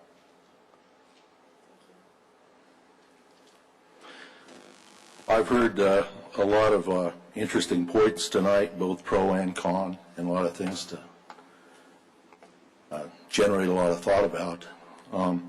Just last gentleman talked about the con plan, and I tend to agree with him in the aspect that plans are made to be changed, and that Littleton isn't the same place today as it was when it was established. But it is the place that a great majority of the residents elected to spend their money and support the council and the infrastructure of the city. And I think that that's probably the biggest obligation of the city council, is to recognize the majority of the people that really do have a vested interest, but it's not taking money from other people. It's the quality of life that we live. I guess where I don't agree with the gentleman's comments about the comp plan is the city spends, well, I don't know, I haven't seen the figures on this most recent one, but the one about 10 or 12 years ago, maybe longer, the city spent $11 million to develop that comp plan. And then the ink wasn't even dry, and they were looking to, developers were in here looking to change things and get special to change things. And I've been down, spoken in front of the council several times, fighting a lot of these things, because I think it's responsible for the council to at least look into, strongly look into the values of the citizens of Littleton, and not to lean so much on whether business or Littleton's open for business or not. When it comes to parking, well covered. When it comes to traffic, we spent, again, millions of dollars to sink the railroad tracks so that the congestion downtown wouldn't be impacted by the trains coming through every day. And now anybody who drives down Littleton Boulevard or up Alamo during the rush hours has got to realize that when traffic's bumper to bumper, backed up all the way from downtown Littleton up to Windermere, in some cases heading west, knows that this city has reached its saturation point as far as traffic impact. As far as infrastructure, yeah, if we had the money, we might build some more traffic lanes and install some more traffic lights, but that wouldn't really address the problems that we're all here fighting tonight. So I'd encourage the council to revisit, like the other gentleman said, 6-1, that's hard to believe.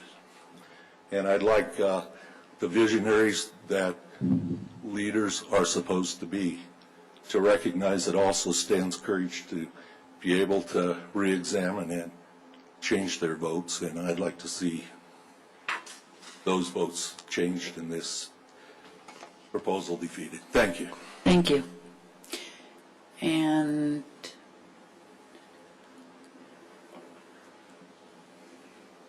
did you want to speak? Okay.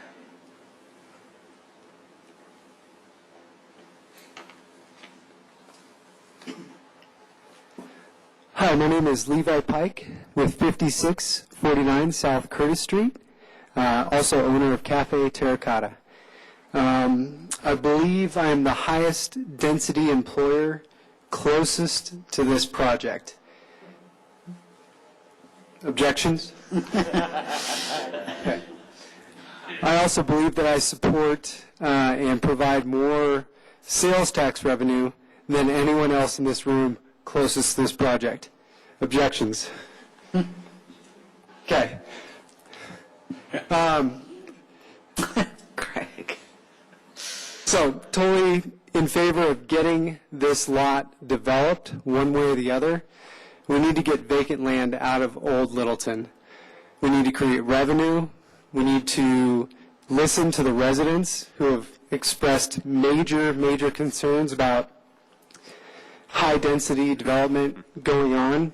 It sounds like nobody wants it on the residential side. We need to balance that on the commercial side. I've got employees that cannot find housing. Okay, wake up. Can't find housing. They can't get places to work in Old Littleton or to live close to work. So let's balance that out. You're hearing a huge residential discord with developing, especially in the Stern Park, kind of south of Main Street area, and that's valid. Nobody wants that. But we have a vacant lot in old downtown that needs to get developed. We have a need for single resident occupancy, and let's move forward. So our sales are up, our revenues are up, our employee salaries are up. We are so blessed. What a blessing to be able to talk in front of all of you guys, and to get for all these people to be able to talk. What a blessing, What a blessing to be in business so long. It's so great. See, now we're all smiling. We are so blessed. Let's quit splitting hairs here. Let's get a piece of vacant dirt off the ground. Let's get some tax revenue in the city. We're hearing people say we don't want, growth. I actually talked to one of the city planners today, and they said they couldn't do a proper survey because they didn't have revenue. Just coming from a city planner. Okay? Let's get some revenue in the city. Let's get a vacant lot off the grid. Let's do it responsibly. We got a great builder, built a great product. Chicken Wellington is awesome. Thank you. Thank you. Have a great night. What blessings we have. Thank you. Okay, is there anyone else who would like to address council on this issue? Okay, seeing no one, I will close the public hearing and ask council if they have, questions. Look at me. Okay. Glenn. And I know it's late, so I'll try hard to get through this quickly so we can get to your questions. I hope that our rebuttal will answer some of those questions preemptively, and then we can spend the time discussing others. I'd like to begin by saying that it was very striking and really exciting for the city that you have this many citizens who are invested in a process. At the same time, those citizens used a lot of comments like we and we don't want and this isn't right for this area. But what we didn't hear from were citizens in that area. Citizens who were directly impacted, with a few exceptions. We heard from Randy Stein. We heard from Jose. We heard from Maureen Clary and the Clarys, who were supportive our first go-around, so it was actually good to see you. And I will say that someone had mentioned that in the illustrative of all of the neighborhoods or all of the support that came in, and there were more than 23 letters on our part, by the way, there were 40-some supportive letters I can go through and count. The difference is that after the Planning Commission, those were identified in Glenn's slide as pink. They were identified. But following the Planning Commission, when we discussed the institution of a parking permit for the street to help them deal with their problem, which they rightfully deal with every day, none of those same residents who were in opposition and are adjacent the property came to speak to you. None of them wrote letters. None of them. There absolutely was a petition, and the petition was not signed by 100% of the adjacent property owners. It was signed by 5 valid property owners and several people who do not own property adjacent the site. What we heard from were potentially valid cons about development, but it wasn't about this development. It was about the development that directly impacts their neighborhood. And it's no coincidence that all of those dots, or the vast majority of them, were directly surrounding the proposed site for a significant residential, high-density proposed project. What we would ask you in our right as a property owner, and we would hope your direction as a council, is it does set a precedent. It sets a precedent to consider each and every applicant for the merits of their own project. So what we would ask is for you to consider the merits of our own project, a project that doesn't change the face of a neighborhood. It doesn't change allowable height. It doesn't change the setback. It doesn't change the building size in any way, shape, or form. It doesn't change the architecture. It changes the density. And by density, when you compare bedrooms, it proposes absolutely no increase to overall bedrooms, and in fact does propose a decrease in the total number of bedrooms. So we also heard a lot about the nature of the character, and I have outlined for you ad nauseum in our justification how we feel that this project meets the nature and the character of the neighborhood it's in, not in other neighborhoods and not in the neighborhood of the citizens that you heard from tonight. The neighborhood that this project is in is an R5 neighborhood. That means that for every one residence on a 6,000 plus minus lot, they could presently, with zero zoning hearing, zero public hearing, put 6 units on each of their property tomorrow. They would have to go through the same process that we would have to go through so that staff could ensure on the staff level that the exteriors of that were in accordance with the character and the feel of that site. But the zoning of that site, the character of that site, is multifamily. I'd like to talk to you to clarify a little bit about the study that Glenn had talked about. I know that you all are familiar, but I did want to clarify for some folks in the room who have sat here for a really long time tonight to listen, that what the study, the parking study that we're discussing, proposes to do is a fallback plan, because staff has determined in recommending the project, based on TOD numbers, which I won't dispute with you, and also based on our existing residents and their parking habits and their documented parking habits, that what we're proposing is sufficient. But in the event that it's not, to be sensitive for these neighbors, the city recognizes, and we certainly, as property owners in the same neighborhood, recognize this is not a speculative project. Jonathan and Camelback own this property, and they own the property across the street. Recognize that it's necessary to somehow make things livable for the neighborhood residents, even though we truly don't believe that there's a justifiable impact, even though. So if I could just show you some real quick visuals on the parking.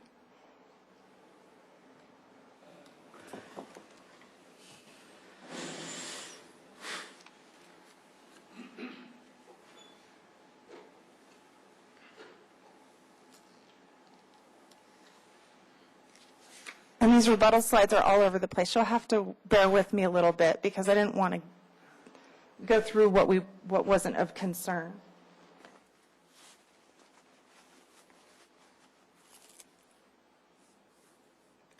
We completely concur with the opponents that you've heard from. Although, again, And I'll take Maureen, for example. Maureen does live adjacent to the program. We completely, project, completely concur with Maureen that the argument is valid, that as a homeowner or a property owner, while you may not have a legal right to the parking in front of your house, you certainly feel like you have a reasonable expectation that you can park there to get in and out of your property. And it's valid. They're taxpayers. Camelback Development and Jonathan Miller are taxpayers too. And contrary to the information that you saw this evening, Jonathan paid $67,000 last year in tax revenues on one parcel, and were this constructed, he would pay a similar, if not more, on the parcel across the street. That's just tax revenues. Additionally, Jonathan pays $89,000 in park fees and school fees to help improve the parks and schools in Littleton on the property on the west side, and would pay the same or a slightly higher amount for the property on the east side, or just opposite, right? It's late. So what that means is that within this area, as a taxpayer and a property owner, that Jonathan is just as vested. He's actually the highest paying the residential taxpayer within the downtown area. We agree that you shouldn't be displaced from your adjacent parking, from the parking that's adjacent your property. There is a reasonable expectation of that. Permitted parking to move parking that is that's migrating up from downtown makes sense. It helps cut back on things like what Councilmember Valdez said that he witnesses on the street during those hours. So just to give you some orientation, this is our site. There are 340 linear feet of parking in front of our space that the same way that the homeowners along the street feel they have a reasonable expectation to, we have a reasonable expectation to. There are 100 linear feet along Powers. And by the way, I've cut these numbers back to account for curb cuts and to give no parking zones for about 20 feet on either side. The lot lines are actually larger than this. Across the street, we have 285 feet and the same 100-foot depth, which makes for a total of 825 feet bordering our property, which would account for 37 parallel parking spaces. That if the need from the downtown businesses hadn't crept up or it doesn't continue to creep into this neighborhood, because I believe that you're making significant efforts to try and resolve this issue, it creates that's the same, in the same way that residents feel that they're entitled to parking. As property owners, we feel we're entitled to the same parking. We discussed last time the parking, the actual condition of our parking. We showed you the slide of the garage downstairs, and the times are noted. And that's obviously indicative that people are at work at that time during the day, most people.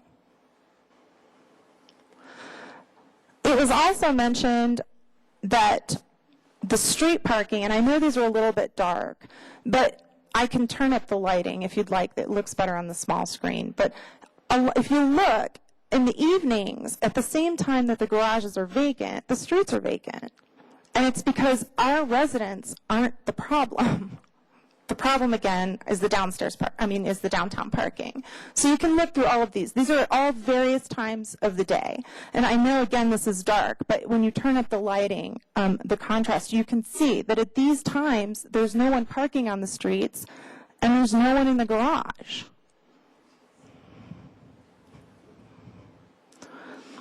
There's less available parking during business hours, which we all know. This is a documentation of a time. There's clearly at 1:30, and this picture on the left is not as illustrative as it should be of this. There are actually a significant number, although not all the way down, but there are a significant number of cars on the west side and some cars on the east side at that time. And then this was just a photo that we had, a file photo that I thought captured the parking issue. It was during a weekday because one of our consultants who's working during the midday that took this photo did so. So you can see that the parking problem, you all know, is at that time. There's even less on Curtis Street. We've talked about that. This is Curtis, and that's probably on a good day. None of us are disagreeing with that. But there are no Curtis residents besides Randy Stein here to complain that the people on the other side of the street will be parking from Curtis Street or on Curtis Street and then walking that distance, which I think I shared with you the last time is equivalent to walking past Red Rinkies. I just wanted to make sure that I had covered off. A word about renters. Renters have changed. I loved listening to Betty. I don't know if she's still here. I loved listening to her, and I really appreciated her story about she came here and was able to buy a little house and really appreciated her little house. And the problem is that things have changed so much with buying that little house that it's not the same climate. So those who would ordinarily be able to buy a little house can't, and they rent. So the average profile of renters is that they tend to be, certainly in the profile of our renter, is that they are they have more years by 3 of post high school education than the rest of the zip code. And the income of our renter is 3 times, more than 3 times, the average income of our zip code, of the zip code, at $54,000 versus $180,000 average income for our resident. The idea that somehow Jonathan's not going to stick around, that he's just going to sell off and leave. First of all, they've been referred to as apartments, which is why I felt it was necessary to talk about the renters, and saying homeowners behave differently. But these will be for sale. The purpose, it's twofold, the purpose that they're not for sale today. One is market condition, because it's difficult to sell in this market and there's more demand for rent. But the second is also a liability issue. In 2006, Colorado passed an extension of the statute of limitations for builders, which creates a significant liability without boring you all. And that liability is compounded in condominium development. So until the cases play out and case law changes, there's some talk of that happening, it's not a safe environment to expose yourself to start selling condos today, quite frankly.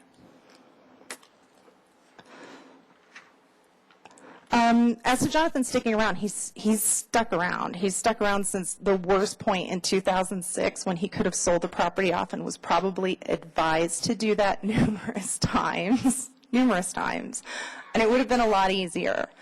And he has a real commitment to this community. He spends time downtown, he eats downtown, shops downtown, and he spends a lot of time at the property. As a matter of fact, he's provided me with a lot of the numbers and photos that you see because he's down here all the time. So, I believe for now I've covered off on everything. So, what can I answer for you? Questions, Council Peggy? So would you refresh my memory how much you said these will rent for? The average rents on the units are going to be somewhere in the area of, and this is still something that you work out on a cost per square foot, but the average rents are going to be somewhere in the neighborhood of 14 to 1,600. And the intended occupants again? The intended occupants, the market for the property. Certainly, a transit user is a target market. Professionals, young professionals, empty nesters. It would follow very closely. We're fortunate in that we have the existing building and can see the demographic, and it's a very similar demographic. So okay, so I mean, last time I think you only said young professionals. So you're thinking... It wasn't my intent. We have, and I believe I said this, we have in our existing units a fair number of empty nesters as well. Well, I know in the existing one, but I thought you said the one-bedrooms you were anticipating would be young professionals. Well, certainly a good percentage of young professionals, 50 or so, maybe higher. But we would also anticipate and have been told by residents who live in the existing building that just don't want the space, that they want to transition over. And some of those are empty nesters. I couldn't give you an exact figure, but... Thank you. Bruce? The average, you've said you've got 37 units in phase one. Is it 37 or 31? 32. 31. One is 31 units. 31 units. And the total number of residents, what I'm looking at is what's the average? No, it actually went up by 2 since last we saw you. I think we rented one. So what is it? We rented the last, there was a unit that was in flux and we didn't, they hadn't signed the lease yet. All right, so you got 51 people divided by 32? It actually comes to 0.8 on the density, or less than 1 per person. No, what I was looking for was how many individuals we're talking about, what the density of phase one is. So it's basically 1 point. It's 0.8 per bedroom, so it's 51 total residents, 46 adults and 5 children. If I take 51 and I divide by 31 units, I get 1.65 people per unit. 1.65 people per unit, correct? Or yeah, that's correct. Okay. Yes. So. And those are 2 bedrooms. Correct. That was sort of where I was going. So when you guys have spent considerable time looking at the market statistics and so forth, what is your best guesstimate of the average number of people per unit in phase two compared to the 1.65? If I could speak to that, I thought it was telling in a breakdown that of all of the units, these are all 2 bedrooms, and they're large 2 bedrooms, by the way, that there are 14 of them are occupied by 1 resident, 14 are occupied by 2 residents, and only 3 are occupied by more than 2 people, and none of them are occupied by 4, which means all 3 are occupied by 3 people. So. So we would anticipate the numbers in a 1-bedroom being right at or slightly higher than. Obviously, there are going to be some couples that live there, but you're looking at a fairly low ratio. So probably 1.2, I would guess. We're presently at 1. Okay, so if you've got 71 units at 1.2 per unit, you're looking at 85 individuals versus 51 individuals is what you're telling me, ballpark. Sounds about right. Okay. I mean, it's a bit of a guesstimation, but. All right, so, yeah, no, I understand what you're saying. And then the demographics, and I think Peggy was going for this, and you touched on it previously. You've got the young professional and you've got some empty nesters and some in between, so forth and so on. So it is a mix of people. It's not just strictly all young individuals or so forth. Absolutely not. In our existing unit mix, I mean, we have ages, and so for housing rules and regulations, we can't disclose all of that information. But I can assure you that they're all over the board, and these are the same people who call us or ask us constantly for 1-bedrooms, and who many have said, I'd be interested in having a 1-bedroom. I love the neighborhood. I don't need this much space. Okay. Thank you. Or quite frankly, want to pay this much rent based on that size of square footage. Phil? Just a real quick question, Jonathan and Jessica. I know it was discussed in the Planning Commission, and instead of Phase 2 being all single units, what were the considerations given as a possible mix between 2-bedroom and 1-bedroom units, possibly changing in the number of units, not necessarily the number of bedrooms? Phil, to answer your question, the reason we took the path we did is because in the first building, we went quite the opposite way. and it's all 2 bedrooms, and our demand has been for 1-bedroom units. So the idea is to balance out the project and to address the needs that we have and the calls and the inquiries and the units that were asked for. So that's the reason we went the direction with the 1-bedroom units. So we're so heavily tilted on the other building with 2-bedroom units. 29 of our 31 units are 2-bedroom units. So the idea was to do 1-bedroom units because that's where our highest demand is. So we turn away more applicants and more inquiries than we capture based on the fact that we have little or no 1-bedrooms to offer. So that was why we took that path. And just to maybe reinforce some of the numbers anyway, my wife has a 1-bedroom unit that's a condo that she rents on Capitol Hill, and out of the 7 years she's rented it, 2 of the years she had 2 residents, but the other 5 years it was just 1. So 9 person years on 7 bedrooms years. We're actually surprised, given the size of the units, how many of them are occupied by singles.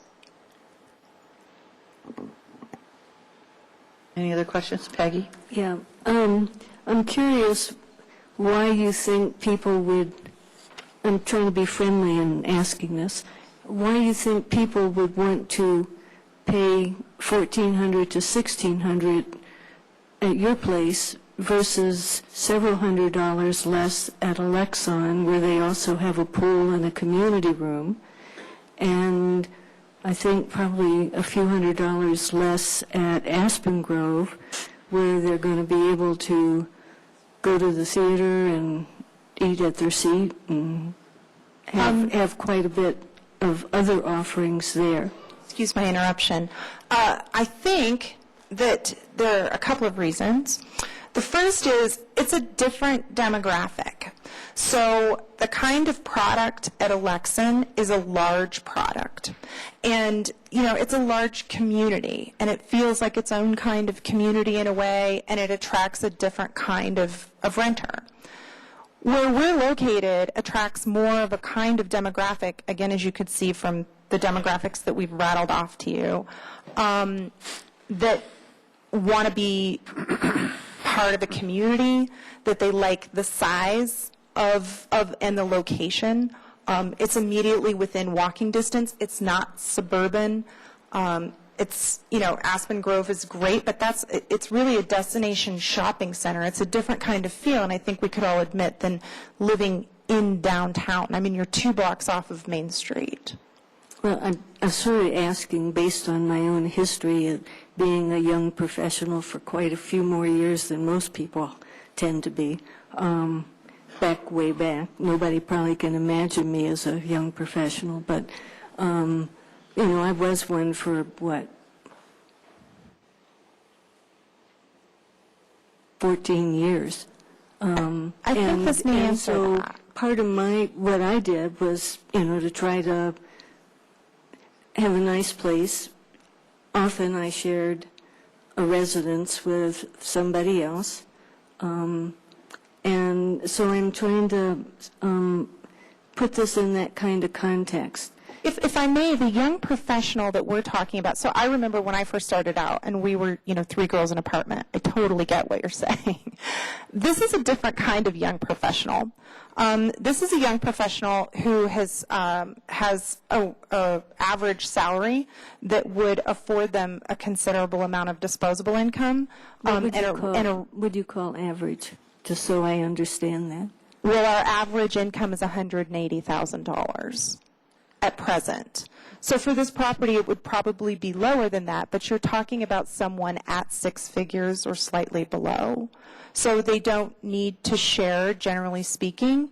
And what they're looking for, rather than living in a kind of property that was more tailored for a community or that sort of lifestyle, is this sort of lifestyle. They're looking for quality. If you can see this, I mean, the interiors, these are shots of the interiors of Nevada Place.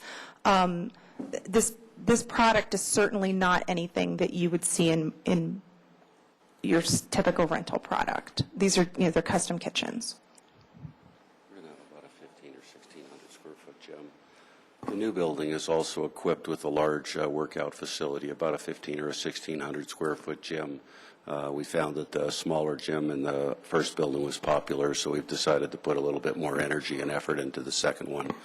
So I think our rents and our success in this location has been based on our quality and the quality of life that we offer in the building. So it's just, as to reiterate what Jessica said, it's just a different product.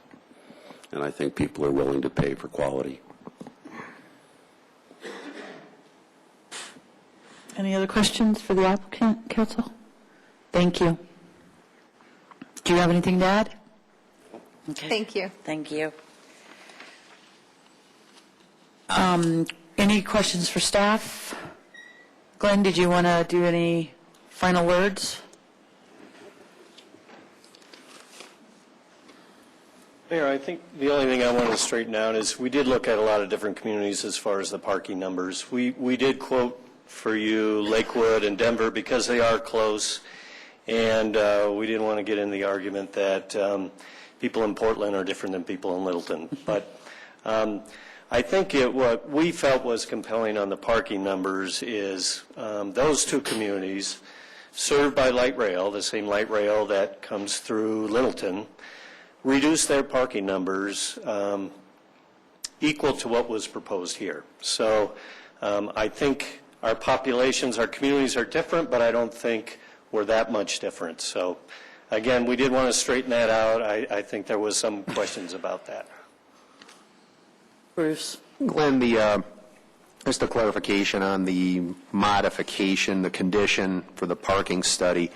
The original version basically said it was open-ended, staff would look at it after the fact, and the reason it was focused down to a specific number was to take the judgment issue out of it. I mean, from your guys' standpoint, given the testimony that's been offered tonight, you know, what are your thoughts about just advancing forward with a, what do we call it, the permit parking district for Curtis Street? I mean, what would be inappropriate with just doing that straight away? Well, it's or Nevada Street, for that matter. Yeah. And again, I guess we were addressing, we've had a parking problem since 1917, so how can we solve it with this particular project? But we do have that ability in our code to put limited parking and then issue basically permits for the residents there. Right. Now, I will tell you, I mean, part of our business community is built on some of that on-street parking as well, so we would like to take a little bit closer look at that, but we do have that ability today, basically. Glenn, if I may jump in here as well, I think there's part of the, we were, as staff, we were trying to break the conversation up. There is an existing parking issue with primarily, I'm going to jump to the conclusion that it's primarily employees who are parking on the north side of the downtown and address and deal with a lot of the issues that you've heard tonight. Then there's the question of what happens with this development, and are there additional impacts that come from the parking reduction request that's happening that exacerbates the on-street parking. You heard from the applicant that they have the same expectation, even though we all know it's a public street, around expectation of parking on those blocks as opposed to somebody across the street.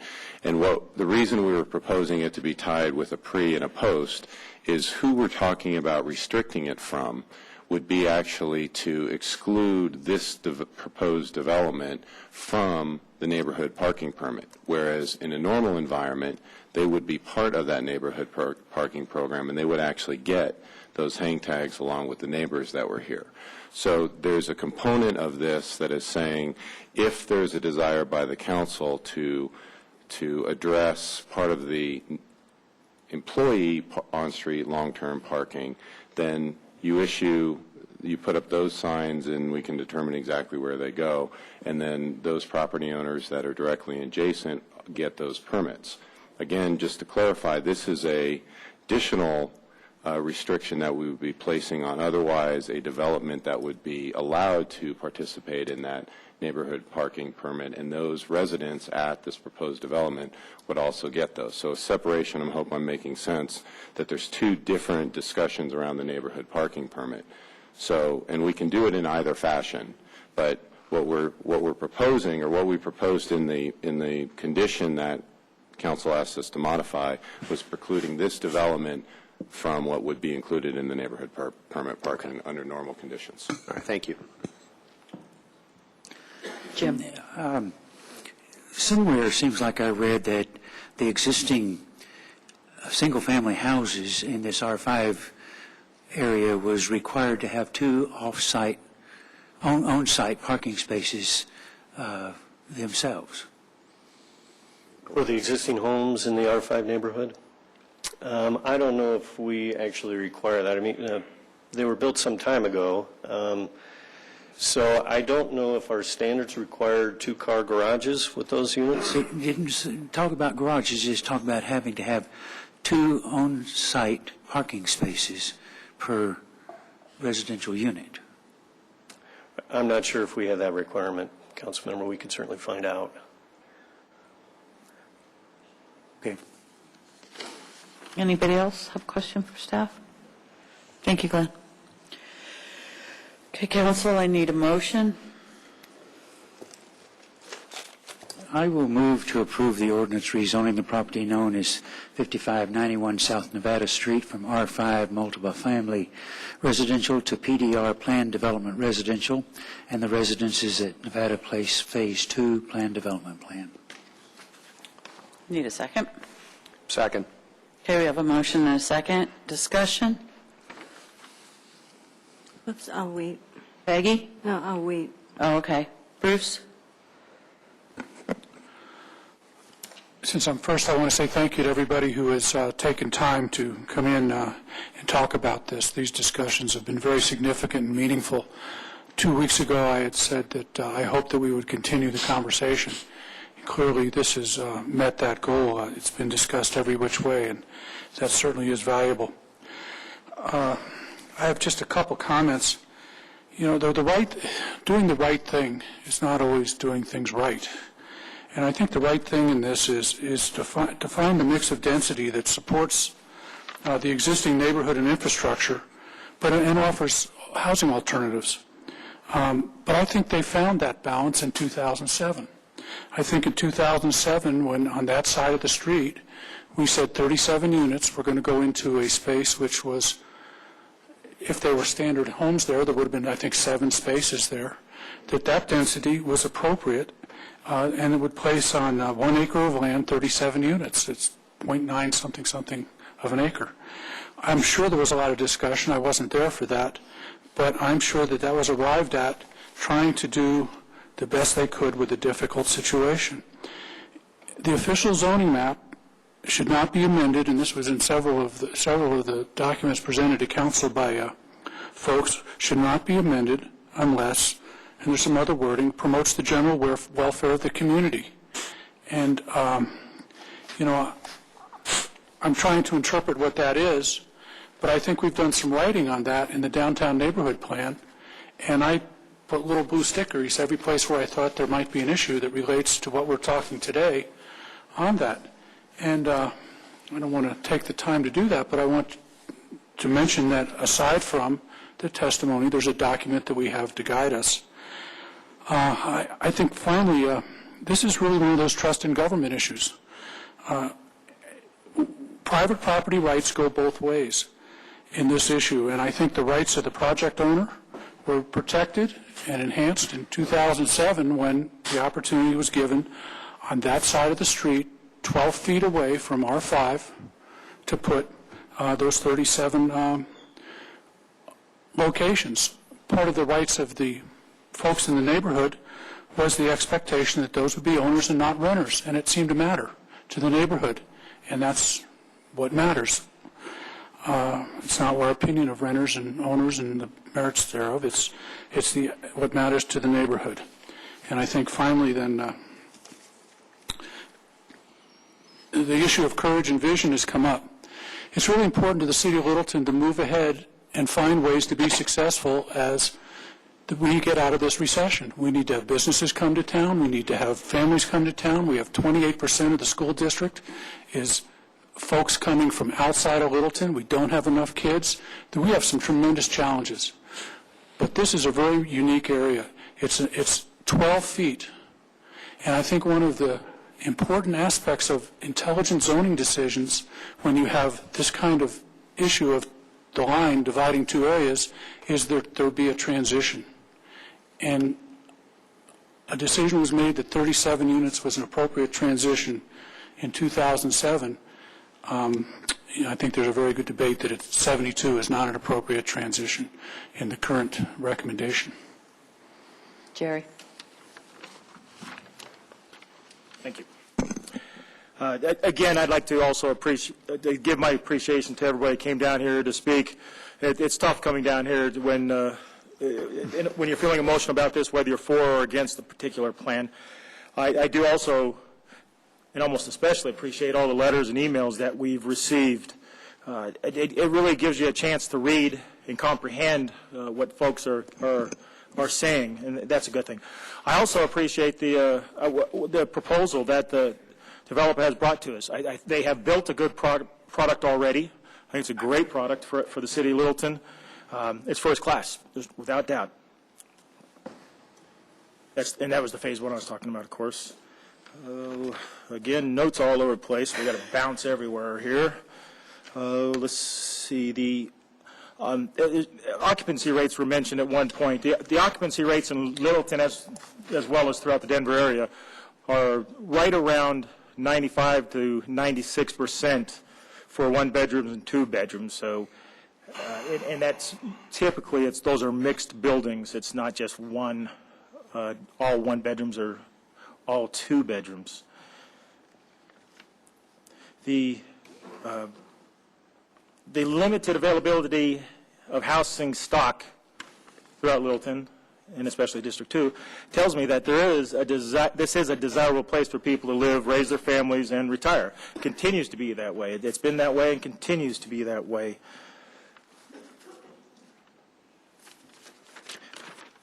A while back, while visiting Anchorage, Alaska, as well as Fairbank, Alaska, I saw small-type commercial developments that were basically identical to commercial developments that you can find in Aurora, Loveland, Lakeview, Highlands Ranch, Colorado Springs, and more areas like that. Developments that were part of what was then sold or presented to us then, even here in Littleton, as new urban development. As a side note, I also went to Valdez, Alaska, and they didn't have any of those developments in Valdez. But that's a side note. We have oil wells. Yeah. It's a beautiful, beautiful place, as all Valdezes are. Now we're being told, though, that driving or not having a car is going to be the new way. And we even had a New Yorker as an example. It doesn't particularly surprise me that a New Yorker would think that way. I think that Littleton, let alone Colorado, maybe the West, I think we do think a little bit different than some of these studies. We still like our cars. Some of us like our SUVs. Some of us like our trucks. Some of us like to put rifles in the back of our trucks. But I think we're a little bit different here. The light rail is a great thing for Littleton if you're going to Denver. I work in Denver, and I rarely take light rail. I encourage everybody to take light rail that works in Denver, because I drive and get off the streets. It helps me to get there. I do really appreciate that. So light rail is a good thing, without doubt.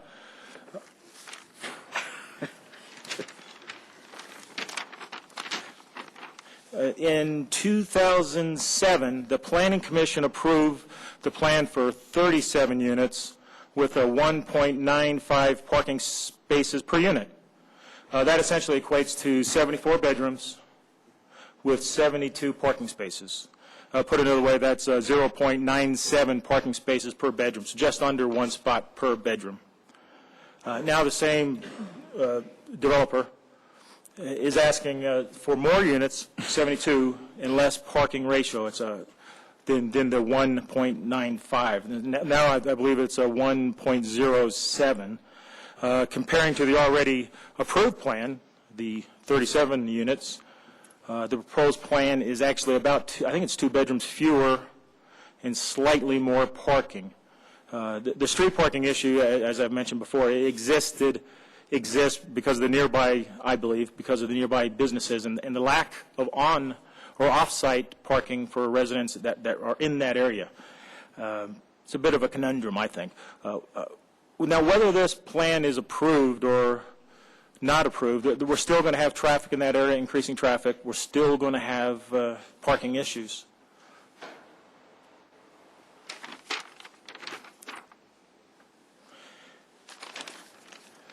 See, now, as a city council, we do and we must consider the financial stability of Littleton's future. We must consider the desirability or our desired lifestyle that we want here today and in the future. A new development, or every new development that comes our way must be scrutinized. So approving or disapproving one development does not give automatic approval or disapproval to future proposed plans.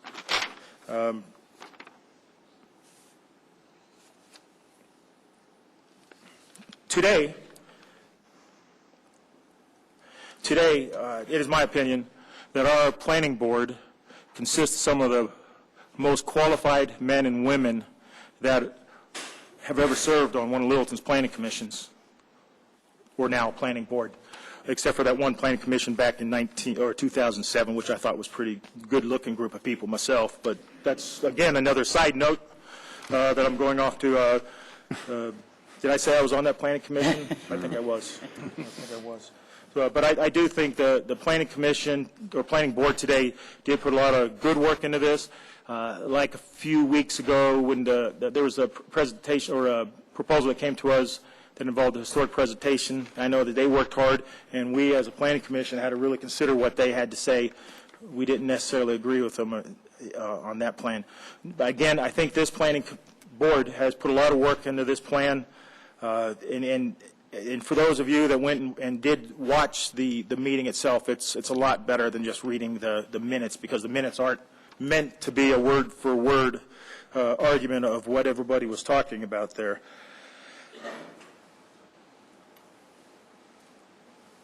Let's see. Again, as a planning commissioner back in 2007, I was somewhat comfortable with the 37 two-bedroom units with a parking standard of 1.95. And frankly, the proposed change does not give me that same comfort level that I had back in 2007. And I think tonight there's going to be some people who are going to be happy with our vote and some are not going to be happy with the results.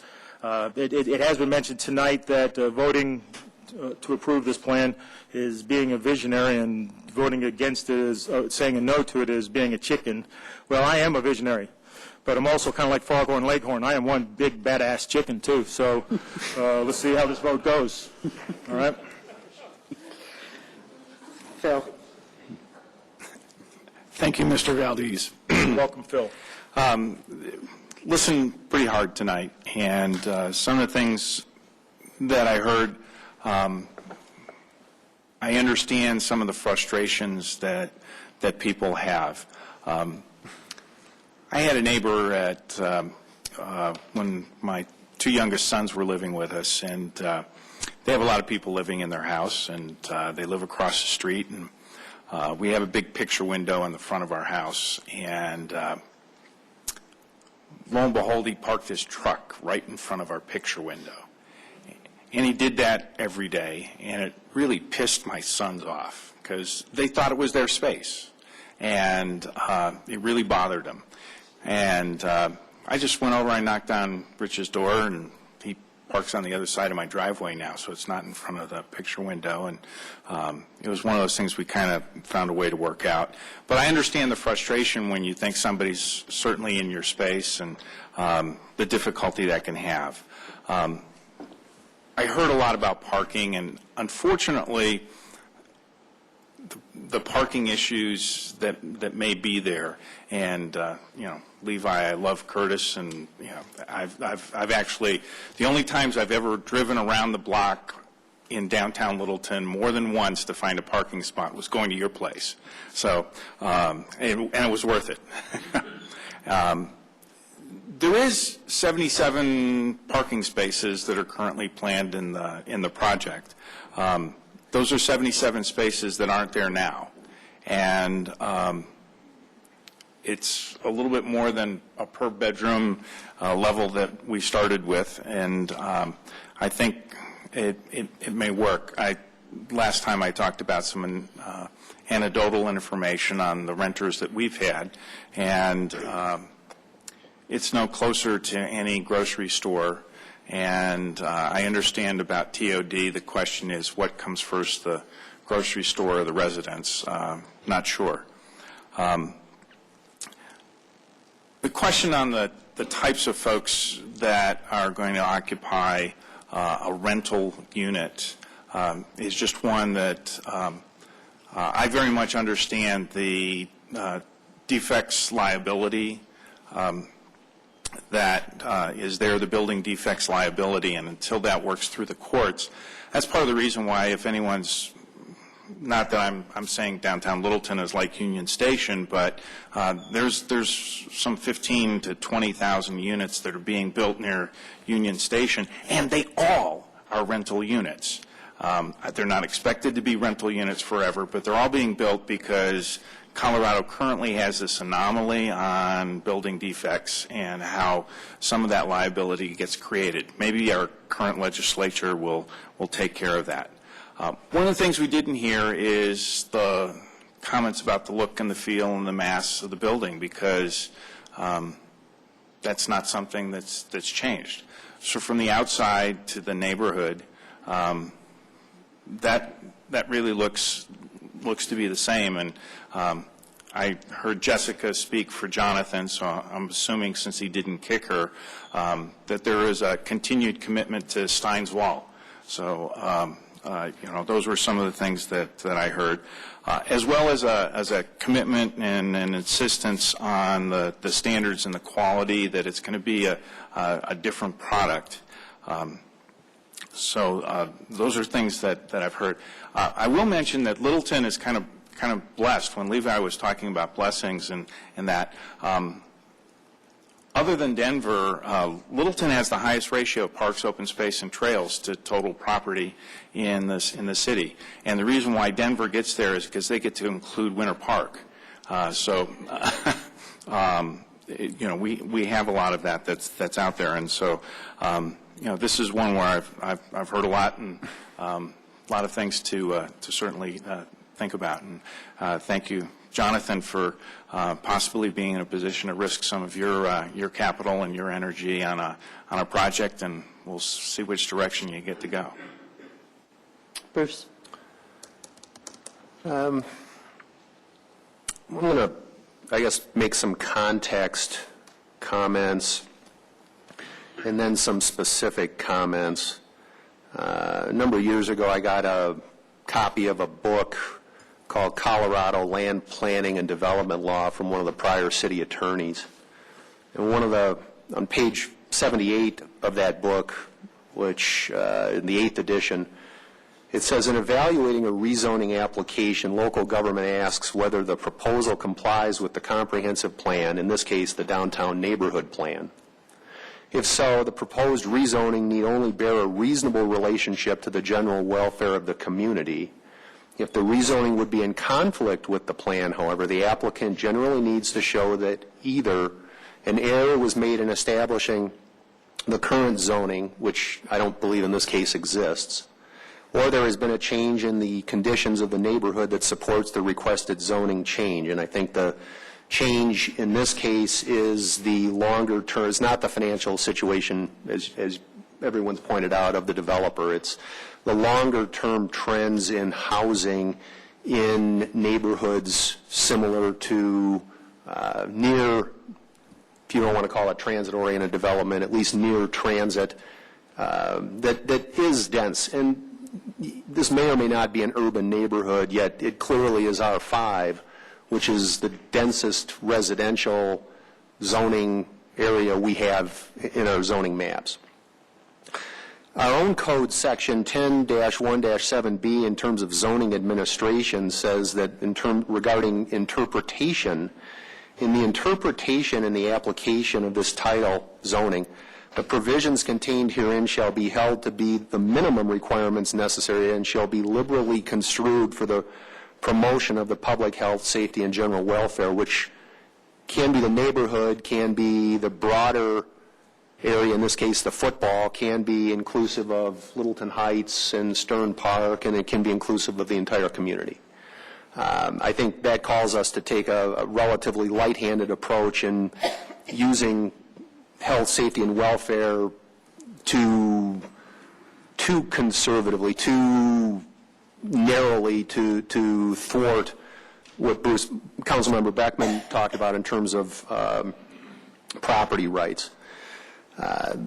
In the document itself, the staff memo, they put code section 10-2-23, which talks about what a planned development district is intended to accomplish. So encourage more creative and effective use of land and public or private services, encourage innovation and efficiency in residential developments, encourage innovative development or redevelopment of all land uses that meet contemporary needs of the community by providing a greater variety and mix of uses. The downtown neighborhood plan talks about working with the business community to maintain a business environment that retains and attracts businesses. Talks about sustainability in terms of building practices as well as transportation. Again, the staff memo cited two or three policy attributes of the downtown plan in terms of revised zoning to ensure development will conform to existing scale, mass, and feel. And as I think Councilmember Cernanek mentioned, that's in fact not at issue here. Phase 1 exists already. It is part of the neighborhood. Redevelopment policy LU5 in the downtown neighborhood plan talks about redevelopment should provide predominantly multifamily residential uses with office and neighborhood serving businesses as supporting uses, so forth and so on. There's a lot of attributes, and this is the art form associated with the process that we get to engage in, which is what makes it so fascinating. There's a balance of interpretation with respect to various aspects of the code and the law that is in play, both pro and con, which you've all heard here tonight. In terms of some specific issues, Councilmember Beckman mentioned the zoning that was, the PDO that was done in 2007, and of course he's right, but I'd respectfully also suggest that, of course, a lot has changed since 2007 in terms of the market, which the applicant has clearly identified. Based on the applicant's numbers which were thrown out earlier, the existing Phase 1 development has an average of 1.65 people per unit.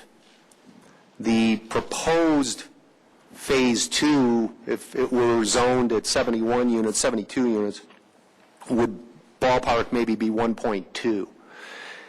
If Phase 2 were done at 37 units as the existing PDO determines, and we use the 1.65 metric consistent with Phase 1, you come up with 61 people in a Phase 2 development that's configured with 37 two-bedroom units.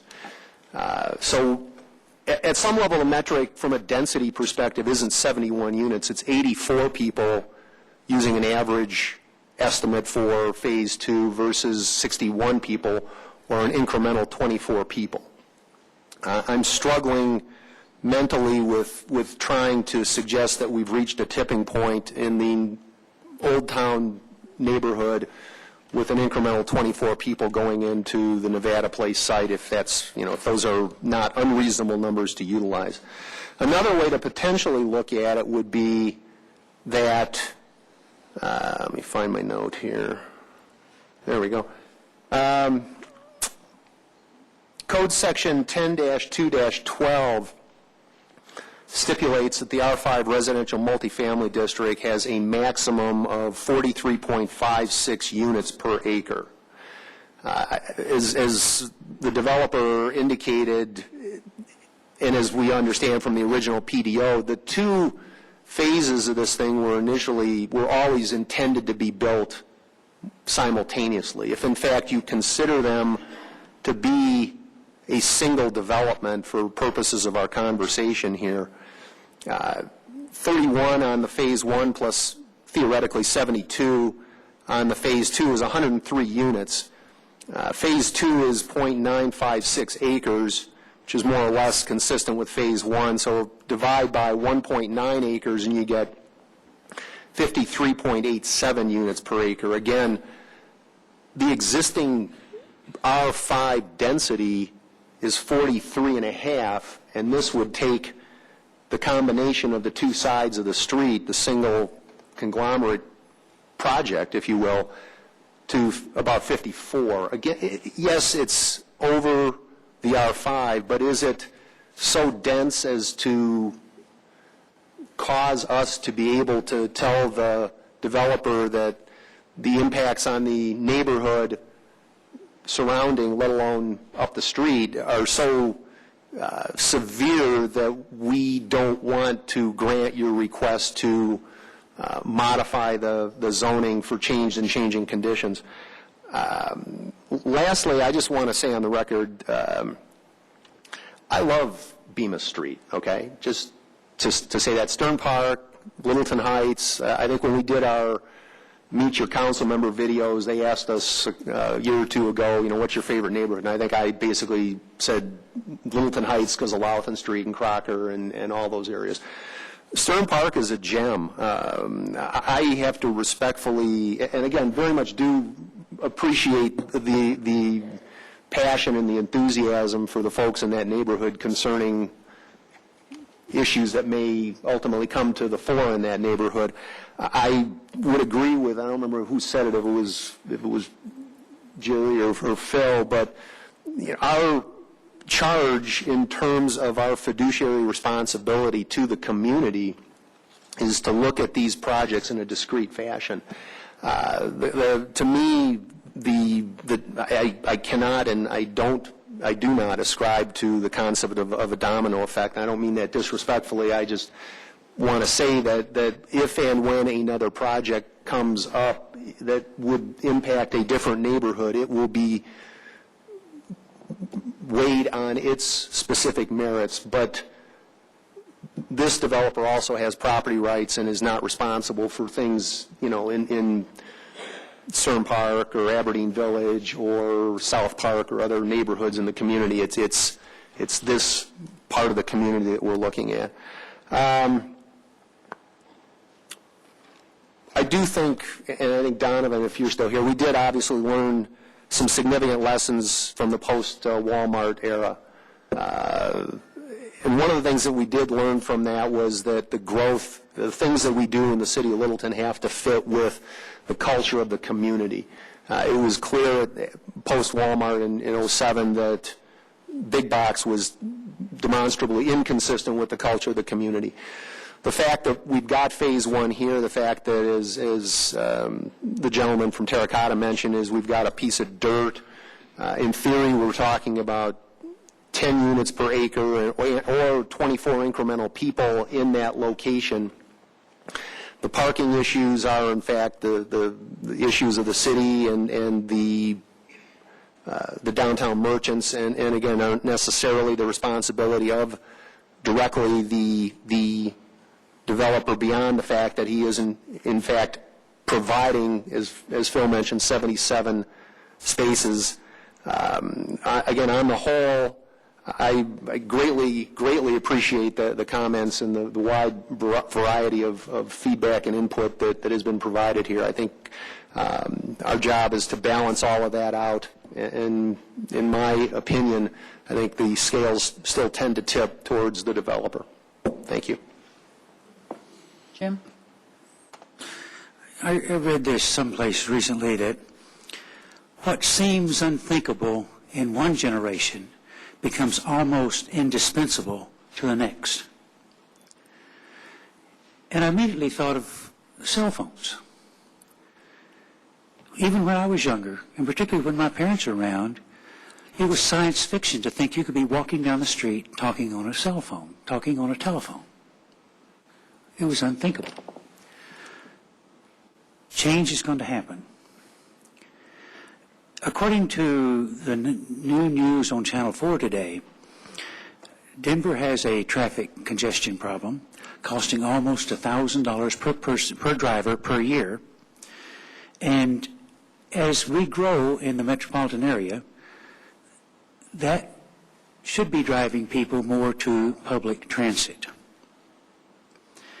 I don't believe you can stop growth. And growth is going to be Littleton's long-term salvation. Without it, we become stagnant, and we can't provide the services we currently provide to our citizens when that happens.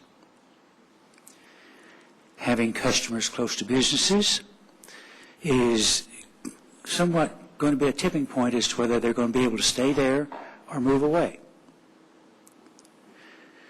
And realtors will tell you that Littleton is a very desirable place to live and also to own a business. The Denver Post reported recently, earlier this month as a matter of fact, actually it was last week, that there is a scarcity of apartment units for rent in the metro area. And developers cannot build for sale multifamily units because of the state law. And because of the state law, they can't build them because they can't get insurance for them. They can't get financing for them. Insurers won't insure for sale units, and banks won't finance for sale units, but they will do both for rental units. So all the developers are coming in asking for rental units. There was some discussion about transit-oriented development. And particularly 3 weeks ago when it talked, Dr. Cog was brought up a number of times about TOD. And so I asked Dr. Cog what the policy is for transit-oriented development. And here's the official policy of Dr. Cog. Transit-oriented development is a general term describing concentrated, mixed-use, pedestrian-oriented development that supports and is supported by transit facilities and service. Nowhere in Dr. Cog's policies does it talk anything about a quarter of a mile, 3/8 of a mile, or half mile. You find various cities that will have that as part of their policy. We don't have it in our policy. So TOD has to do with having a concentrated population, and generally you don't get the services like grocery stores until there's a density of population around that's going to support the grocery store. It's not one of those cases where you build a grocery store and then you're going to have all the people come build around it. Generally what happens is the opposite is true.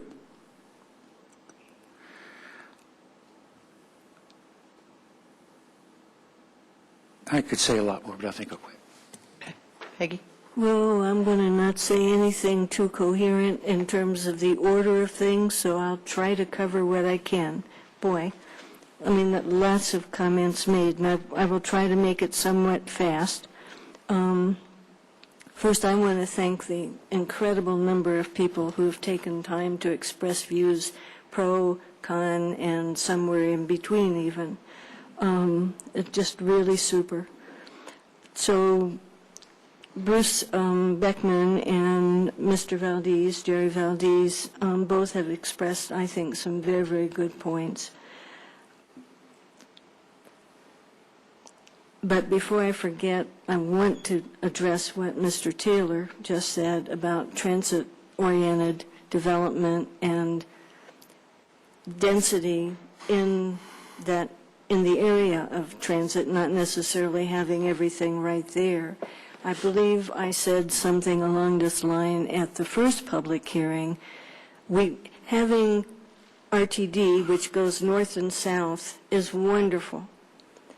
But we do not have the east-west abilities for people to get from downtown by transit very easily to the hospital, any of the hospitals, to doctor's offices, to dental offices. It's not a transit-oriented way to do that. So I want to just comment on that. Would it be nice if we could? Yes, but we aren't there yet. So I have to scratch off what I'm saying here so I don't get hung up on that. I'm not opposed to change. I've changed in many, many ways over my own life. I've seen changes, many of them, in the course of my life. I've seen cycles where something changes and 20, 30 years later, something is kind of shifting back to what it had been before. So there are cycles of things. I do not think we have to pack everybody into nice, tight little places.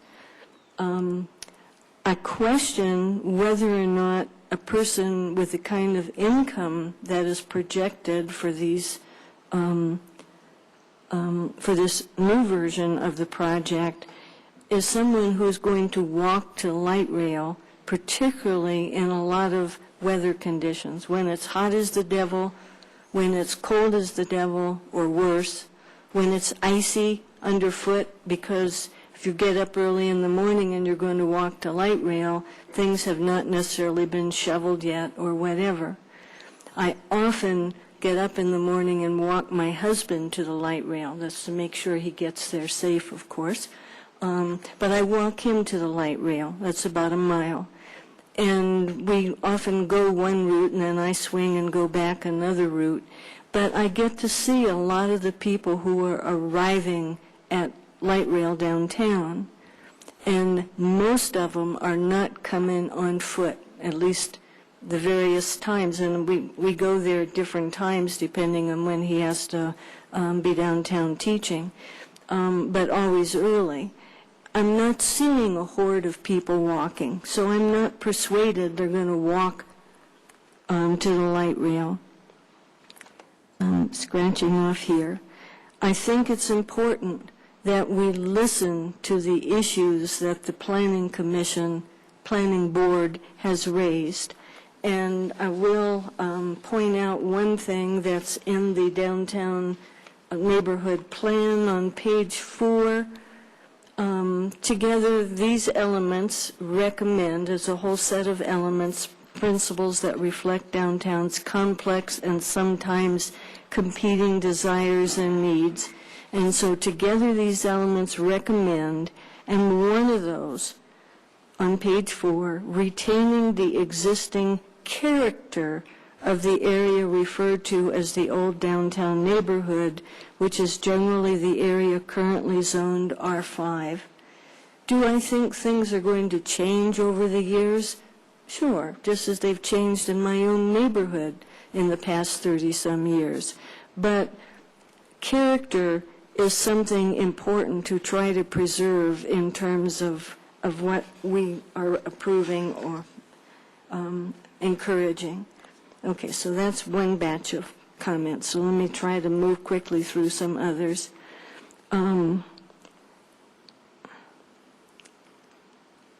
The comment about scarcity of apartments, then along the light rail, there are hordes of apartments currently being constructed.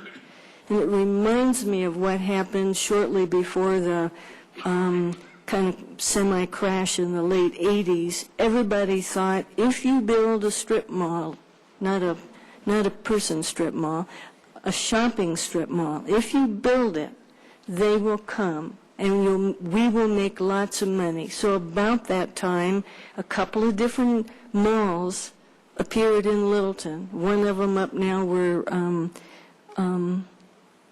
Littleton Boulevard near just this side of Windermere, and one where the Arts and Design Center for ACC is located, and a couple others.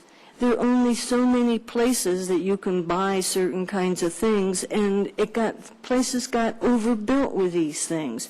So now the one area is now part of ACC because it couldn't make a go of it. The one up on Littleton Boulevard couldn't. But all this happened, all these flowers started blooming at the same time, but they couldn't be sustained.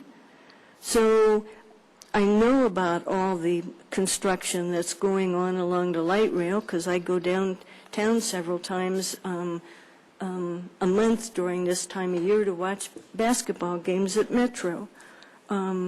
So we have to be careful about what we're doing here. Then, because we have a document from our staff that refers to parts of the downtown plan in support of the proposal, I want to address a couple of those. One of them, LU6 in the plan, downtown should support a diverse mix of housing options for residents of all ages, incomes, abilities, and family structures. I'm thinking we need to be very careful of what we do that does not in some way detract from the mix that we have. And if we were doing more, I would think we ought to have at least a few pretty darn ritzy single-family places downtown. We don't have that downtown, at least as far as I'm aware. So we don't have as much variety as we should, and yet here we're trying to add more.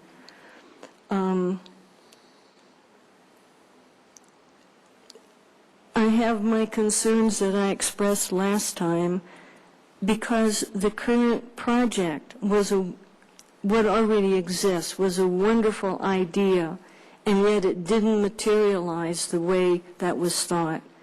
I have the same concern then because this is being projected. We have no idea who is actually going to want to choose to live there right away or in a year or 2 years or whatever. So I think we have to be very careful in doing things that impact the character of the neighborhood. I'm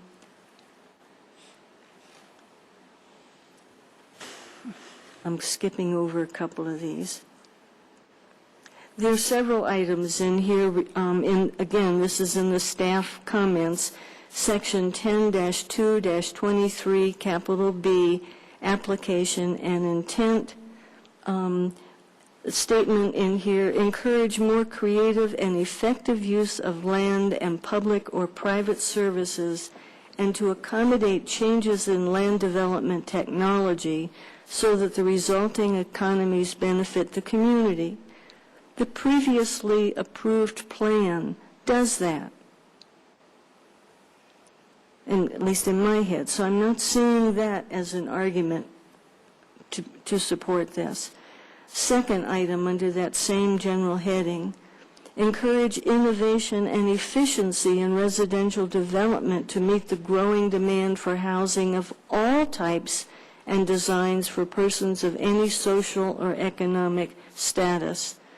The previously approved plan, in my understanding, does that more than the proposed one. 3 in that section, encourage an innovative development or redevelopment of all land uses to meet the contemporary needs of the community by providing for a greater variety and mix of uses, including those which may coexist on the same parcel or within the same building as shown on an approved general PD plan. Again, I think the proposed plan provides no more variety and mix on the same parcel or within the same building than the approved plan. number 6 in that section, encourage development that is consistent with the policies and guidelines established in the adopted comprehensive plan for the city, for the area and for the city. I think the existing plan does that better. The proposed plan, the existing approved plan for the project. Then, in one sense, this is minor, in another, it isn't. If we have a parking study and then a subsequent study that shows that we need to do something different and give residents permits and so forth, then I wonder what? Will we need to increase the number of police that are required to enforce restricted parking? Or are there other issues that may come forth? Or maybe after an initial capacity is reached, then in a couple of years, maybe the problems have increased because the people who occupy the units, actually there are more of them in a unit than there are after they reach full capacity. So there's just several concerns that I have on this that I feel are a concern. But another concern I have is that I think the comp plan and zoning are packed with the community. And I think that though they can and should change from time to time, I think that change should occur fairly rarely, because people buy a place because of what they see and love. And if 6 years later, less than 6 years later, something they thought was going to happen through a process at that time doesn't happen and something else is going to happen, I think we have violated that trust. And I think the city did keep its trust with the developer in the initial rezoning of that property. Anyway, that's probably plenty of points. You can hear the direction that I'm going. Thank you. Do you want to make your amendment? Yes, I would like to amend the motion to include, and this is to make sure it's a responsible amendment, the requirement that the architecture for Phase 2 be similar to that for Phase 1. Second. That's what I was going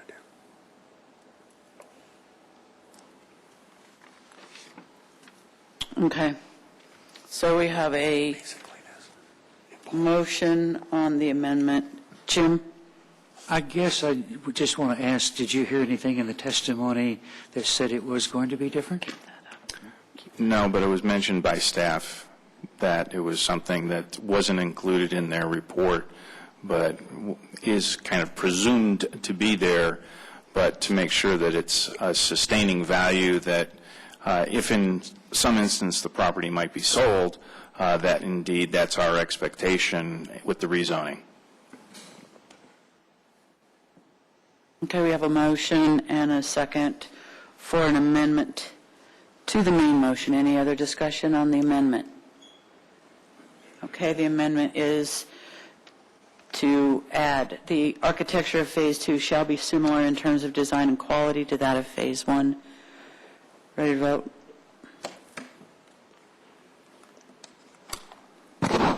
The vote is 7 in favor. The motion carries. Okay. So we're back to our main motion, which has been amended. And you don't have an amendment now? Okay. I just want to make a couple brief comments. I sort of went the way that Councilman Stallman went in terms of looking at what are the real numbers here? What's the real impact? If I'm not mistaken, the original plan on the Phase 2 was 34 units, and they would be presumably 2-bedroom, maybe a 3-bedroom in there or something. If I'm off by a couple units, I don't know that it matters. There's about a 38-unit difference there. In that, Bruce came up with the number of 24 people. I mean, That's really what we're talking about in terms of what is already approved for that property and what we're looking at doing here. And I want to reiterate, I think a couple of council members have already mentioned it, that we are reviewing the Nevada Place rezone, and that is the only rezone that we are looking at this point. There will be other projects in the city that will come to us, and each one of those will receive the diligence and the study that it deserves. This is not those, and I cannot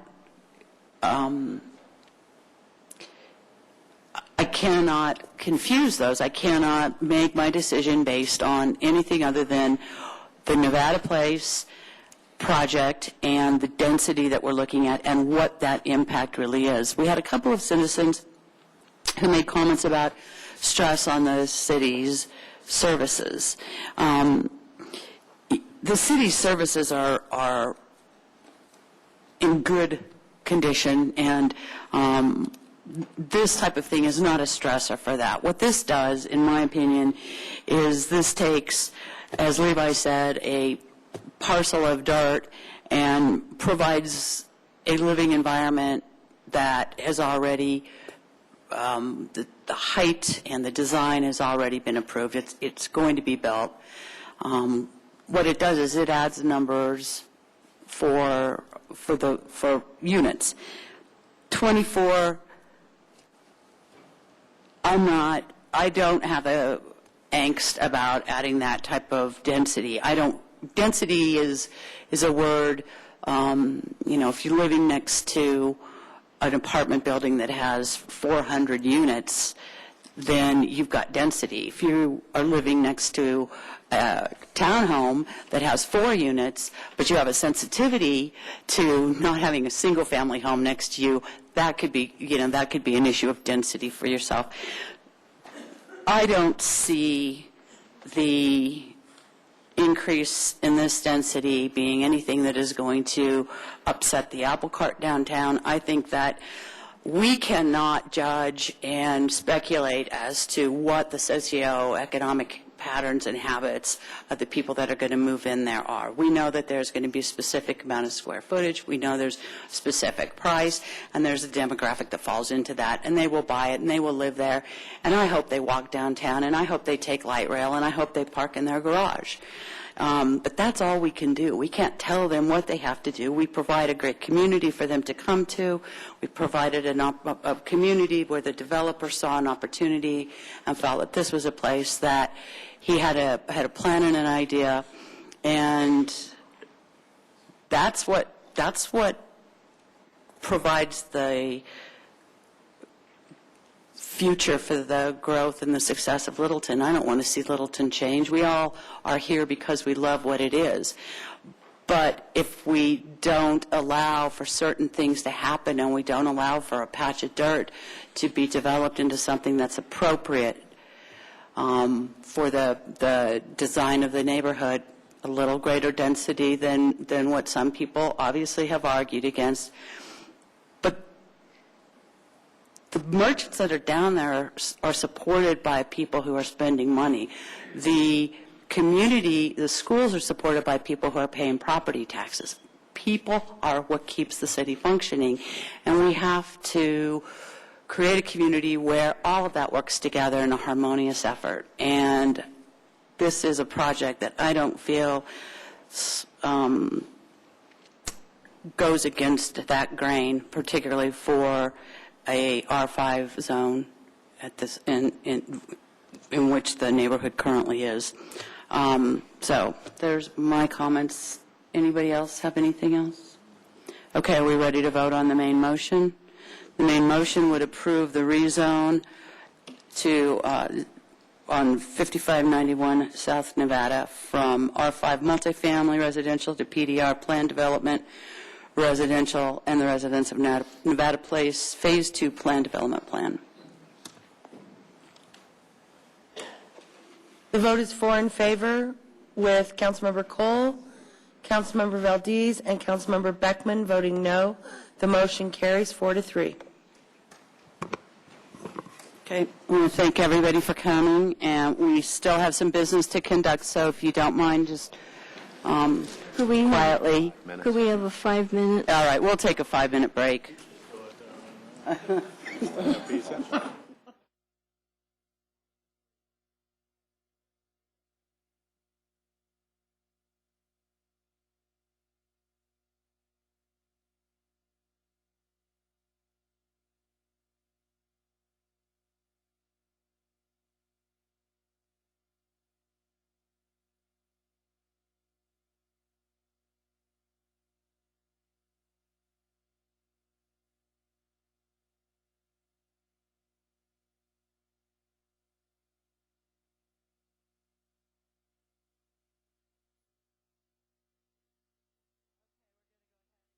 Started. Yeah, you got a phone. Again. Then we could get into it. Okay, we are on item 8B, which is a Where'd everyone go? Never mind. ordinance on second reading and also a public hearing. Kristen, will you please read that?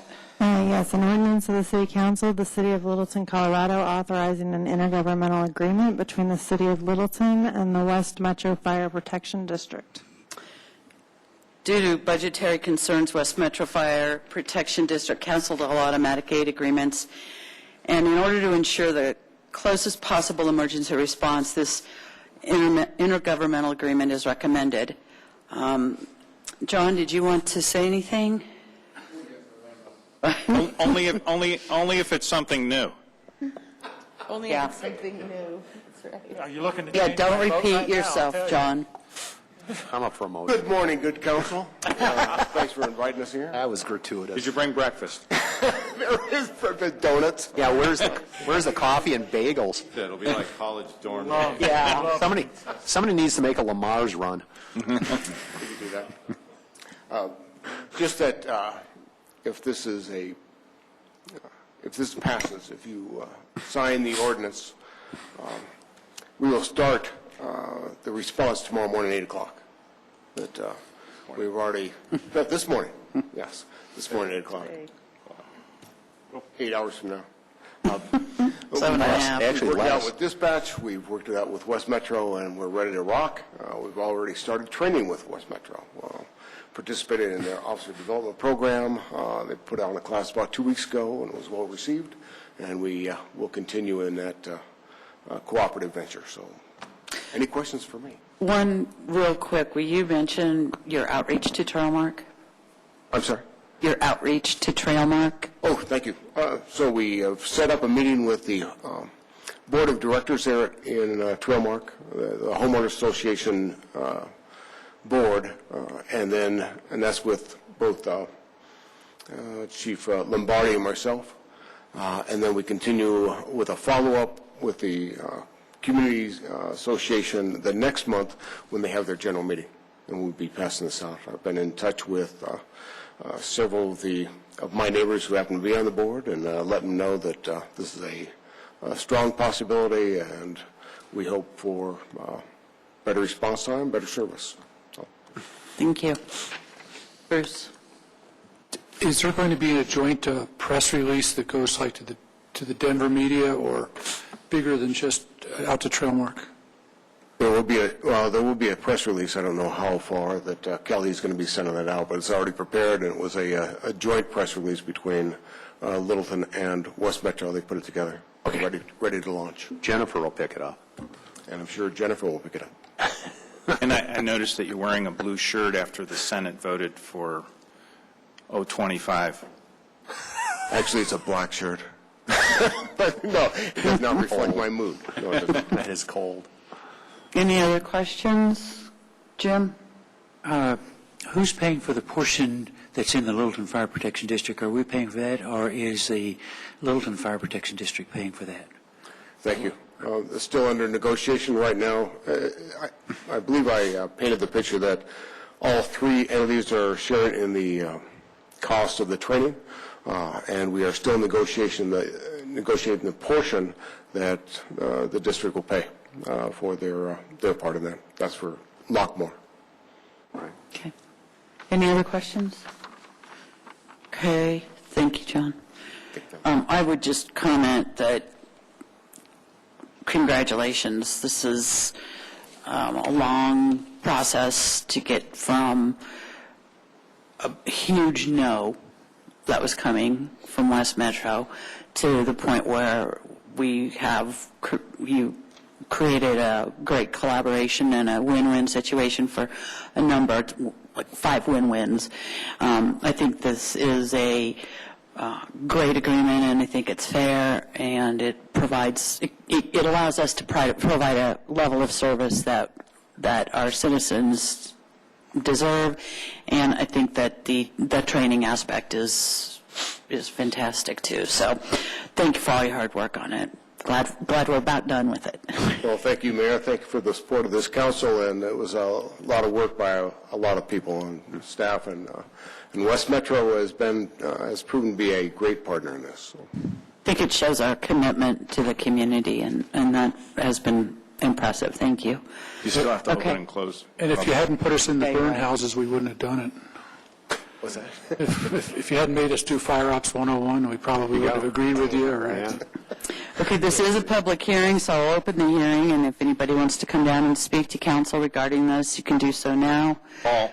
Seeing no one, I will close the public hearing, and I need a motion. I move that the resolution adopting the automatic first responder agreement between the City of Littleton and the West Metro Fire Protection District be approved, and the council president be authorized to affix her signature thereto. Second. Okay, Bruce got I'm sorry, who seconded? Stallman. We have a motion and a second to approve. And Jim? This is an issue that gives me a lot of heartburn. We are paying money out of our general fund to make this happen. It is costing us twice as much as we receive in revenue from the taxes we get from that property. And I understand that we need to pay for the training that our staff is going to get. But it's still going to cost us money out of our general fund that comes from other places to pay for fire protection out there. See, it's just really rubs me wrong to have to do that. Bruce? But conversely, I mean, the tax dollars end up being fungible. I mean, there's no way people pay proportionally for services they use all throughout the community, and I think we've got an obligation to Trailmark to address the issue to the best of our ability at this point in time, and you know, they've got legitimate concerns too. This addresses those issues to a certain extent and provides some improvement in quality of service, and I think it's a fair trade. The one thing that did work in its favor is that when I calculated and I have a pretty good idea of how much it costs to build a fire station and how much it costs per year to staff it. In the long run, we come out ahead over having to do that. Also, if you look at the cost of training on an annual basis, it ends up being one where understanding that training is split 3 ways, we actually, I don't think, have that bad a deal, Jim. Bruce? I kind of feel as Jim does, but what will make the difference is the cost of the training, which we would have to pay anyway, and I think staff has a direction now to try to figure out how to divest itself of a fire training center with Englewood and et cetera, which will give us some other opportunities. So there will be an opportunity cost here that we can get back, I think, for this. And I think this issue of fulfilling our obligation to Trailmark, expensive as it is, I think it's part of our obligation. Any other discussion? Okay, we have a motion and a second to approve the MOU. Ready to vote? The vote is 7 in favor. The motion carries. Okay. 9A. This is a general business item. Jim, do you want to? Yes, in your council package, you received a memorandum from me. We're going to be taking a vote on Thursday morning about where we will be headed with the C470 traffic problem. And I fully expect that the motion will be made to do a single toll lane in each direction from I-25 westward to Kipling. There will be some discussion that will occur about adding 2 lanes in each direction because of the just statistic problems that they've got, and involving ramp funding to help pay for part of the costs for doing the 2 lanes as opposed to the single lane. So I think that's what the motion would be, and I'd like to be able to support that motion. If you don't have any objections. Okay, do you want to make a motion? I would move that I be authorized to vote Littleton's position on tolling C-470 from I-25 to Kipling Avenue. Okay. Second. We have a motion and a second. Any discussion? Yes. Peggy? That motion doesn't say what the position is. The suggested motion is more clear.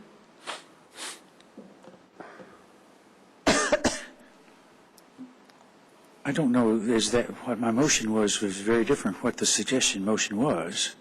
I think the motion that was made says that you would represent our position, but the suggested motion has very clearly what those positions would be.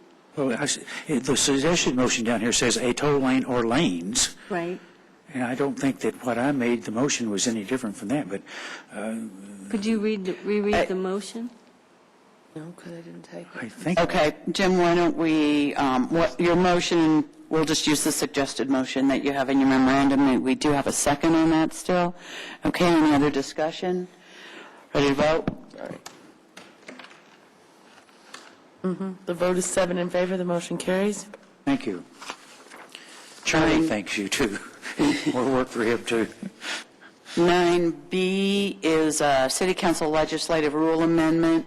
City Council directed the city clerk to research how different municipalities handle public comment in regards to emailing, telephoning, texting, Skyping during public meetings and public hearings. The council policy question is, how does council want to accept public comment during public hearings? Wendy, do you want to give any background or any information on this? No, because I don't have. You don't have to. Okay, no. Okay. Council? Councilmember Beckman has a really great motion that will take care of the public hearing part. He told me. Okay. Let's hear it. Wow. Why don't we do our public hearing? Whatever it is. Sorry. Forgot about the public. Okay, so we have, and actually, No, there's no public we hearing. don't have to do a public hearing on this. No What the public heck? hearing. Okay, never mind. Oh, I got a really God. great motion. Okay, so, You did. let's go ahead and make your motion. Okay. Since you were the one who Can got I us in this discuss it? mess Because in I'm the not, first- I don't want to put the motion out because I'm not sure of the wording. Here's the point is, Where's the courage? yeah, because I screw that up when I try to do that. The shut-off time that she mentions in there, I think we just say that everything that's received up to that shut-off time is provided to us in an email, in a council package. If she gets odd and random after that, it's provided to us the night of the meeting in a printed form. That way nobody loses the opportunity to present it to council. But if they really want us to read it, they don't give it to us the night of the council. They want to get it in our packet. But I think that would cover all the bases then, that we're not trying to eliminate any opportunities here. Okay. So- You want to make a motion? Yeah, I'll try here.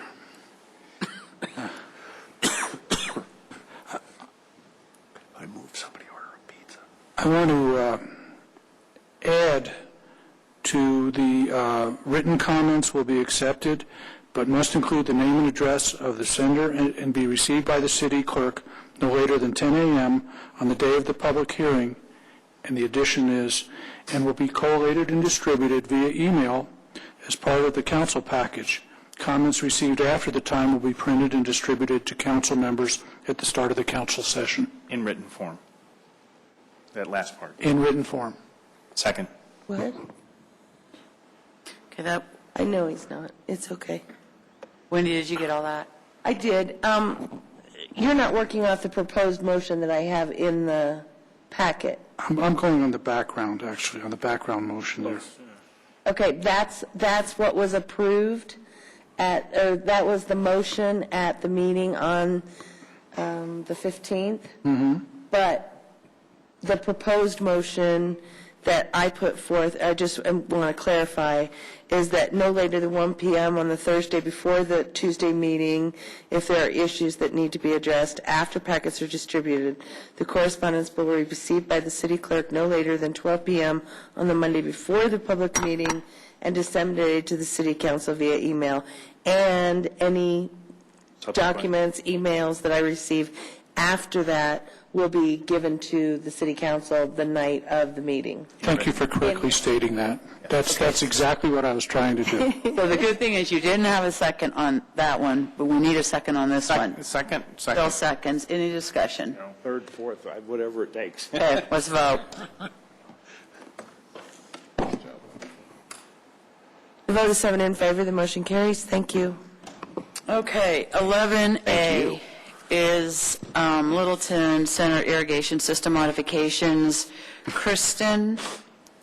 This is an ordinance of the City of Littleton, Colorado, amending ordinance number 25 series of 2012, known as the Annual Appropriation Bill, for all municipal purposes of the City of Littleton, counties of Arapahoe, Jefferson, and Douglas, State of Colorado, for the fiscal year beginning January 1, 2013, and ending December 31st, 2013.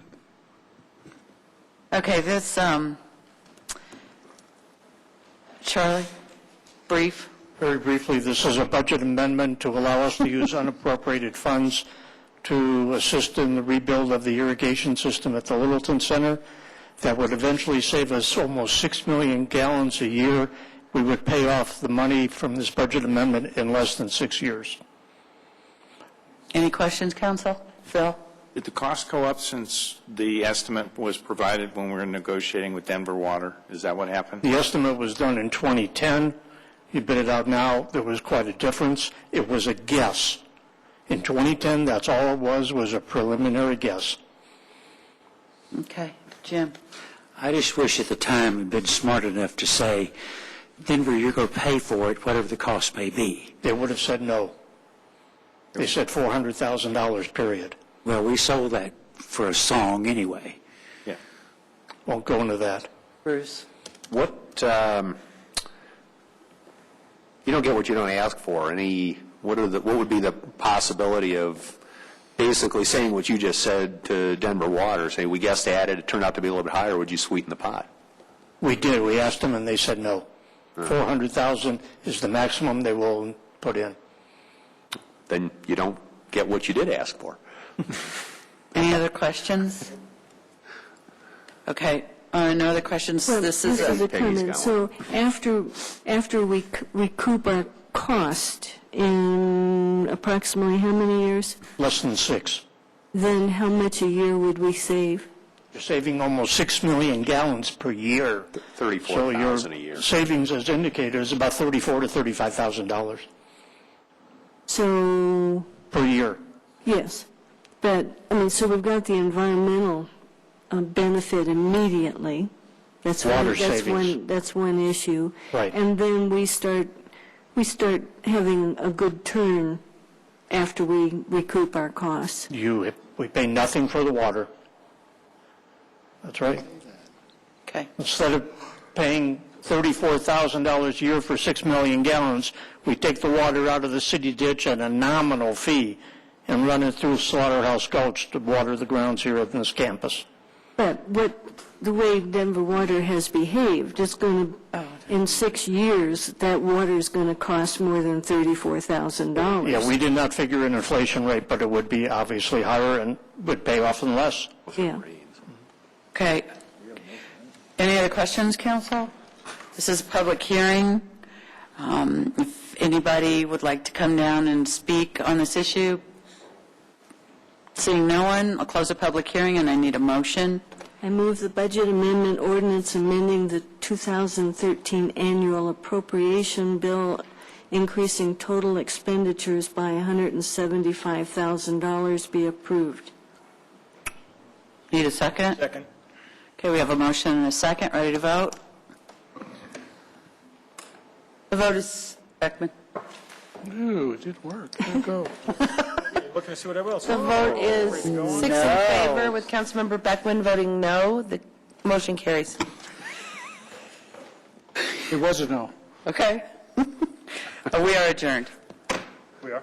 And comment for everyone else, don't forget board and commission interviews are next week.